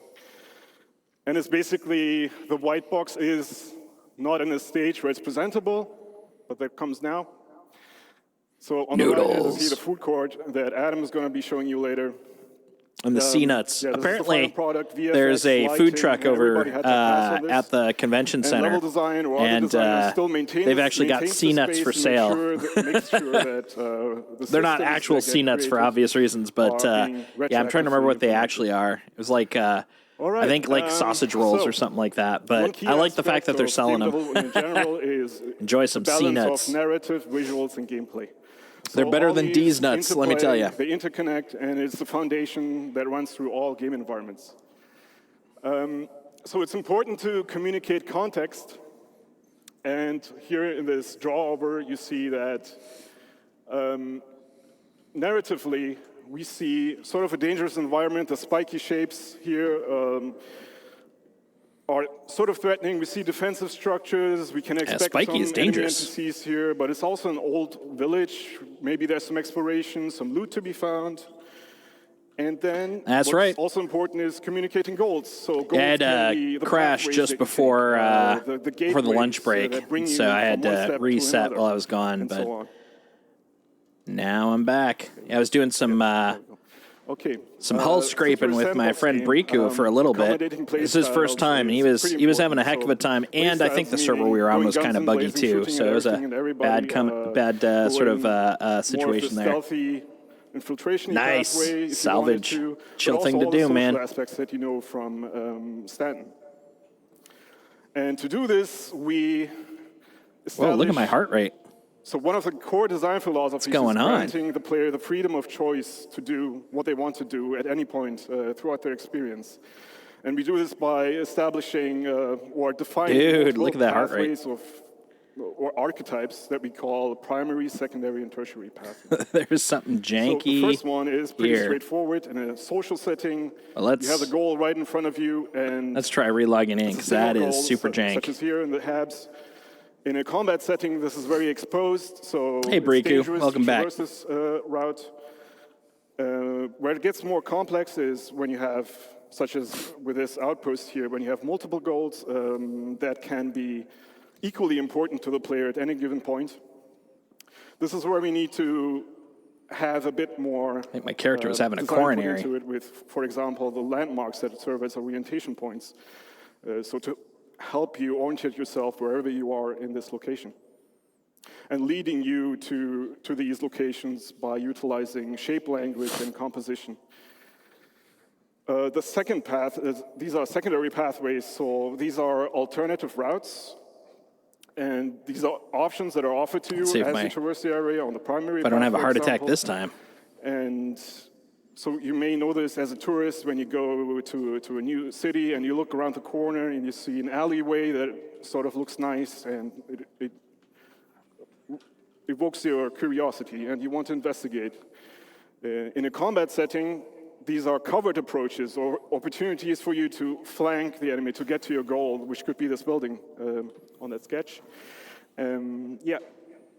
Versus more open spaces, when you have in a combat setting, in open spaces, you tend to be a bit more stationary. Because this is totally reminding me of back when I worked at 343, the level designers focusing on third path is destinations based off of interest. So these are more hidden infiltration routes, especially discoverable throughout the... Wherever you start, you make a compelling point in the direction you want people to head. And then you make the path as easy as possible. That way everyone sort of knows that's the direction we should go. Or different routes to traverse through the station. Environment interactivity. You might have seen this in a previous presentation.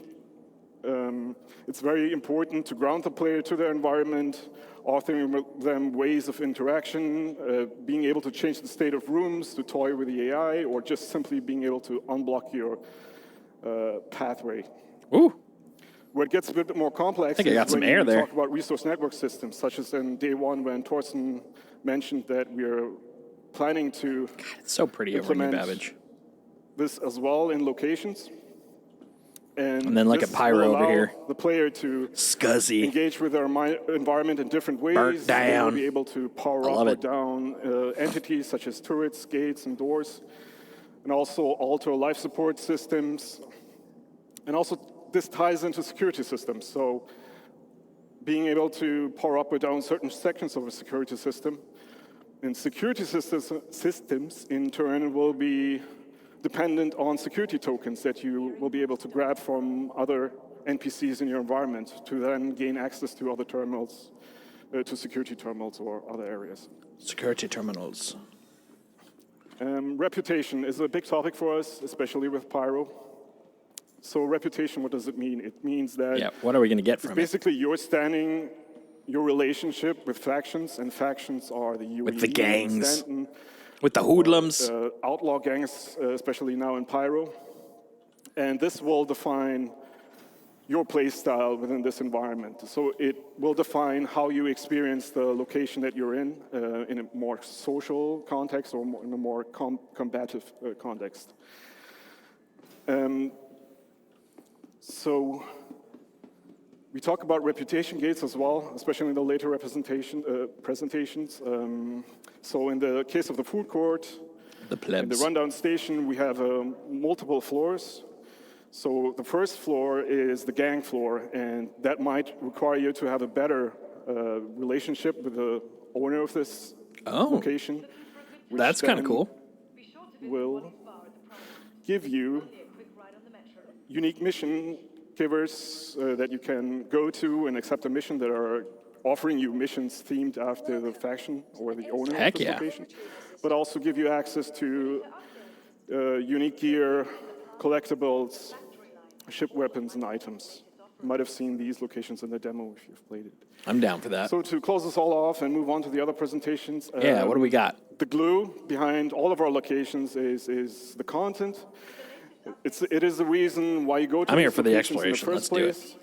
And our main goal right now is to not have that divide between social and gameplay as much as we do in Stanton, but mix it up a little and make that dependent on the reputation that you have with the factions or the owners of these locations. And yeah, we're looking into more content. As you've seen listed there, there's a bunch of new stuff coming as well. With the later presentations, for example, with the logistics hubs in the second portion, we're also looking into raids. But yeah, Very cool. That's it for me. I will pass it over to Eddie now. Hope I want more enjoyed actual this. Take care. exploration-based Bye. missions. I don't even know what they would be like, because once you found it, right? But Hi, everybody. I would love that. Find stuff. How about that? So, I'm Eddie. I'm an assistant art director on Star Citizen for locations. Before we start, I'd like to mention that all of the footage we're about to see comes from our current stable builds. So all of that beautiful tech, all of those features that we've seen in the last 2 days is coming from our tech development builds. Now, Yeah, I look all those forward to features are gonna make using their that. way to you, of The course, menus, the eventually. UI system we But saw that in is the reason you're last not gonna see some of them in the builds today. in the Just wanted last to get ahead of the comments panel a was little bit absolutely there. amazing. So with that said, what am I going to be talking about? Very refined, super smooth. I'm really excited to show you that the hard work that the Sandbox One team have been doing to expand our new outpost locations. Ooh, that looks kind of Start by cool. going over how we've expanded the library and what that means we can now achieve with the new locations, and then how we achieve that variety from the library by categorizing our locations into both archetypes and themes, and what that means for you as a player. So, I don't know if you remember this, but at SitCon in 2021, You want to see the A1? I would, but first unfortunately, time. it's not cargo friendly. At this point, And we've had our art style I got a locked in. mission. But if I We've finish worked that on quick a enough, library of I'll content definitely to the pop in the point where A1. We could make smaller locations like this one, but with a limited amount of variety between I each did one. pick up the Zeus though. And this Can't is what that library can't of use it modules yet, look like at but that I got point. it. We'd established our main building modules as well as some of our larger buildings and a number of smaller secondary and dressing and standalone modules. But each outpost couldn't be too large without there being some obvious repetition between the modules used. So let's have a look at that library today.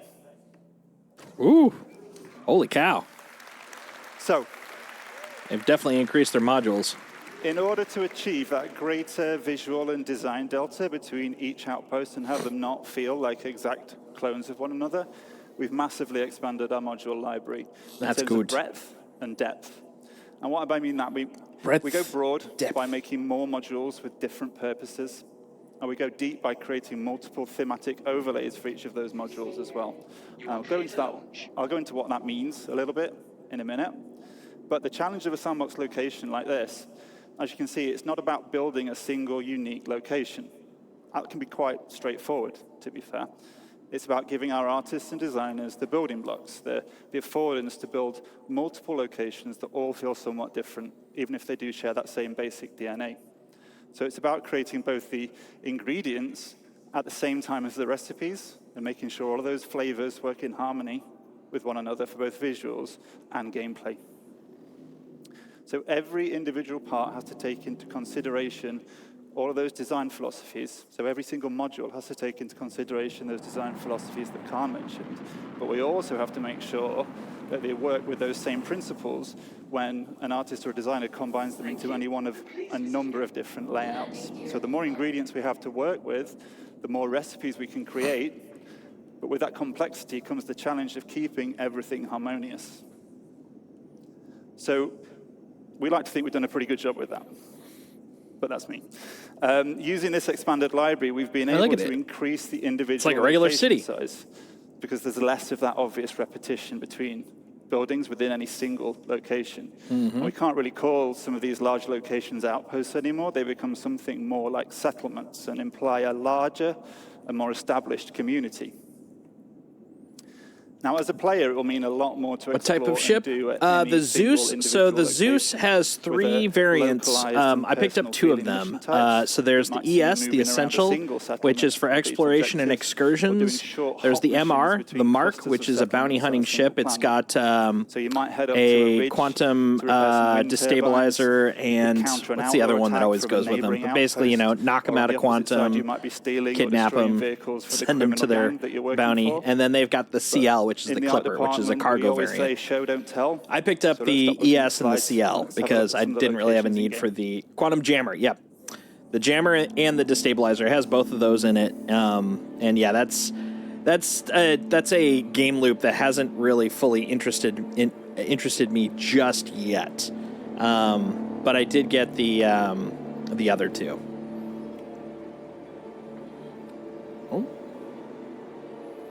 Oh, I got to loop around, I see. Oh, that's looking pretty good. That must be on, was that 3? I think it's 3 because they were mentioning Pyro 3, I think it is, has a notable kind of like highland, loamy, sort of greenish, yellowish look.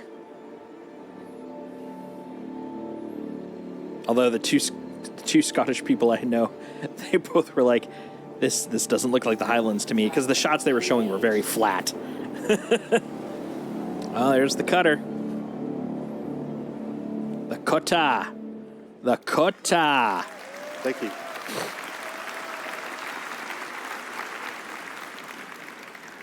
So, what flavors of Outpost did we just see there? Well, we categorize them in 2 different ways, as I said, and then we mix and match those categories together to provide that variation. Now, the first and primary category is the archetype. Oh, nice. And they provide that core gameplay. Cutter's a good and salvage. The main function of a settlement. 1K or 5K? I think it's a 1K, right? Have a landing pit module for repairs and refueling. Mining operations can have a refinery module and ore extractors for resource and commodity trading. It's got, what, 4 SCU? So allow a broader 5K? Okay. Yeah, it's got 4 SCU, so don't forget to look inside. See if there's any loot to loot. And I mentioned earlier some more like general mission types that you might find. Yeah, that looks would be good. Agnostic of archetype. I like the cargo. Themselves reflect that I like the little gameplay truck. Function of a settlement. Little baby but truck. Also a middle layer. Of course, we don't want It's these just a baby to truck. just be a glorified shop or repair station. So there's to be more secondary activities to do locally to an outpost that are also defined by its archetype. So you may find scrapyards can offer salvage-related gameplay and missions. Trading posts can also offer delivery missions or hauling and cargo gameplay. And farms can offer crops and fauna as resources for gathering or trading. So with archetypes as our primary category, in addition, we mix in a secondary category, and these are the thematic overlays. It's possible. Two main themes. Internally, we call these independent and outlaw. So themes offer additional variation on top of the archetypes to inform the look and feel of a location. Not just visually, but which people you'll interact with there, how they'll respond to you based on your rep, what types of missions you'll have available to take on. So themes don't change the fundamental architecture of a space or the archetype of a location, but they do drastically alter the mood and feel, as well as altering the gameplay experience significantly. And again, let's take a look at the first of our themes, our independent theme.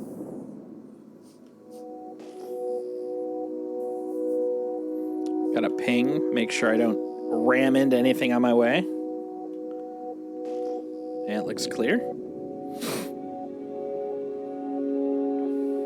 Oh, this looks great.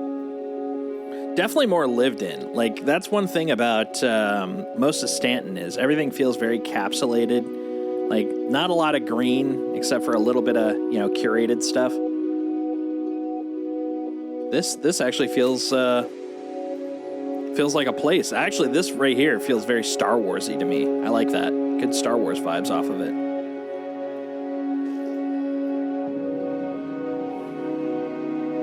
Oh. Is that ash? Ugh, grim. Grim. Numb.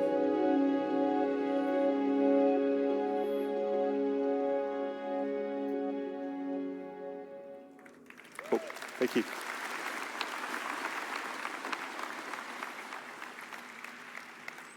So, as a neutral player, the independent theme presents a much more social, visual, and gameplay experience.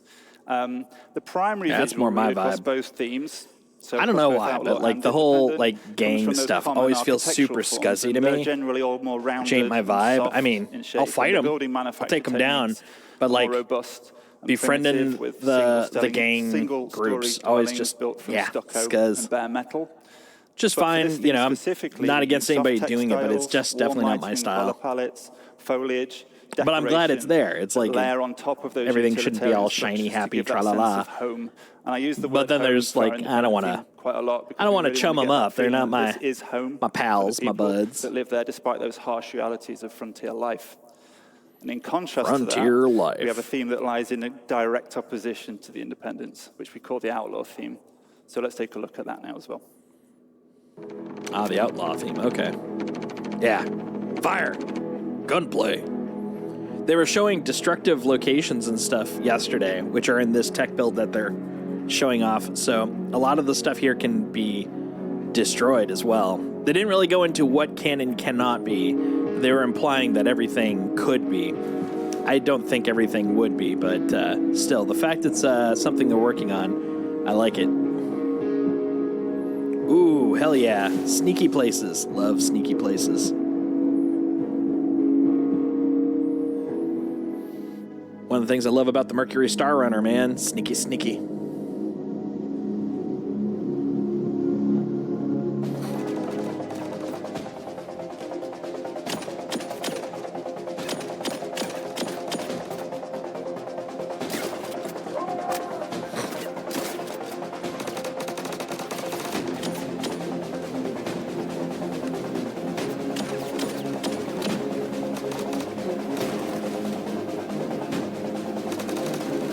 Just kick him in the groin?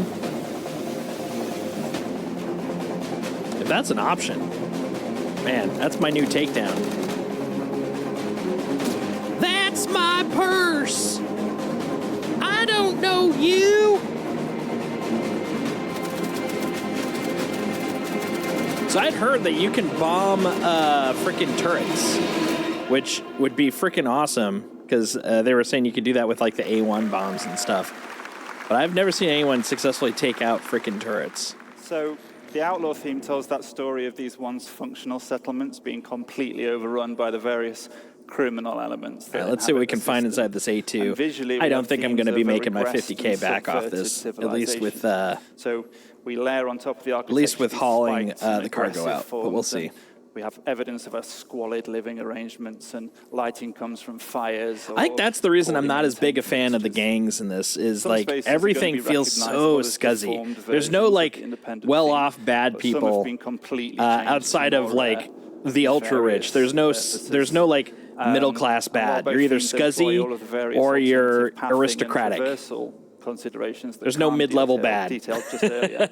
The outlaw space. Well, as you can see, it definitely has some crates in it. But just because these spaces are more dangerous and the experience can be more combative, that doesn't mean that the archetype of the outpost is lost. So if you as a player let's see where the front door is. Working up your rep with a headhunter gang, you'd be welcome at the trading posts, and you'd be able to buy and sell items or take on missions. But you probably won't be very welcome at the independent-themed locations, and that's where you'd get your combat experiences. So while the outlaw theme looks very different, the functionality of those archetypes still remain. So I've talked about the kinds of outposts we've been hard at work on, and I hope you've enjoyed checking them out over the last 2 days in the Pyro demo.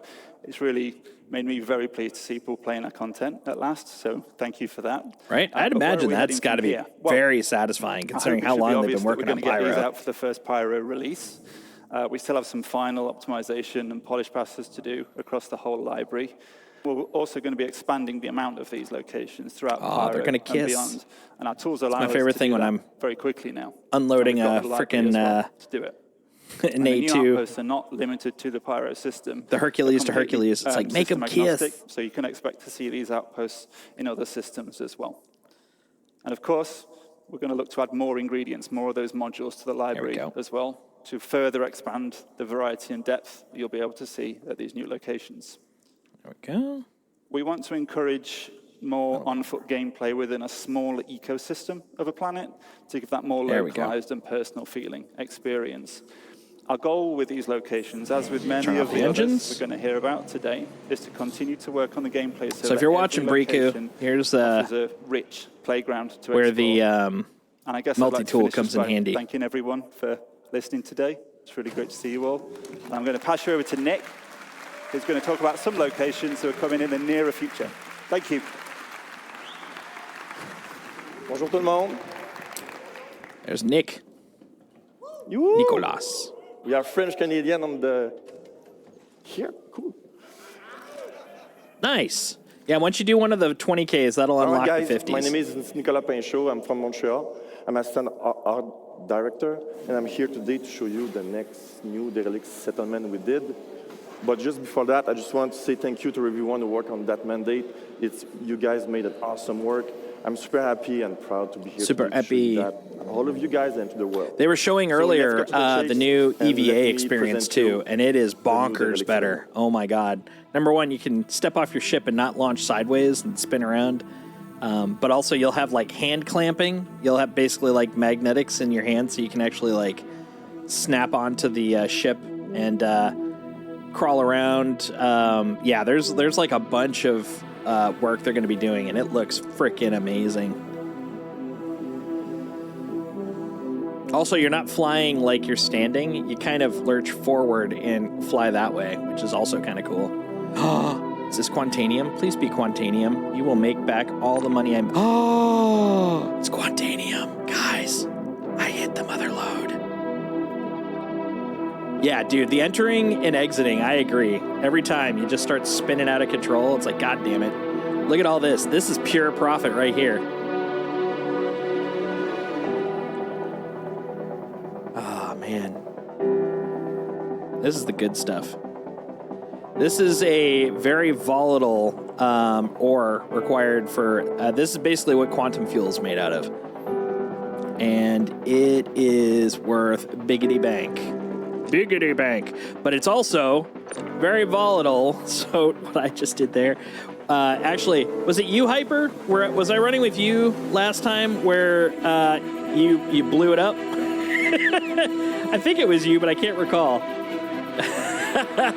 Someone jostled it around, and it caused it to blow up while I was in the ship.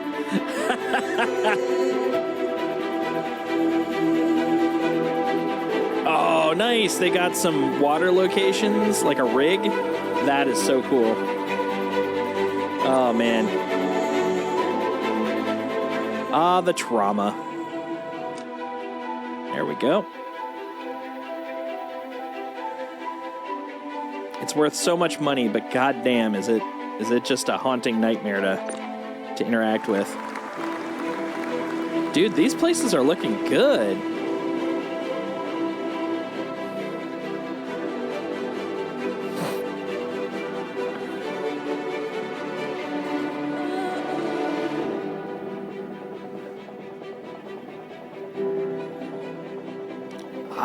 It's up there. It might be 30K. It's definitely a huge amount. I remember that. I'm gonna find out once we successfully and safely put these in. Safely is the key, of course. Yep.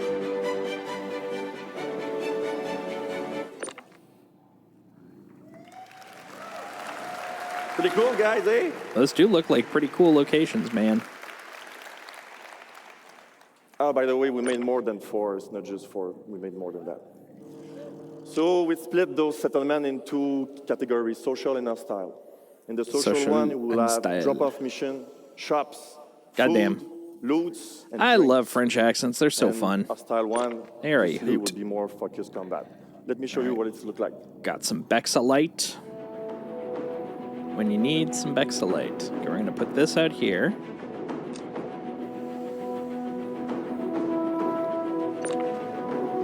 Oops, some more Bexalite. Okay, so I could stack that. Oh yeah, this is definitely over 50K, which is good because I've been feeling like it just hasn't been making as much money as it did when we were doing it last. Oh, nice, little Quantanium crate.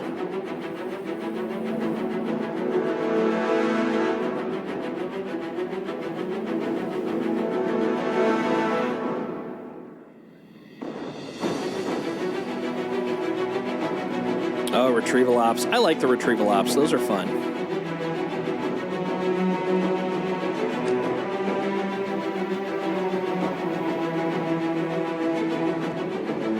Exactly. Yeah, I'm gonna enjoy it while it's still at least okay. But oh my god, it used to be so much better.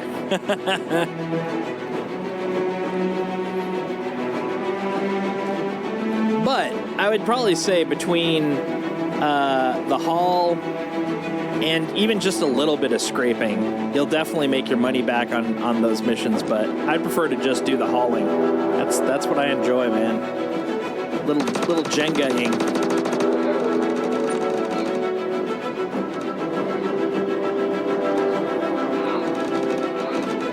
Little titanium over here.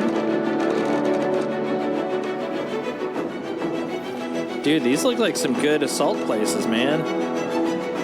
Can't wait to go to Pyro. Fingers crossed next week.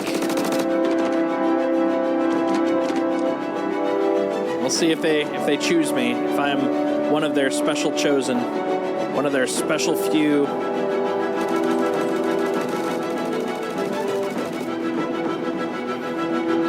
I've got 2 of their lottery requirements, so that helps.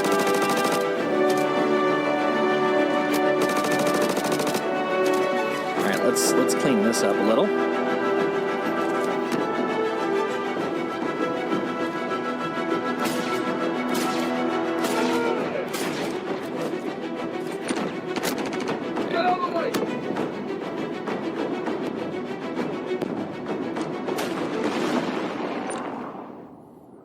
That's cool.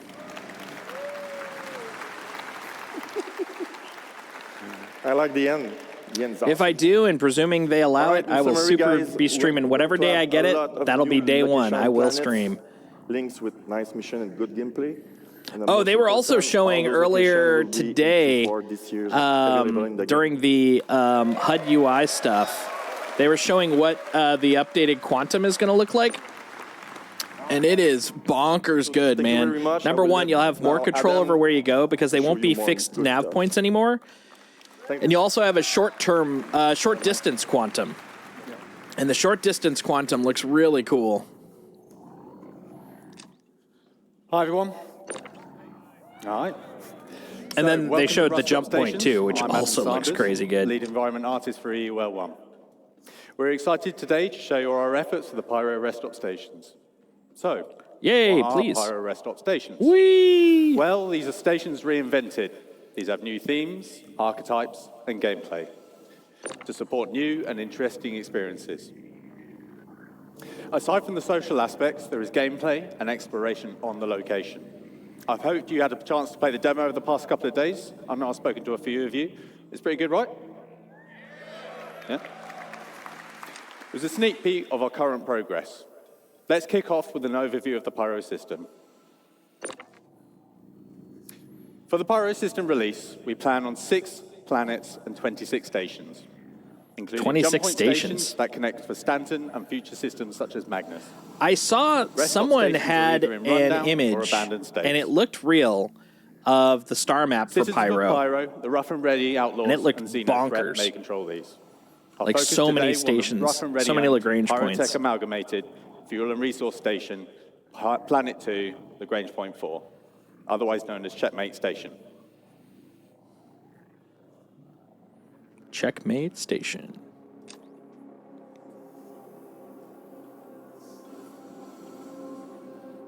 Oh, dude, look at that thing. Oh, that looks like a mess. I do like the aesthetic on that one. Kind of haunting.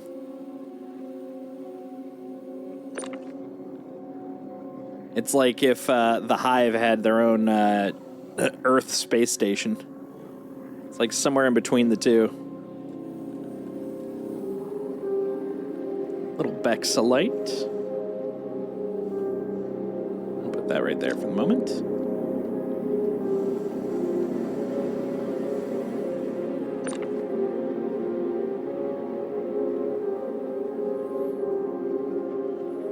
See, no one keeps it up. These guys are just like a hot mess. Oh yeah, it definitely looks like a better Grimhex. I would say it definitely looks like Grim, like a more refined version of Grimhex. Oh, wait a minute, did I dupe? No, I did not. I was like, dude, if they allowed me to accidentally dupe, oh my god, that's the secret. And then we'll put this one on top. Yeah, that looked pretty cool. I'm down. I am super down. So to create a richer experience from rundown stations, we have 3 key points. So increased reputation gives you access to new areas, unique gear, and mission givers. It also relates to basic functions such as the hub clinics, which need at least a neutral standing with their owners. Combat can take place anywhere, including social areas. Numerous options for environment traversal and enhanced environmental interaction. We aim to include new substation areas such as the workers area, lower deck, and maintenance areas. These areas will offer unique content, more environment interactivity, and interconnection between areas. Our journey begins when the player arrives in the entry deck view room. The entry deck serves as the first barrier between the outside world and the interior of the station. Some inhabitants are prevented from going inside and are stuck here with no means of getting out. Slums are formed beneath the bridge, smuggling routes established. As one does. Some shopkeepers will sell you water and food on your way into and out of the station. Let's have a look. Yeah, I'm super looking forward to this.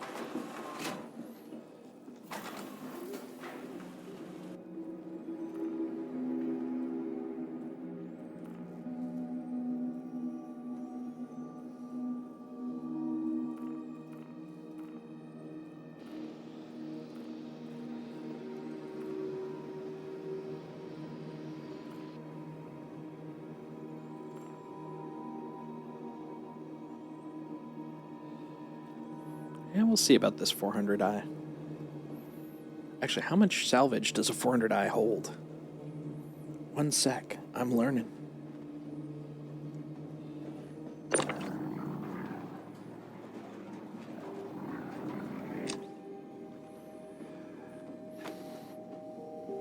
Oh, excellent. Getting some more usage out of this stuff instead of it being just being for hauling. That's the thing. We need more like dynamic gameplay with like moving stuff around and all that. I'm actually going to check the RSI site because since it has all the ships in the pledge store, they also show what the SCU size is, so I can be 100% sure. Because I don't want to spend 20K on a maybe. You know what I'm saying? Know what I'm saying? 400i.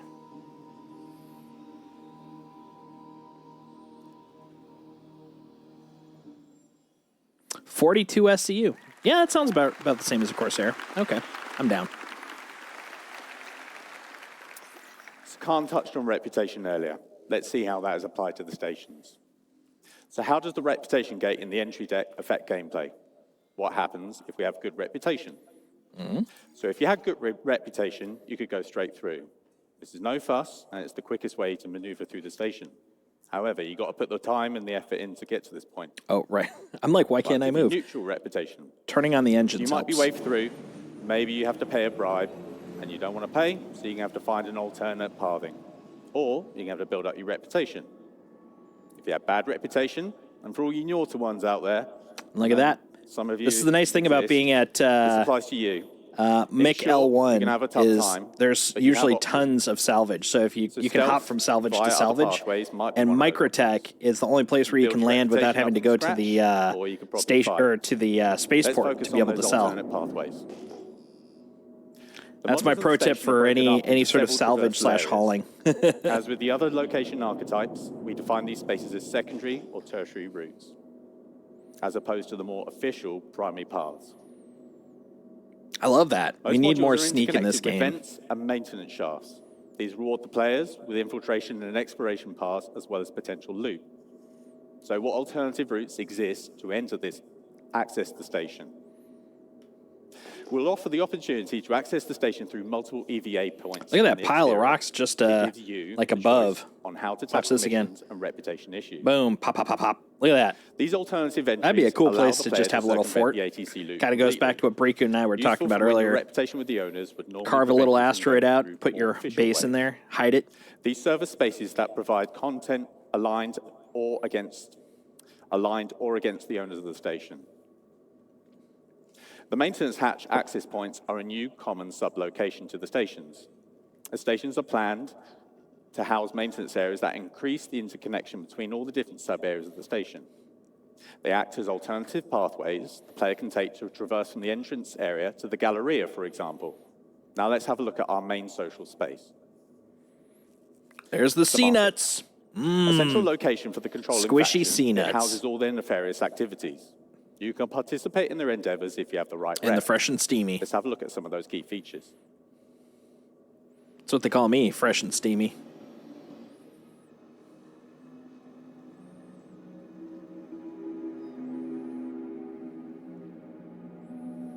Guns. Any particular store? No, just guns. We have guns.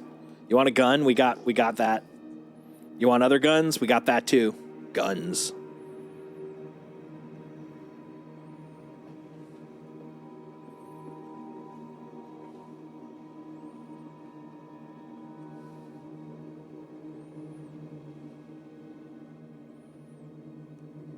Look at that little dude. So you can eat it. Eat that vent slug. Nom, nom, nom, nom, nom, nom, nom, nom. Eat it. Vent slug. Delicious. Sometimes you got to snack on a vent slug. Classic. So the market is a social hub and a good example of mixing social and gameplay space, as mentioned by Khan earlier. Another reputation gate can be found in the market. The ground floor is As open long to as the we can common eat the public. goddamn The noodles. upper floor is Like, reserved to rough and ready outlaws and their associates. I'm already 1 year in, and I know it's been longer than that for If you most have increased people. reputation, It's noodle time. You can access the area. You can access this area, which gives you access to premium items, top-tier mission givers, and access to new areas. We plan to house mission givers in both tiers that will give you unique jobs to further your reputation and fame across Pyro. Now Nice. let's have a look at another theme. Abandoned is a new, non-social location theme. Let's have a quick look at the current abandoned area on Checkmate. On Checkmate.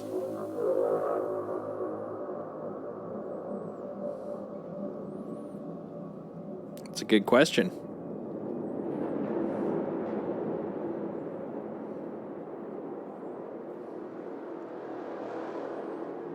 Killerizer, Punch of Fire.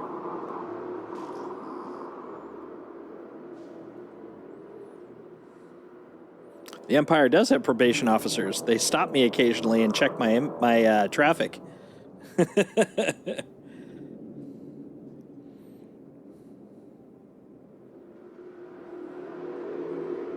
One and the same. Exact same thing, right? Yeah,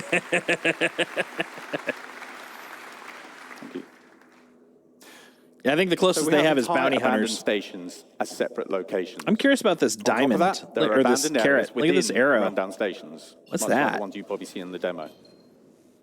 There will be around 15 of these around the Pyro system. These are accessible through airlocks and breaches or other means. Hold on. We aim to enhance all the space locations with a lot more gameplay content. Loot runs, exploration, creatures, missions of various types. This isn't my PvE salvage. And PvP content, just to name a few.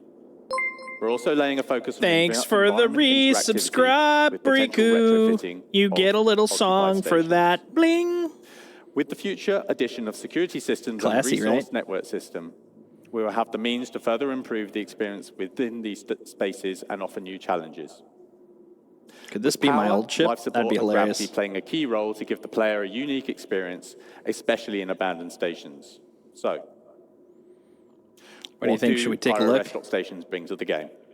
So lots more variety I think we should take a look. in space stations, with more gameplay opportunities within a station location. Opportunities for exploration, hidden areas, multiple options for access or traversal. These are faction-owned, and reputation will affect the location and gameplay. These feature lots of new mission opportunities within social space. I'm a little suspicious. And multiplayer opportunities for combat on location. So I hope you have enjoyed this sample of what stations will offer and had a chance to have a go on the demo the past couple of days. That concludes the Living on Edge presentation. Thank you for your time. Thank you for your time. Yeah, that looks pretty cool. I'm looking forward to getting some pyro on, man. Hey, everybody. It's our good friend. We are almost to the end of CitizenCon 2953. Disco Lando. 2 days? I'm feeling it. Yeah, Pyro's huge. Starcloth was good. Hey, way to go, Hyper. Citizen? All right, we've still got one more presentation to go, but I have a couple announcements I have to make. This was just handed to me by the facilities team, so bear with me. Astropub, you're going to need to redo your lore video on the history of the Zeus. Geo, you need to get some money. Authy, I need to be invited to the M2. M2 definitely has more than the A2. In order, you want to go C2 is the most, M2 is second, A2 is least. Funny thing is, I'm piloting an A2 right now. Fastcart, slow down. Gabby, but I usually can fill whatever I get from a C2 because they don't fill the whole thing. I can usually fill my A2 with the C2's salvage. But yeah, you want the M2. Hi there. How are you? You know, that joke is so old, we would never, ever pay him. All right. So the only real announcement I have is that Hall B is closing at 4 o'clock. So that's approximately 15 4 minutes. o'clock? So I thought it was till 7. If you wanted to get merch or anything else, you wanted to peek at one last community booth, you've only got about 15 minutes left to do that before we close Hall B. In Hall B, the last 2 days, we've had our good friends at Atmo Esports. We're running their fight and flight competition. So I would like to invite 2 of the members No, of you want the Esports, M2. The M2 has more space. The big cheeses at the top. I'm using an A2. And Corsair, come on up, man. But the M2 is the one that has more space.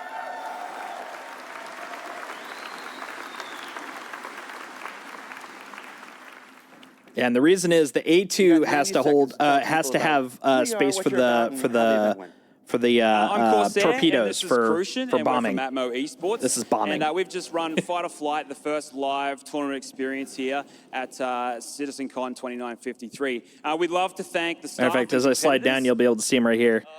Right there. See that? That's what's taking up the space. Is that what that big group is? Yeah, these guys. Yeah, just get them. All right, we're going to go see if we can open up the doors, and hopefully there's some stuff in here, and hopefully it's not a come trap. on up, guys. Come on up.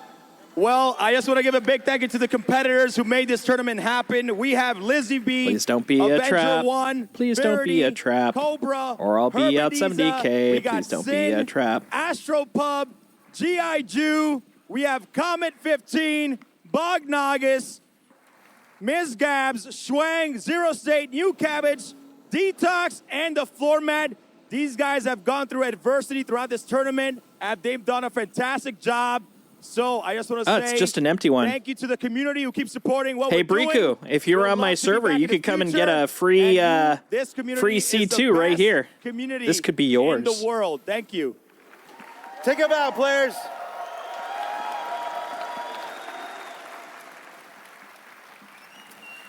And of course, if you were here watching this, you can check out the stream, the Hulk event, up on their Twitch channel, I presume. Yep. I should have checked beforehand. Thank you very much, everybody. Watch your step on the way down. Watch your step on the way down. Going up. All right, we're going to go I got one more to housekeeping my thing. legit ship. There's a person not many of you know. He's an associate producer in our LA studio.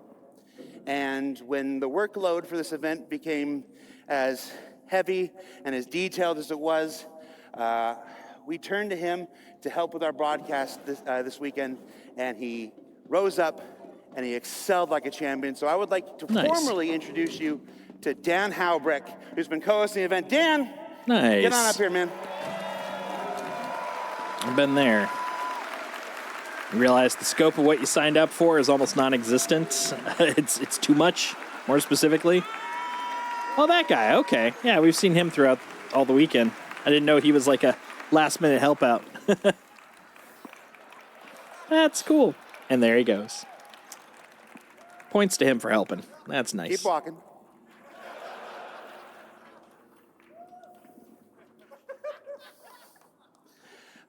Now, we've got one more presentation. You'll want to fuel up then, my friend. You're gonna Find the nearest Lagrange point. Things underground, things up in space, and things I'm going to let Todd Pappy tell you about. And then, of course, we'll let Chris Roberts come to stage, return to stage, and close out the event proper. So this is a sign-off for me. Thank you so much for being here at CitizenCon. And on behalf of Tyler and Leah, if I may, thank you for making this event possible. And you're going to love what you're about to see, everybody. Ooh. Well, that's a promise. It's the last one of the last panel of the day, so it's going to be good. Destination Adventure. All right. Hello. Hello there. Welcome to Destination Adventure. My name is John Griffiths. I'm the lead environment artist for EU Sandbox 2, and I'm the product owner for the distribution centers. Before we delve into, I'll put my slide on for a start. Before we delve into it, everything that you're going to see is currently in gray box, so just keep that in mind. So, these distribution centers, what are they? Well, first off, we saw these earlier this year. We have on the giant ground, underground outside of locations. Giant. The reason why they're so big is intentional. We wanted them to accommodate as much world and mission-based gameplay as possible. Looking Each for the location dog. supports Hearing little multiple hiccups like landing he's pads sleeping. and hangars, making them accessible to as many players as possible at any one time. Very cool. There's even a road network to support transit. That's something I've been waiting for. All these planets with all these locations and nothing tying them together. Berth ships. So every distribution center will be owned by a faction. Depending on the faction and where the distribution center is located on the planet will determine its specialism. Now, each specialism will lend itself to different missions There we go. and gameplay See the loot. opportunities. So let's talk about some factions for a moment. So an example of a major faction would be the UEE. Now, at their distribution centers, they're likely to be more specialized towards military supply, research and development, or communications, depending on which branch of the UEE it is. Makes sense. They will have a much stronger military presence in the area. And missions here may be more hostile with combat-orientated, team-based raid opportunities.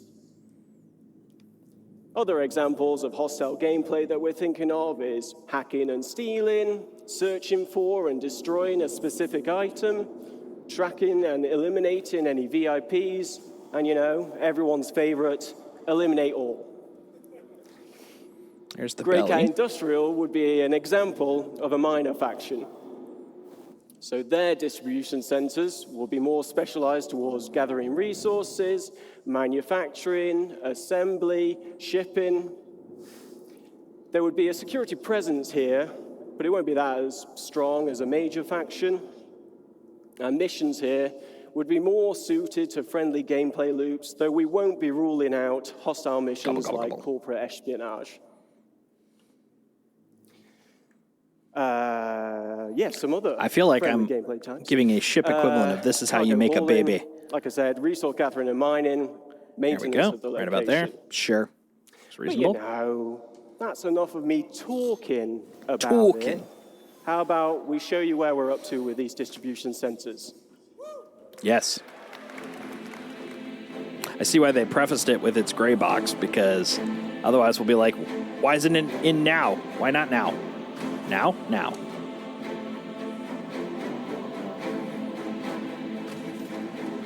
They'd be like, well, because it ain't done yet. Calm your boobs, sir. All right, we got to go down the ladder. Oh, well, I mean, that's a way to do it. I think we're running into a couple of network hiccups there because I had a couple of weird little things there. That's all right. Yeah, it looks pretty cool. I mean, it looks like a working facility. Got to get that work done. Got an Ursa there.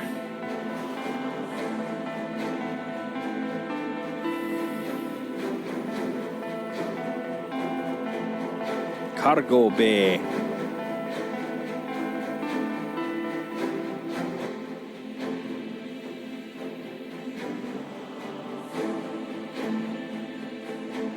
Beep.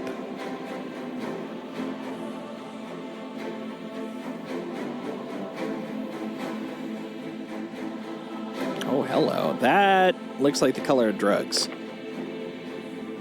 Altruchia toxin. Yeah, that is definitely drugs. Drugs are bad in Kai.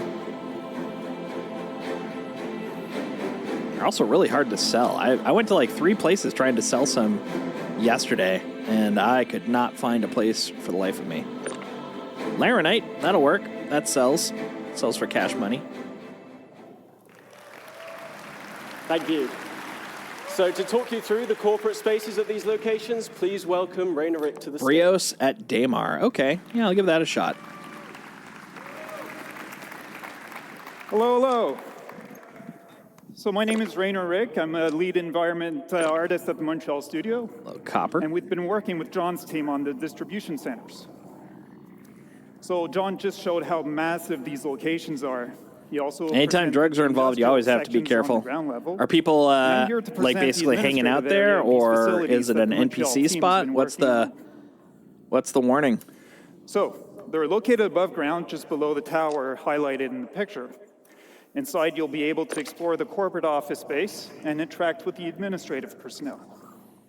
I had so much drugs yesterday. I got a C2 and like about over 50% of all of the stuff inside of it was drugs yesterday. We've had also and then I got pulled over by one of the cops. I was just like, boy! And ideal for short stays, just took off. Pickup or delivery missions. And we can't ignore the fantastic views we have from these platforms. A reminder of the vastness of these facilities. Now, let's step inside the lobby. The only people there will be real? Oh, that's good to know. Which is a central point of the administrative area. providing access to various locations of the corporate space. Within this space, you'll find the reception desk, and as a newcomer, you'll be expected to report here first. So here you can hand over your deliveries or pick up packages and earn reputation points with that faction. No drugs. Not right now, at any rate. Also expect to see corporate ownership reflected through branding, color schemes, and product placement throughout the corporate hub. And with the use of overlays, we'll be able to swap these out depending on the ownership. And here's an example with Grey Cat showcasing their vehicles and some shiny armor. Shiny armor. And back on the topic of reputation, as it grows, you can expect to gain access to the executive office spaces. From here, you'll meet with unique quest givers, and depending on your reputation level, you'll receive various mission types, either friendly or hostile. And finally, the distribution centers were designed as an evolving location. We've built this with future expansion in mind. And in the back of the lobby, for example, doorways could eventually lead to additional office space. So, enough talk. Just before I show our progress so far, I want to give a big thank you to the Montreal team for their work on the administration area. Thank you. And as John mentioned, we're still in gray box phase, so just keep that in mind. I want to play it now. I want to play all of it now, man.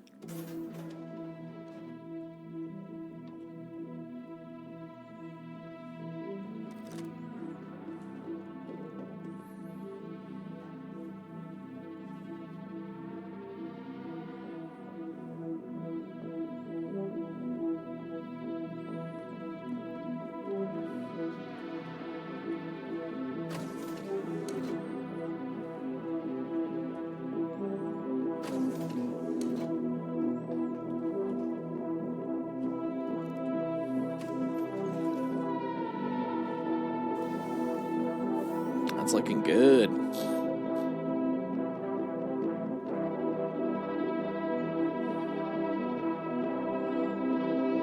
Ooh, a little stiff. That's fine. No biggie. No big whoop.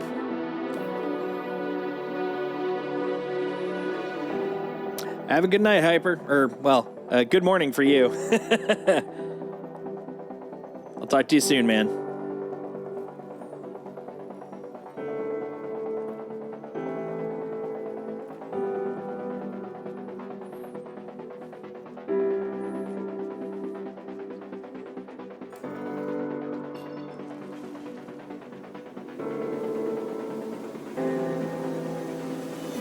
I feel like the ship got a little borked or something.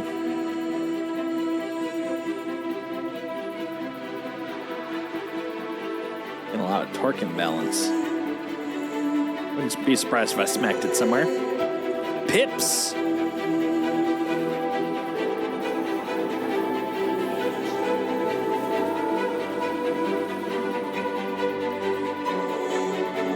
Yeah, explosions! I love those bombs.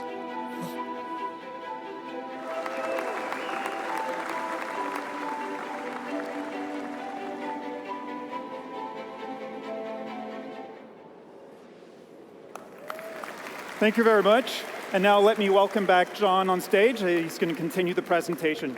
Thanks a lot, guys. Actual raids. That'd be pretty cool.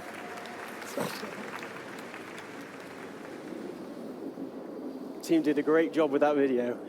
Okay, so something we've been working on that's unique to this location is raids. Click on. So raids are team-based missions with a focus on high-risk, high-reward operations. As Carl mentioned previously, you'll be able to choose how you gain entry to these locations. Okay. Coming prepared and geared up will make the difference between success and failure.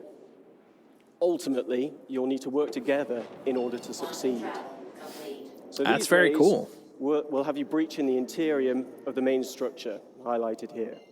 Now, each interior will comprise of rooms that reflect the location's specialism. For example, a shipping-focused distribution center will have rooms dedicated to the storage of cargo. Looking to the future, we're planning on having distribution centers with subterranean levels that will be accessed from this interior space. These will expand upon and increase the difficulty of these raids.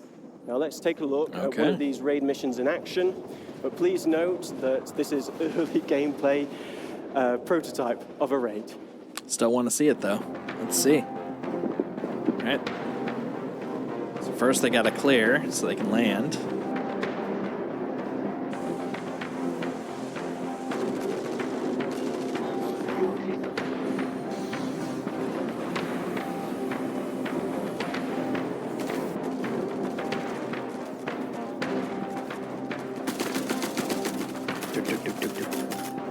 All right, so they make their way in.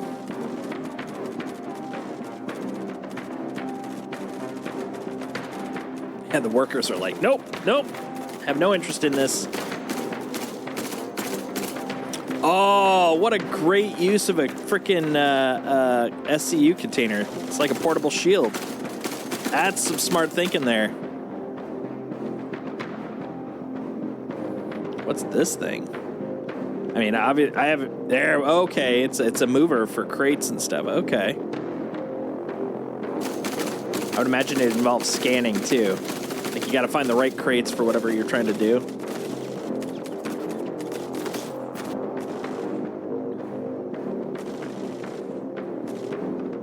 It's a heist. It's just a heist.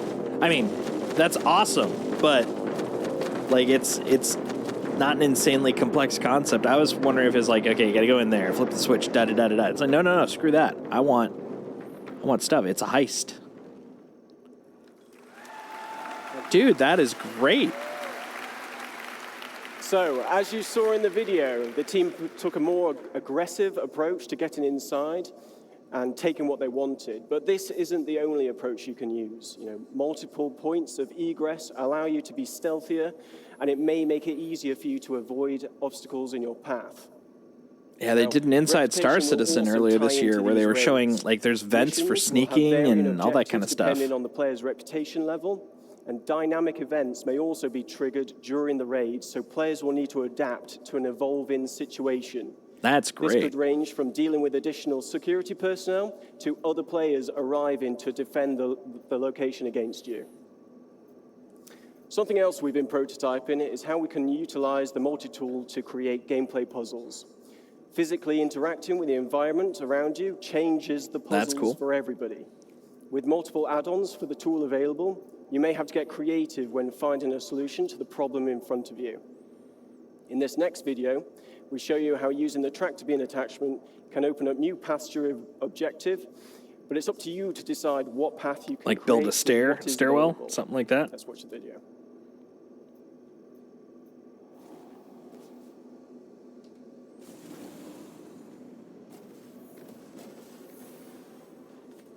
Yep. Okay. That's cool. I mean, I like that. Having to build stairs effectively.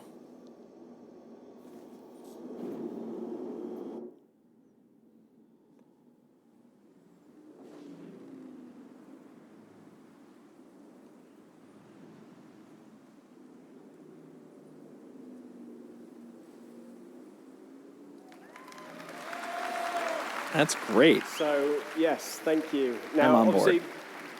It was, you know, this location would be possible with several people at CIG, so thanks go to Manuel, John, Jack, Martin, Farouk, Luke, Chris, Mustafa, Sam, Tom, and Rob. You've been excellent. Thank you to Rainer and his team in Montreal. You know, none of this would be possible without their efforts. And yeah, thanks to everybody here and online watching. Really appreciate your support. On to the next one. On to the next one.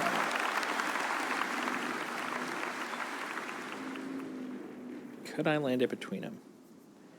I don't think I could. Hello. I'm not even going to try. This is a good segue from the distribution centers, as I'll be talking to you about different aspects of cargo and freight on behalf of Art and Design. My name is Nick Etheridge, and I'm an Assistant Environment Art Director.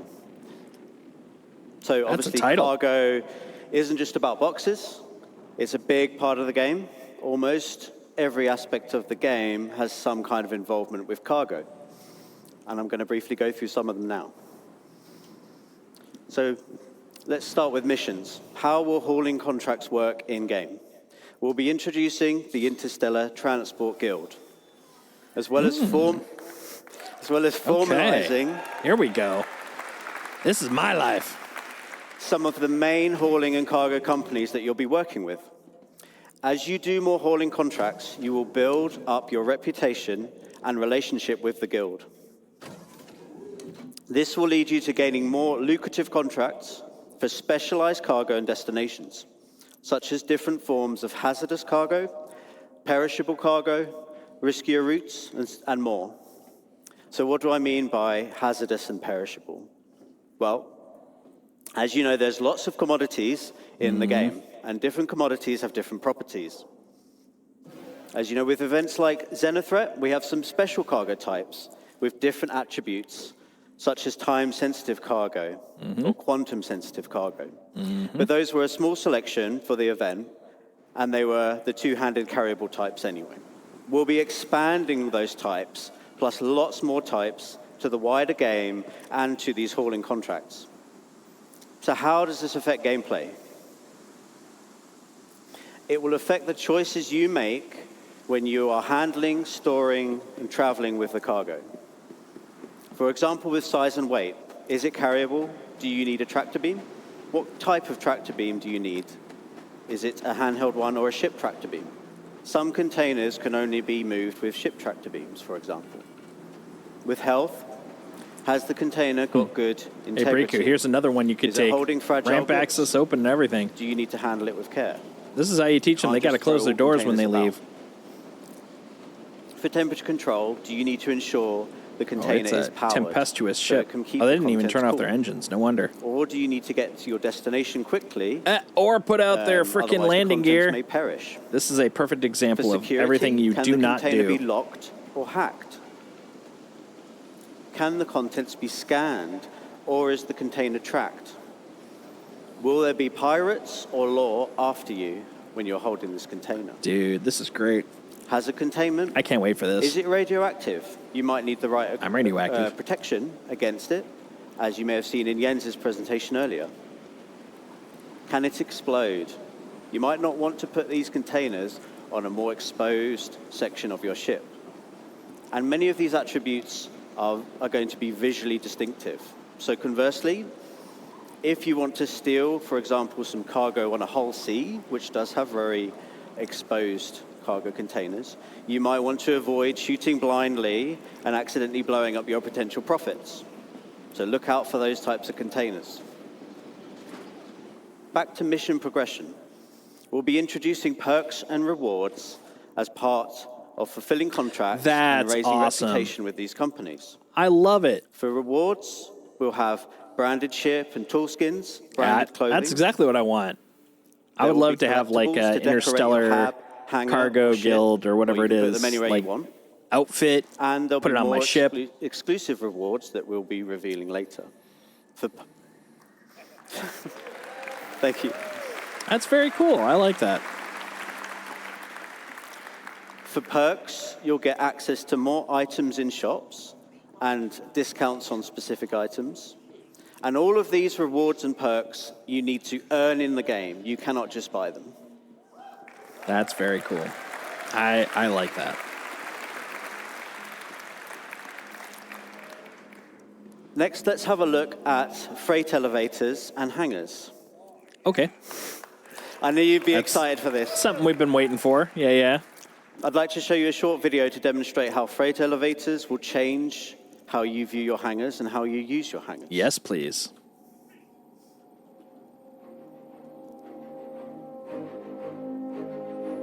Bum, bum, bum. Yay! They'll actually open now.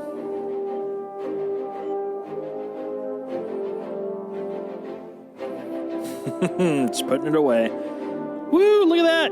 24K, 75 SCU. That is 1.808 million. Considering I spent 50K on that, that is a huge profit.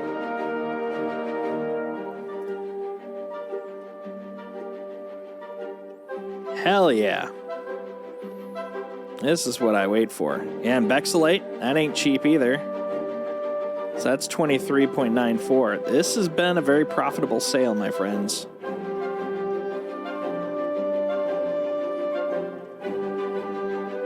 Well, Laranite.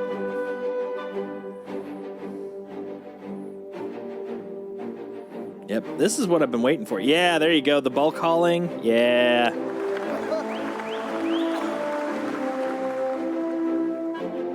Dude, that's great. You can just haul it right up on. Oh my God. This is what I wanted. This is it. This is the dream, man. No.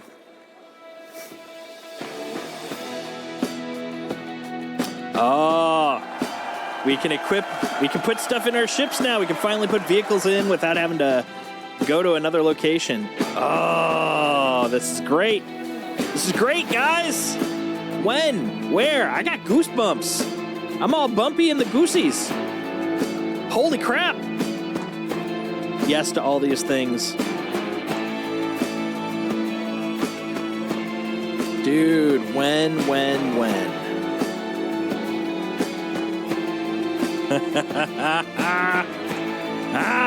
Yes.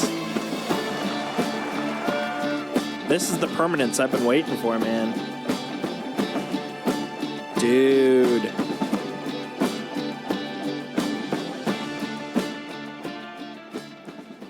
That's great. That is freaking great. When? Thank you. They should be like, and it's tomorrow. I'm kidding, of course, but goddamn, that'd be great. As you can see, hangars, they will become persistent and personal, meaning you can stay there as long as you want. Whatever you leave there will persist and will be yours to use as you see fit. That's great. Your hangar won't just be a place that you leave from in your ship. It will become a key base of operations to handle your inventory and storage needs. That's awesome. And you'll be able to request your ships from an ASOP terminal from within the hangar itself. That is awesome. That is a big shift. Big shift. Location inventories won't be magic and instant anymore. This means that the freight elevators will be one of the main ways you interact with your local inventory. Items stored at the location can be requested via the elevator kiosks and will be brought up in a physicalized state to do with as you want. That's awesome. This would be done through a dedicated interface screen to manage large volumes of items. It won't be using the personal inventory system. The change is obviously a really big quality of life improvement to retrieving ground vehicles. Yes. No longer do you have to travel thousands or millions of kilometers to specific places in the verse to get your vehicle. Mm-hmm. You'll get them straight from your hangar. Oh my God. Well, I mean, I know what happened, but look at that. Look at that freaking ship. That ship is busted. You'll also be able to bring up ship components. So your hangar is now more of a maintenance bay and outfitters where you can do repairs and swap around items. That is amazing. I am so happy for this. So in short, persistent player hangars in combination with freight elevators will dramatically change That's a busted up ship. It will be a home to do as you want, which has always been the dream. I need some repair.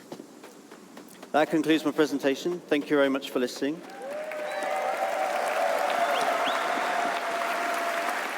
And I will pass you over to Todd Pappy. Todd Pappy. What a name. CitizenCon. Tell me that's in 322 and I will be happy. I know you're not gonna, but I want you to. So, that's how you hype people. We'll be talking today about something special. It's an update on something that we talked about a little while ago. But Squadron 42? It's the future of Star Citizen, and it's the culmination of multiple different game systems coming together. So why don't you play the video? I'm excited. What is it? What is it?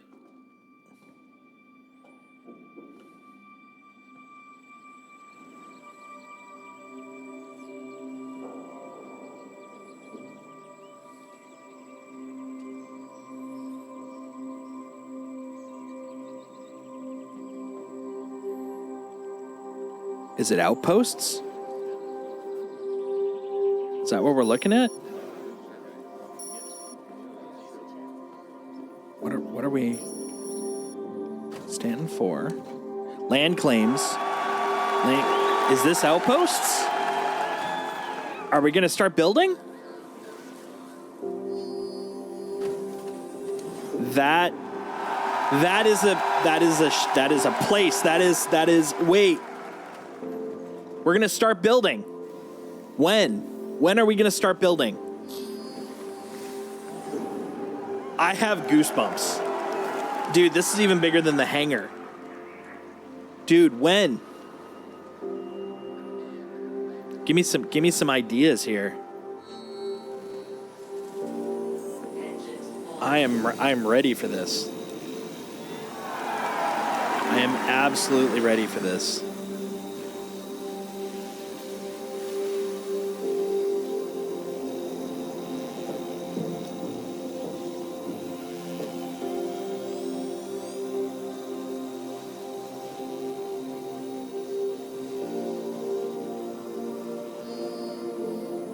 Just tell me when. This is such a big thing, dude. This is huge. I'll admit, I'm kind of worried. Like, is the land rush beginning? Are we gonna start like? Is the land rush beginning? Are we there? Are we hunting for land now?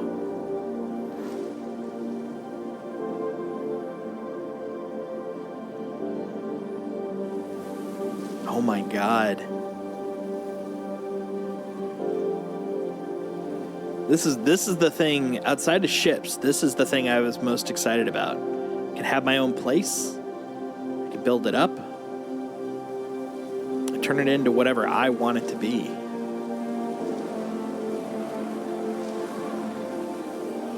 It could be a home for my org. It could be a place for all my friends to come by and hang out, man. This is huge.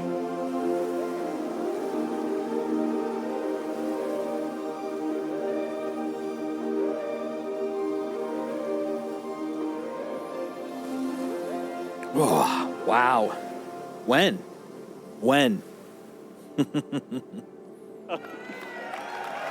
Yes.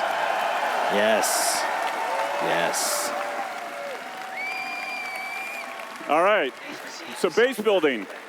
All right, it breaks down into two really large gameplay sections, planning ahead and prepping, and then you've got the on-site where you're actually gonna build. So with that, you need to figure out what your goal is. Mm-hmm. Is it to have a home with a nice view and relax? Is it to have a trading post where you want to create and sell items? Is it to gather resources available and move on to the next area? Or is it to be off grid and be completely self-sufficient? So with that, with your prep and everything like that, we've got blueprints. Dude. So the recipes. This is great. Everything in the game is fabricated from a blueprint. Players acquire blueprints via reputation rewards, missions, or rare NPCs. With any blueprint, you can actually do research on it and then create different variations. With materials, ranging from the common to ultra rare, you might find them at the local shop or have to travel around the universe to collect them. Unrefined, refined, simple materials, or even complex components will all go into the fabrication. Okay. With this, then you got location, location, location. First area is high security, so you must purchase the land. The base is actually invulnerable because the planetary shield tech. A security will show up to protect it as well. You pay for the privilege, you're taxed. So at this point, you won't have the best resources available. You won't have access to the best resources available on the planet. If you don't pay your taxes, the shields will go away after a period of time, and the base will become derelict and will collapse. I see. But this is low risk, low reward. Then you've got low security.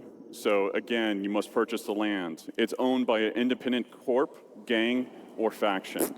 Ooh. Again, you don't have access to all the best resources on the planet. The base is vulnerable. AI NPCs will show up and protect the base if it's attacked. The protection will escalate over time. Player can also build defenses to help mitigate this as well. And then it's medium reward, medium risk. Then you've got lawless. So this is no protection other than what you build. Okay. There's shields, anti-air, Players can disable the shields by getting close to them and destroying them. High risk, high reward. Since there's no taxes, no protection fees, you get a high return on the resources that you collect. That's cool. Now, there's some cross-shard and server meshing considerations that will kind of adjust this design in the future, but we'll get into that later once we're really building it. So from here, you've got the tool. So this is what we would consider a surveyor. With this, we want to actually cater to everybody's playstyle, whether you're solo or in an org. With this, you got different buildings that you can produce, from small, medium to large to XL or XL. So with the surveyor tool, you can only build the small buildings. With a vehicle, you can build small and medium-sized buildings. With the Galaxy, you can build small to large structures. Nice. And then obviously with the Pioneer, Pioneer can do it all. And it still works as a mobile base. And we'll talk about some of the more expanded features that we're adding to it in later on. So, and then it's also, we're exploring what can be done in space, not just on the planet. Dude, that's great. So from here, you set off on your journey. Pioneer's starting to sound interesting. So with the land claim, you put your tool down where you want, you launch the drone that is built into the machine, and then from there, this allows the player to access the base building and also land claim mode. With the land claim modes, the player can actually change the size and position of what area they want to claim, and it also shows you the cost and taxes associated with it. If it's in a taxable zone and you don't own the land, this interface will default to it. So if you own the land or it's in a lawless area, it'll automatically go to base building mode. So with the overhead view of the land, you can actually place down buildings exactly where you want. You can see the resources beneath the surface, and then you can also place multiple buildings before you actually build. So you can see how it will all come together. You'll see the resources that are needed for it. And then you can also switch back and forth between different modes, which are showing off the resource network and how you link basically power generators to consumers. And then the player can move or deconstruct existing buildings right now with no charge. Fabrication. So when you basically build these buildings, they don't come with any furnishings. And if you didn't bring any with you, then you want to build a fabricator. So depending on what you want to build, there's different sizes of them that support buildings from decorations, armor, weapons, components, and even ships. Welcome. That's cool. That is super awesome, man. So like base building mode, you need blueprints, resources to craft what you want. Everything fabricated is produced it produces a physicalized entity. Stats and quality will depend on the quality of the materials actually used. Once you've done that and you've built your decorations, now you can actually fill the room the way that you want to fill it. So furnishings can be purchased at different locations, or they can actually be fabricated. You can do that via first person or in a dedicated mode in the Surveyor's tool.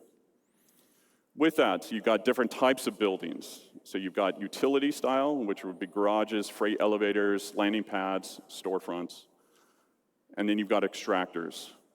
So with extractors, we want to make sure that nothing in regards to resource gathering is fully automated. Okay.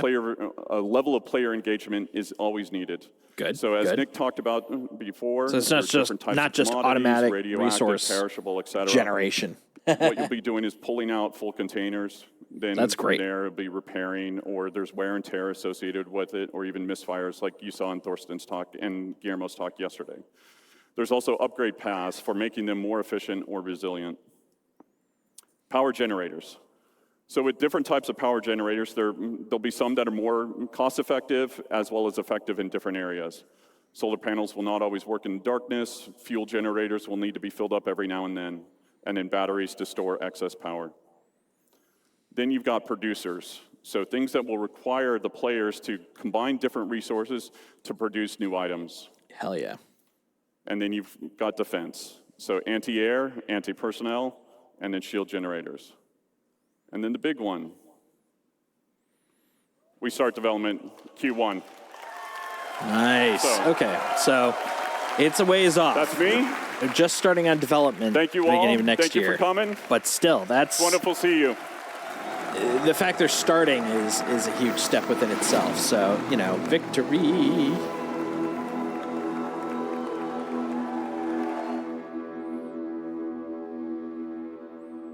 All right. Hello. Is this the final part? Final chunk? One might say chunk. I say chonk. I hope you've enjoyed everything you've seen in these last 2 days. We were really excited to show you a lot of it. Heck yeah. And I've sort of seen some online comments about, okay, well, that's very cool, but when are we going to get it in the game? But one of the real reasons why we wanted to show you this CitizenCon is because we've hit an inflection point on a lot of the features. As in I've noticed they're that. either finished or they're in polishing stage, which is why we're showing them. So everything that we've been showing you here at CitizenCon is our intention. Not making 100% promise, just so everyone remembers that, to get them into Star Citizen through next year. So we're not, it seems it's like not they're going getting to be there. gated on having to be after Squadron 42. So we are... That's great. That's the thing with building tech like this is you have to build the foundation, which they've been spending forever on. But most of that's Q2, finally Q3, stable. Q4 of next year. Hopefully everything that we've shown you, you will have in your hands The playing mesh, inside Star Citizen. the server meshing is like the last major hurdle. And we're almost there. Almost is the key word. We're not there. And We're not it's very close, gratifying for but almost in the team scale of and things. myself to finally be able to show you a lot of this. One of the advantages of being able to go and iterate on these features in Squadron was that we were able to do it without having to release every 3 months and make sure the old system worked while the new system was working, so we could actually really polish the features, which I hope you could see when we showed you the updated Parity UI would have been stuff, the really updated slow. FPS stuff, the updated flight stuff. Honestly, the I feel it's a character way stuff, that they which is, snuck around something the we're open very development proud of, 'cause, concept, this but is, after all, an MMO. You want to make it's the reason that most people don't open develop is it's freedom to really create the hard character you wanna to create. keep everything rolling when you've got As to you may also have make guessed, it and Brian Chambers somewhat may polished have for the public. let slip a bit earlier. We are feature complete on Squadron 42. Way to go. That's big. That's big. Give us a date.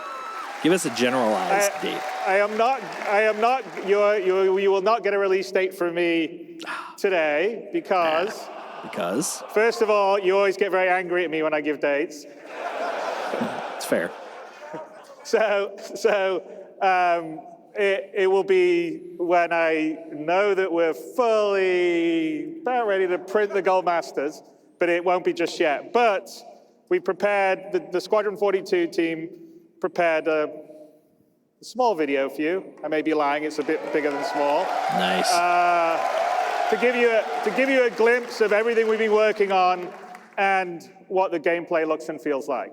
So let's roll that.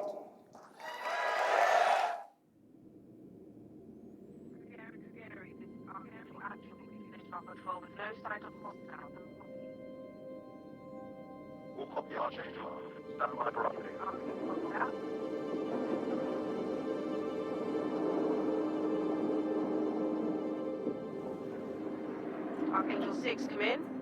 Go for 6. I'm getting a faint contact on bearing 287. You picking that up? Yeah, got it. Scanning now. The Vega system. We're clear. Commercial vessel out of Vega 3. Provided that the civilian traffic is restricted. Standard Earth time, SET? Copy that. I mean, how can it be standard for all of Earth? But, what is it? Archangel. Archangel. This is Krugeri. Come back, Krugeri. Redirect to sector 7 Bravo Echo Hornet. for immediate tasking. Copy that. On our way.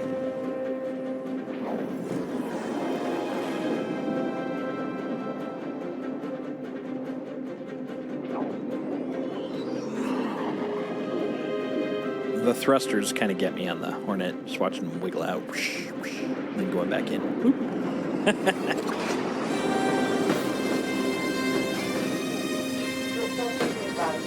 Second fleet. Idrises, javelins, hammerheads.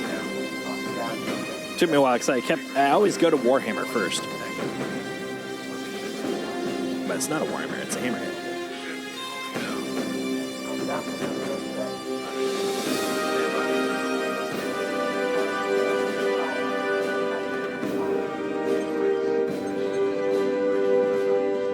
Javelin class destroyer.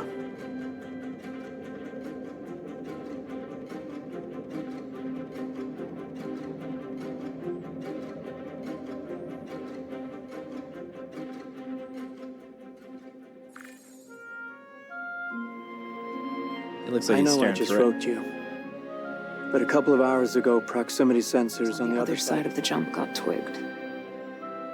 Word is it might be that clan we've been battling with. I guess that last fight didn't scare them off quite like we all hoped it would. I guess this is our character. Honestly, we've been out here so long, I don't know what to pull for anymore. I just wanted to let you know. I'll write as soon as I can. Stay safe. Your loving son. Some Galactopedia references. He's got to check his Galactopedia more often. It's got 6 references in there.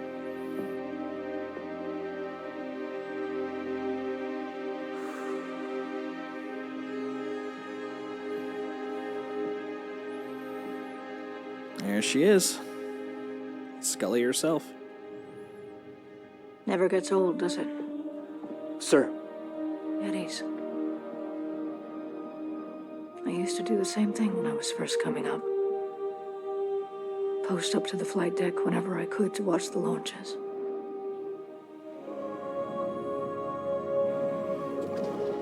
Have you seen the F-8s up close? No, sir. The thing's a beast. Nimble, too. 12 maneuvering I'd agree. thrusters and 3 mains. It sure sounds like it. Sir. Captain McLaren, to the bridge. Captain McLaren. Those eyes are pretty damn good.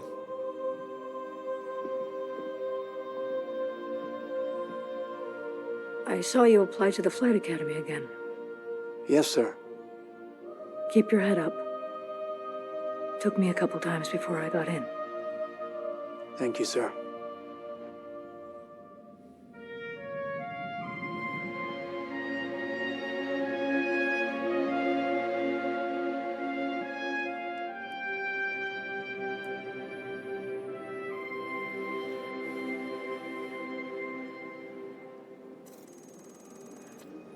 Manchester.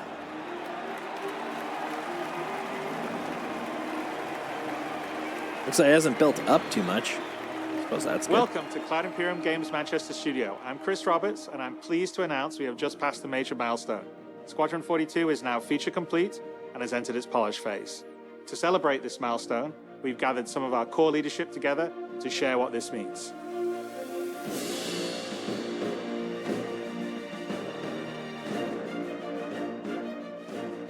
As Chris says, we've moved into the polish phase of Squadron 42, which means extra emphasis on ensuring things feel fun.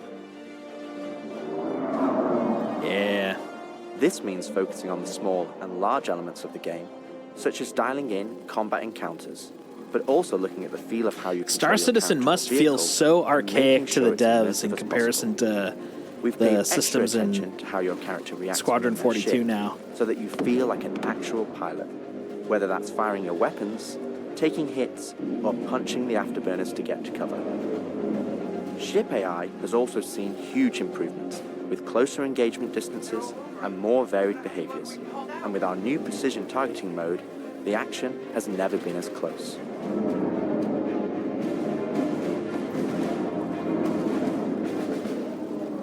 With the aim now on polish, we've organized the project into self-sufficient strike teams, so we can focus on individual areas to deliver the best experience.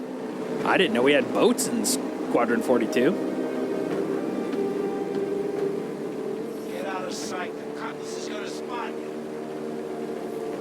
This allows us to bring all disciplines together with a unified vision of enhancing the gameplay by seamlessly blending it with polished visuals, final cinematic performances, and our ever-improving technology. Yep, there's the splooshes. You didn't see the boat, kid. You're good to keep going.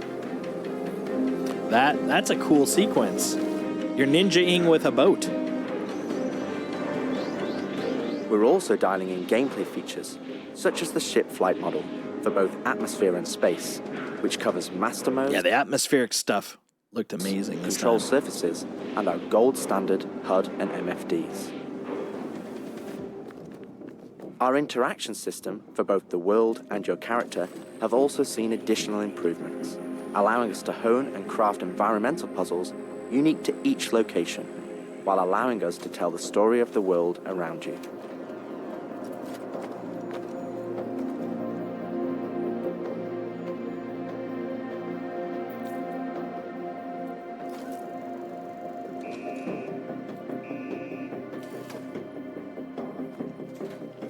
The military multi-tool is an essential piece of equipment for every pilot that integrates all attachments into a single handheld device and allows us to create really interesting challenges, including physics-based puzzles using our updated rope tech.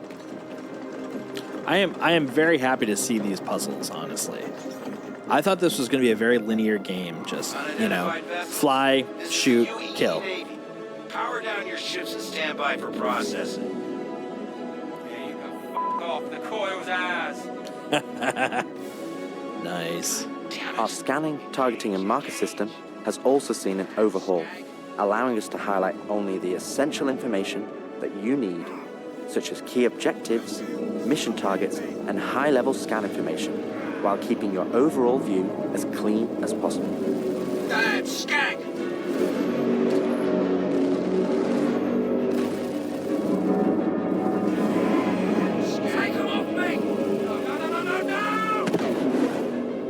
Tactical FPS combat and stealth, which has seen a suite of improvements, from improved looting, weapon feel and balance, realistic scopes, and smoother locomotion, alongside our new and improved FPS radar and scanner that provides you an overview of the battlefield, but at the cost of ramping up your own emissions.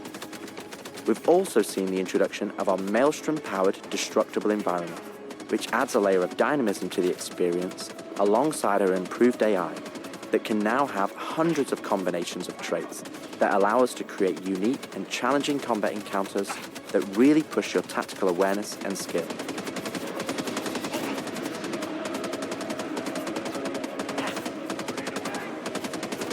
Dude, that was great.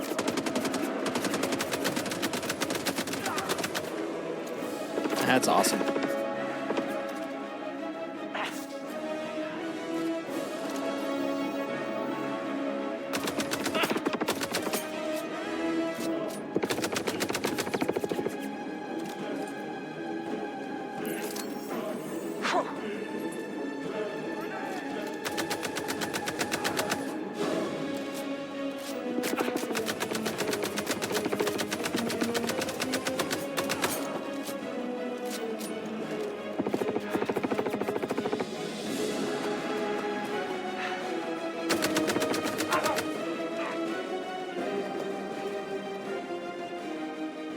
Pretty good. Fire play there. Another use of the multi-tool. Review the builds regularly and call out action points in each level from start to finish on where we need to improve the gameplay.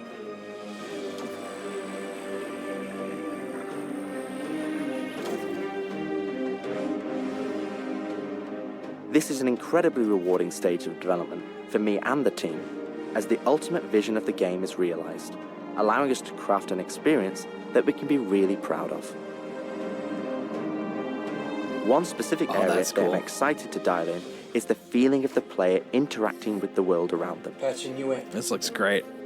As it's a core component of Squadron and really grounds the world that you inhabit. All this interactivity, this is the thing I feel like it's missing right now in physically Star represented Citizen. by character animation to keep you in the moment. There is and some, fully but immerse you in it's the primarily, you know, experience that go we've from A to B, kill, or haul, or move, or scrape. And that's about it right now. Ultimately, oh, and mine. This is the final phase of gameplay iteration before we fully transition into optimization and stability on the road to release. Agent Trejo, this is Colton. Come back.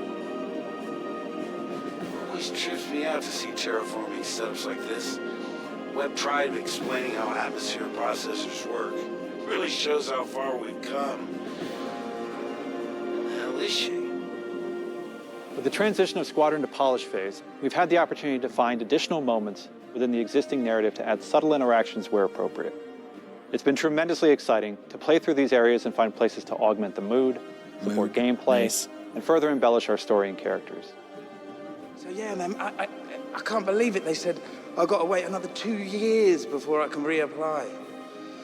So that's why I figured I'd get a job trying in security, because that's, you know, I can get some hours flying in the cockpit and whatnot. Can't hurt, right? Exactly. We've also been capturing pickups for our lead female player character, as well as wildlines for our various enemies that you all will encounter throughout the game on both foot and in your cockpit. These consist of a range of responses and reactions that you as the player can trigger, which has been the culmination of efforts by the gameplay and AI teams. This means that you're going to have to tangle with some very smart and reactive bad guys to complete your mission. Dude, look at those helmets.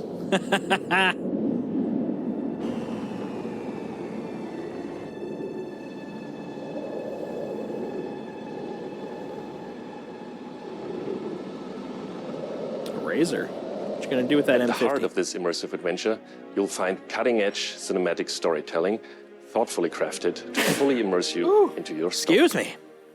We fight today. So in 40 years from now, when you're surrounded by everything and everyone you hold dear, and they ask, what did you do in the Battle of What did they do, Gary? You can look them in the eye and say, I held the line. Men and women of the Second Fleet, I am proud to stand with you today. Good luck. Bishop out. Nice speech. Any word from the recon team? Not yet. Well, let's get into position. Let's get into position.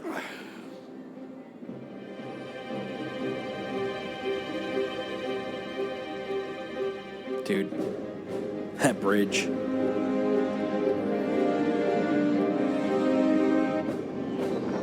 That's a javelin, right? Throughout the Polish phase, our team is taking every opportunity to push things to the next there we level. go. Tell me, John you're Rice Davies. expecting company. This is not good.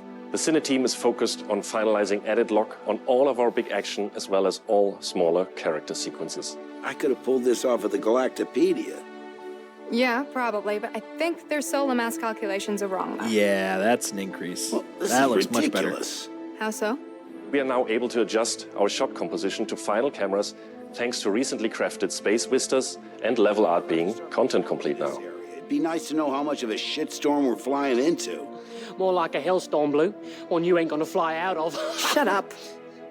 Now, I hadn't seen another ship that wasn't trying to kill me in days, let alone a hauler, let alone a Jean. So you can imagine my surprise. Detailed lighting passes can be done on hero sequences so we can show our cast and convey their emotions in the best light possible. And we're making sure our cinematics are triggering as fluid as we can craft them so they form a coherent concerto with the rest of the player's narrative experience. Mr. Waxville, this is Lieutenant Commander Colton. Oh, Commander, hey. Oh, that's right. I forgot. Was it Ben Mendelsohn? Welcome aboard yeah, the he's in there Archon. too. What brings the Navy to this little corner That's of the universe? great. We got you flying with Lieutenant Commander Colton. He's one of our best. Oh, yeah, and as others will Ian share, this is the Cunningham, most I think? rewarding chapter of development, which allows us to truly experience the visceral and oftentimes I know her, but I emotional can't remember moments her name. that our narrative provides. Is that Ronan Sorsha? I think something like that. How did you handle it after Vega? Dude, they've done a good job at increasing the quality here. I'm not sure I handled anything. But the face, I'm hoping that they work on those Helps to faces, remember man. that stuff like this is Our supposed player to- character faces look dead. I've never been good at dealing with problems I can't fix. But, like, seriously, everything's This starting is to look one that amazing. you don't have to do alone. That's good to know. Looking dusty, lady. For the animation teams, polish phase means refining the social aspects of Squadron 42 that occur between the various missions and getting the behaviors implemented across all of its chapters. Can Here we do we're that on the dialing ship? in the I want hangar to to slide. make it as immersive and believable an experience as possible. That'll do it. Done. Okay. All right. Let's do this. I have to switch out some of the interchanges on the hangar deck. We're getting a weird airflow. Turning out to be another How do they move those guys without lifting them up? Because they're like, they don't have wheels, so you just scrape them across the floor unless you lifted them. For example, we're launching off a space carrier, but we still ground the feel in real-world actions, refueling, repairing, and inspecting, and making sure that your next flight mission is a success. This means we're looking out for pops, hiccups, or awkward transitions, and ensuring that everything flows and looks like all the great mocap performances we've captured.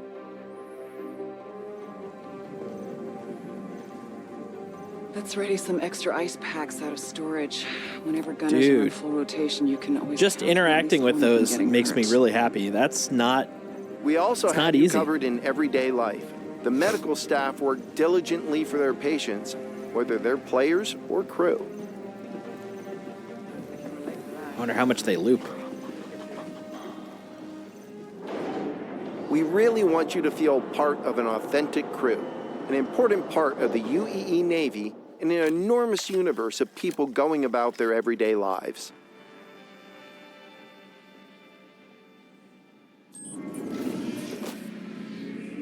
Let's go ahead and clear for takeoff. Oh, that voice. I know that voice. Prep bay for takeoff. Copy that. Hangar, ready for launch. Takeoff approved, Baron 2. You have the ball.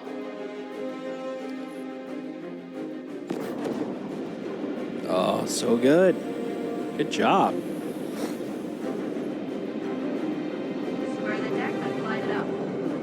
We're ready and hold on as you're launched off the deck of the carrier.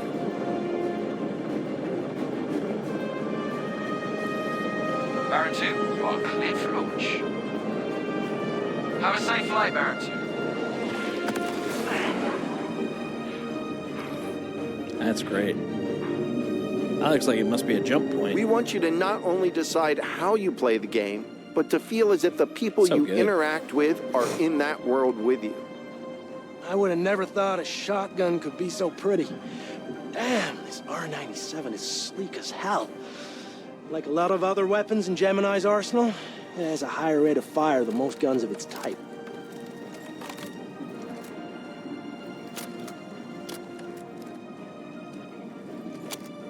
That's a cool barrel load. We're working to support a feel of authenticity through world traversals, puzzles, running, jumping, Love and puzzles. climbing, Anybody that's watched any of my raid streams interactions knows with I love objects puzzles. and the environment,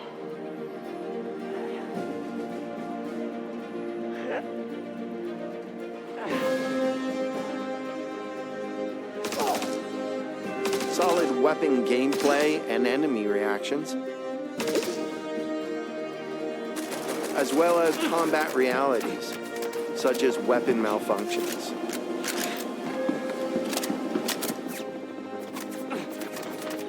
Or in close encounters of the more lethal kind. Oh, here comes this. That's gonna hurt in the morning. The takedowns.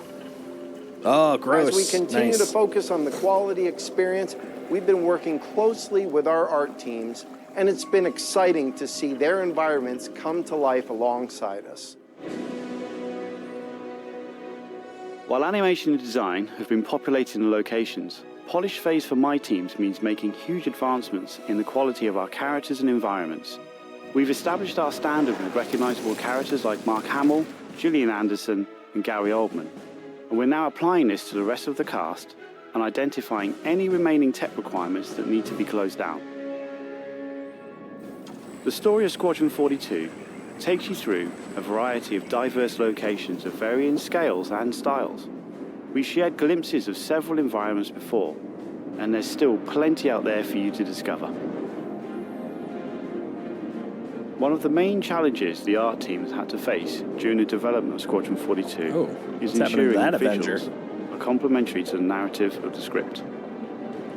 The mood and feeling of a space is just as important to us as it is making sure the mood is visual great. Quality Like, I'm that feeling it for CIG each place. has become known for. This gives me a little bit of a Call of Duty vibe. We can't hack it from this side. Graves, we got a locked door. Can you give us access? No, I'm Like, afraid narratively. that's a negative, Steve. Not necessarily PvP. I would have PvP to maybe, add you but to our system not yet. to But narratively, yeah. override permissions, and there's a lot involved in that. It won't happen quickly. Okay, we'll figure something out. Everything you see during the campaign has been heavily inspired by the classics of 70s and 80s sci-fi, but with a modern twist. We want everything you see to feel like it has a soul, its own personality, and tells of a history long before you arrived. It's the best feeling, man. Crafting interesting flight spaces and their connecting tissue has been one of the more unique challenges we've needed to overcome for Squadron. Developing our VDB tech to blend seamlessly between tighter traversal spaces and into wider space vistas and planets has proved incredibly difficult but rewarding, ensuring that Squadron flows seamlessly from one chapter to the next, without interruption. Creating a diverse array of locations is essential to us. Our environments need to work from a variety of scales. We need to pay close attention to detail, whether we're working in a dirty engineering vent or navigating the debris of a dying star, wondering what may be around that next corner, or even who may live there. How would they have survived? Breathtaking, man. And what Absolutely state of amazing. mind may they be in?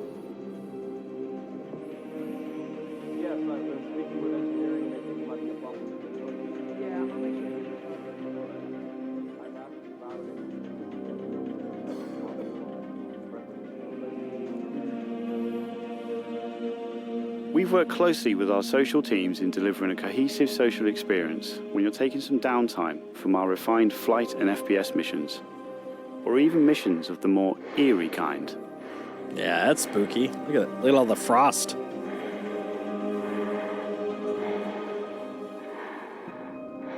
I don't think that person made it. We'll be introducing new space stations on a massive scale, all brought together and designed to be as tangible as possible. We've thought about their function, their age, and tried to ensure there's a progression in artistic style with each station as you progress through the game.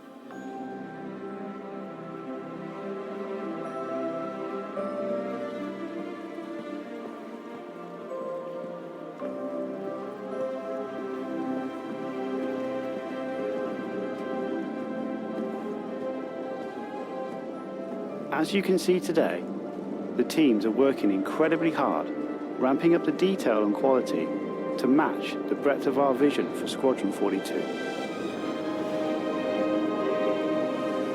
That's cool. Now, I know you're all asking, when can I play it? Right? When can I play it? When we have the Thanks, locked Jared. release date, you will be the first to know. Now, we're in polishing phase on Squadron 42. You will start to see a lot more things coming to Star Citizen, as well as overall progress on the persistent universe. Polish phase can take some time. We have come this far, and we want to make sure Squadron 42 delivers on the promise of being this generation's wing commander. Excellent. Now, even though there's only a few of us in this video, I'd like to extend a big thank you to all our staff around the globe who have been putting their heart and soul into bringing Squadron 42 to life. And I would like to thank everyone in the community for your patience and your support. To paraphrase Admiral Bishop, when people ask, what did you do in the development of Squadron 42? You can look them in the eye and say, I held the line. I'm proud to stand with you. Thank you for making this game with us. That's awesome. That's big news.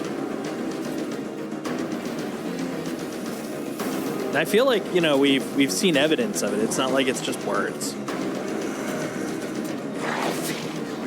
Vanduul, right? I think those are Vanduul.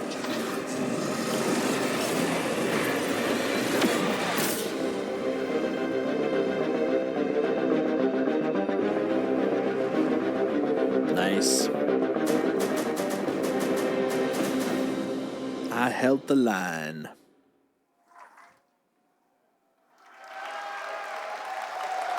It's big. I got goosebumps.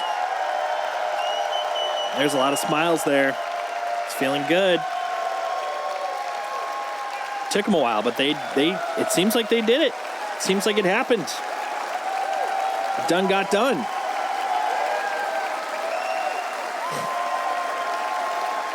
Well, it's done getting done. It's still happening.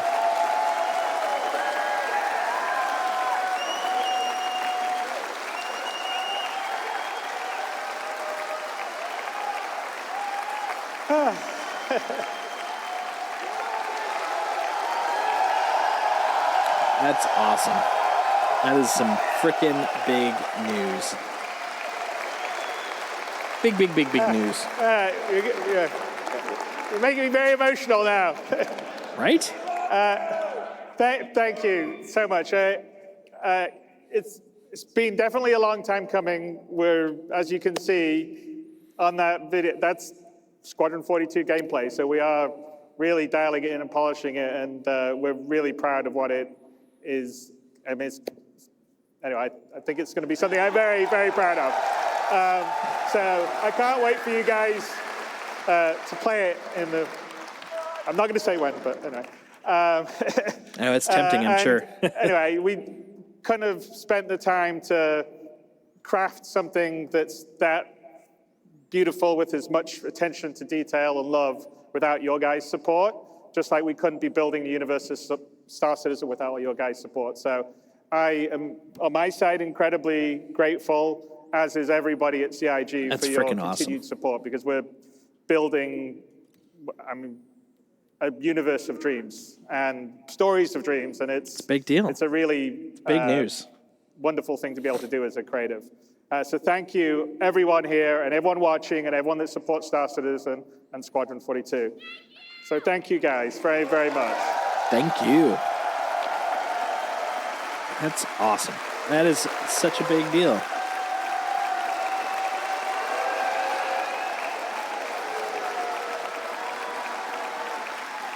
And then I'd like to call out everyone that's put the show together here. It's been an amazing job. Tyler Whitkin headed up, but there's a lot of other people. I mean, obviously Jared's been doing a great job emceeing.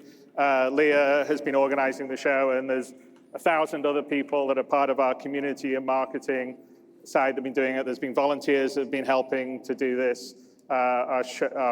The companies that we've had, like Envision, have put the video and stuff all together. So everyone's done an amazing job of the show.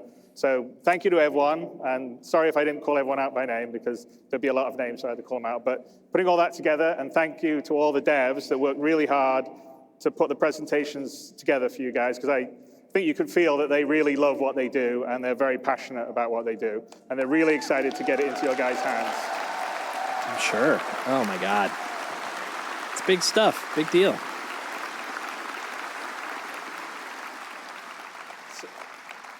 So anyway, with that, I think I would say thank you, everyone. I'm really excited about what we've got upcoming in the future, because a lot of the foundational tech, the persistent entity streaming, and you saw server meshing earlier on yesterday, enables a lot of the stuff that's going to come to the PU, like the base building and the persistent hangars. So I am incredibly excited by 24 and beyond. And anyway, thank you guys for supporting. I will see you in the verse.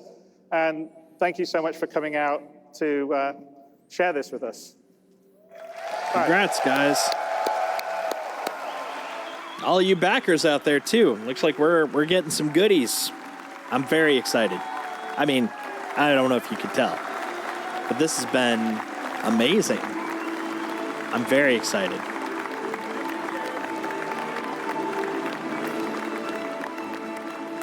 This is what I love about going to a con, is like when you're done with the actual event, like the feeling you get, like that hype, that, oh, it's just so good. I love that factor. It always makes me feel like, like everything's happening. Nothing's impossible. It's just so good. Oh man, But I think for now, I'm ready to play. I don't have it, I think, in me to go for another few hours. So I'm gonna probably, I think, call it here for the stream. It has been a lot of fun. I've enjoyed running around with you guys over the last year or so playing this game. I've enjoyed watching the stream with you guys, watching the con. I'm looking forward to what's to come. And yeah, so I guess the last thing to say for now is next week I'll be back on my usual normal schedule. So Wednesday will probably be Star Citizen. Might be Destiny. We'll see what that ends up being. Friday, it's going to be Alan Wake 2. We're going to start playing through there because it's a spooky season, and I loved the original Alan Wake and Control. Loved both of those, so we'll be doing Alan Wake 2. And then Sunday, we should be back to having fun with Pizza Made. Might be Old Republic, might be Destiny. We'll see. We'll figure it out. Might be something else. I don't know. We'll find out later on in the week. But for now, thanks for hanging out. Had a great time. I am beat, though. Wow. 2 full days of full streaming. That's a lot. But for now, I'm going to head out. You guys have a good night. I will talk to you all very soon. Bye.